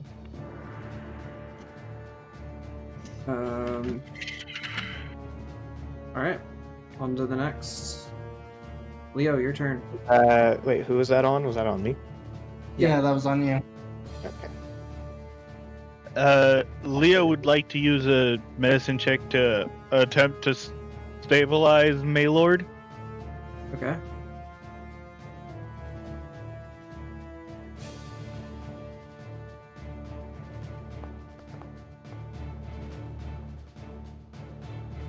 Nine. Okay, well that didn't work. What is this? I've rolled a 9. Yeah, but you already did the medicine check to stabilize Maylord. On Maylord's Oh, turn. so You don't need to. yeah. They're life. Oh. Okay, so they're safe. They're good to go. They are safe because of their turn. You are allowed to fight or whatever. Basically, you are standing by them. You put your hands on them during Maylord's turn, and you're able to fight. But if you move away, you cannot assist anymore. So disregard that roll. Oh, okay. You have action, bonus action, movement, all that. Okay. Yeah, I'll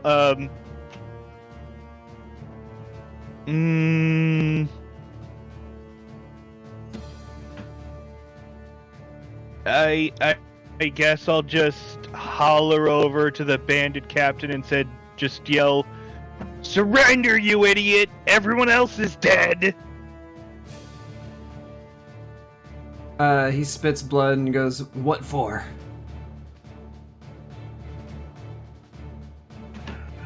I don't know, so you can live another day?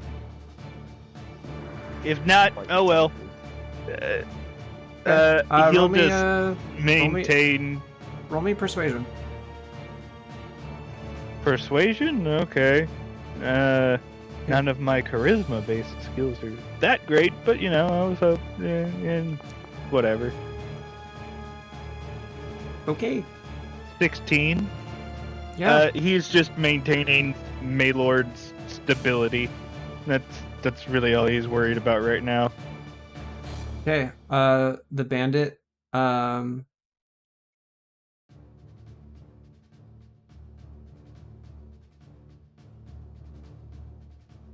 One second.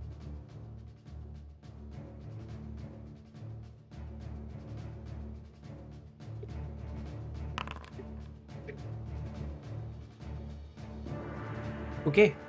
The bandit kind of slumps, drops his dagger. Goes, fine. Dead anyway. And combat's over. He puts out his hands. That's only because of your roll. and then the check I did in private as well. What? I did not expect that to work at all. Me neither.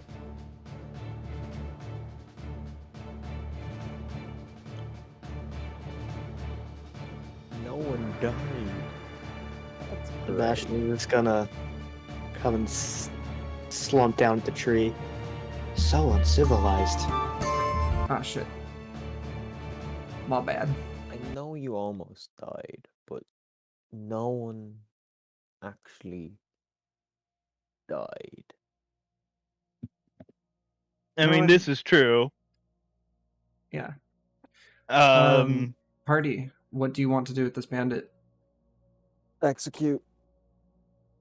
Execute? for now, tie him to a tree. Okay. Oh.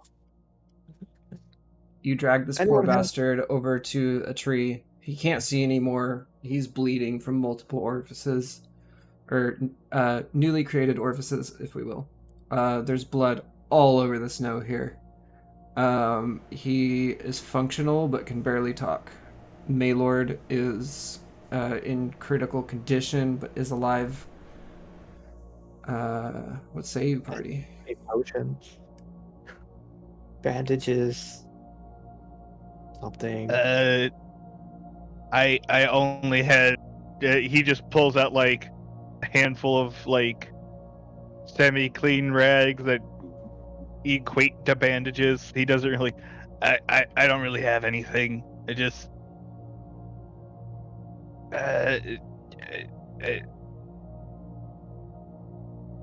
We take a break here. Hopefully he'll wake up in an hour or two. We'll see. Yes, Guardian as well. I apologize. Oh, Guardian yeah, is also down.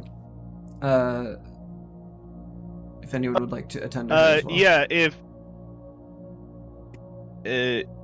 yes, if somebody is proficient in medicine, I will assist. That would be Saoirse and Sebastian both have pretty decent medicine Well. abilities. Will I do a medicine roll? Yeah, go ahead and click medicine. Tell me who you are attempting to assist. I did Idea. not help. Not really. No. Leo is trying to assist Saoirse. So With Guardian? Saoirse would get advantage. With Guardian, yes. Okay. So advantage. Saoirse, roll medicine with advantage. Okay. Let's say that's good. Apologies, I did not know Guardian was also down. It's okay. It's like just happened. No Yeah, man left behind. We tried to maneuver. It worked, but it almost didn't. It would have been bad if it would have been bad if it worked too well. That's when we would have had the issues. Yeah. Yeah. So they're stabilized. They are stabilized. Yep. They're alive. Yep. You have two very wounded party members. A lot of you are quite wounded right now. You're sitting around this frozen cove, if it were, and you're next to a alive but tied up and dying bandit captain. Two of your party members are unconscious but alive and in a stable condition. Sebastian's just gonna kind of give Guardian a tap. Apologies about that, friend. And So kind of lump over to Mr. Bandit Chief here and kind of give him a light tap on the cheek. Try and get his attention.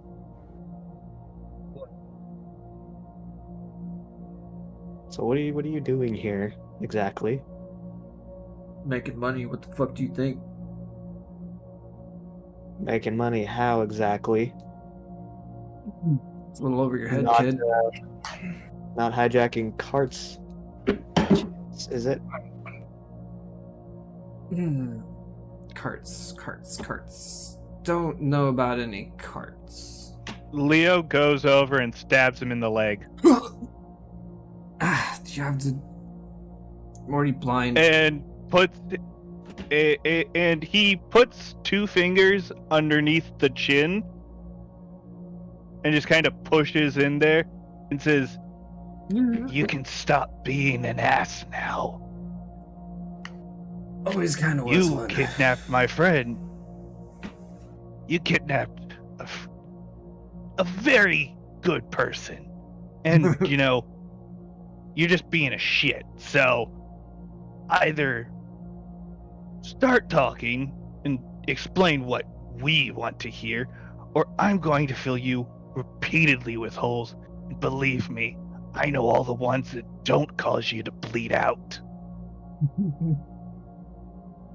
What you find in this cave, it's nothing. You're not going to find anything you're going to live through anyway. Neither will you. And he just twists the rapier in his leg. He's keeling over. He's not too long for this world. If you have any other questions, you might want to get to him.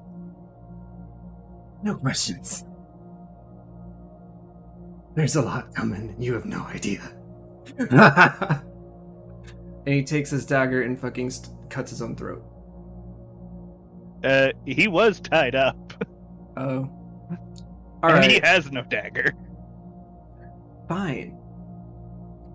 He kills himself somehow.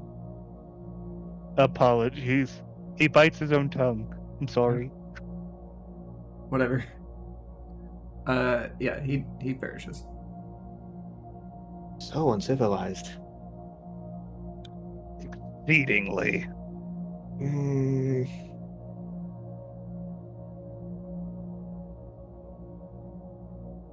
We need to wait at least until these two stabilize. And wake up before we can even go anywhere.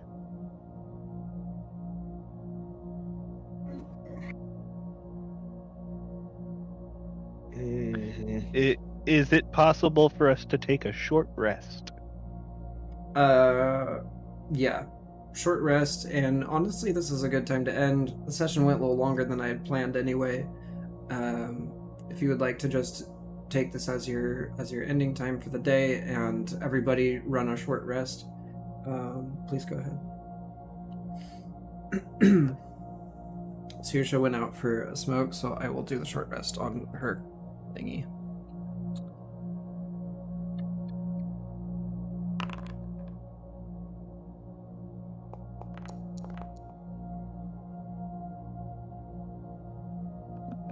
Yeah, have 5 hit points, but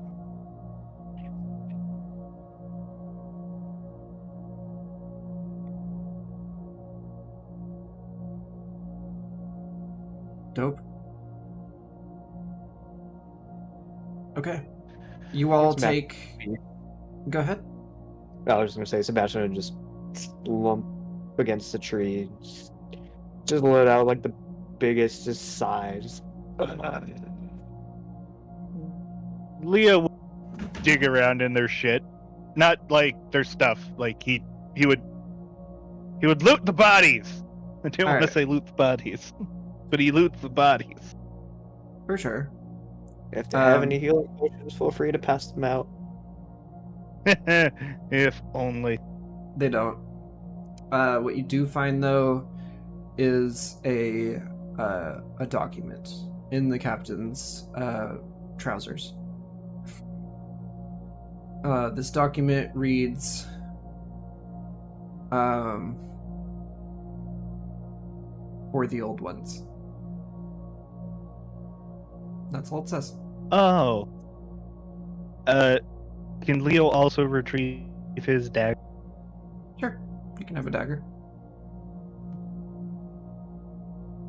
He just goes and picks up all the daggers from everybody around. Just if one of them has a dagger, picks up the captain's old dagger, he picks up one of his daggers. He pulls... Well, actually no, because he can pull one out of the captain and get the captain's. There were Pass 3 dagger to everybody. Yeah, there were 3 daggers total. That's what's available. Oh, okay, cool. I'll have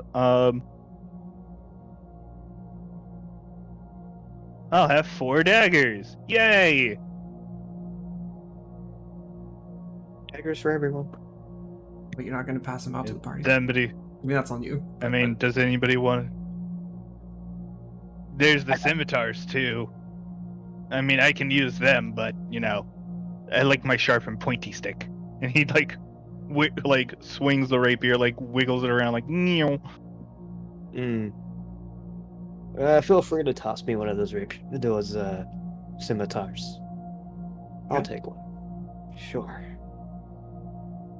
Make sure to because there were 2 guys with scimitars, right? Yep. 2 guys with scimitars. All 3 had daggers. So there is a total of 2 scimitars, 3 daggers for you to use. Great. And I assume they have nothing of value besides the note, which Correct. he'll just pass over to Sebastian. Like, I don't know what the fuck that is. I can read it, and I can read what it says, but Old ones. I don't get it. Old ones. If it's another cult again, I'm gonna be real pissed. Giving Sebastian's profession, is there a check I can do? You can do a history check.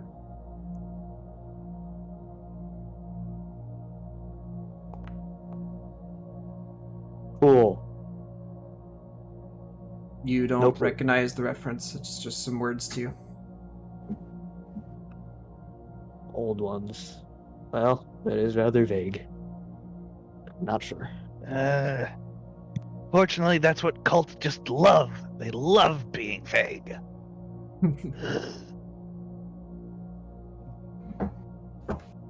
You can see his one eye is just like starting to twitch, like, if this is another cult, I'm gonna throw a fit. The history with cults, do you? Yes. Bam. Short version, yes. Mm-hmm.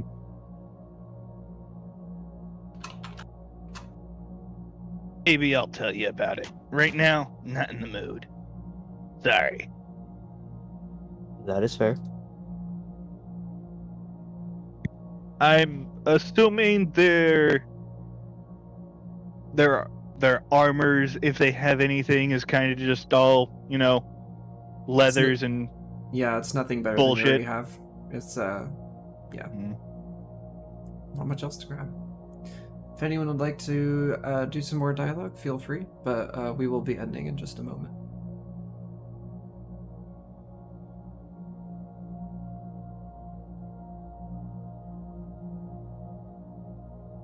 I think I'm satisfied for now. Is everybody else? Yes, I am. Yeah. Just gonna add one of the scimitars to my inventory. That's Okay. cool. Yeah, DM me your additions. I'm writing notes, but I would just want to compare notes and stuff. So, and then we'll do stuff to your character sheets if you haven't already. Thank you everybody for playing first episode of Zotian Epoch and for watching it. For those who have decided to do so on the YouTubes, we really appreciate your participation and support. My name's Humek. We'll see you in 2 weeks to pick up where we left off here. Yeah. Can't wait. Peace out, sauerkrauts.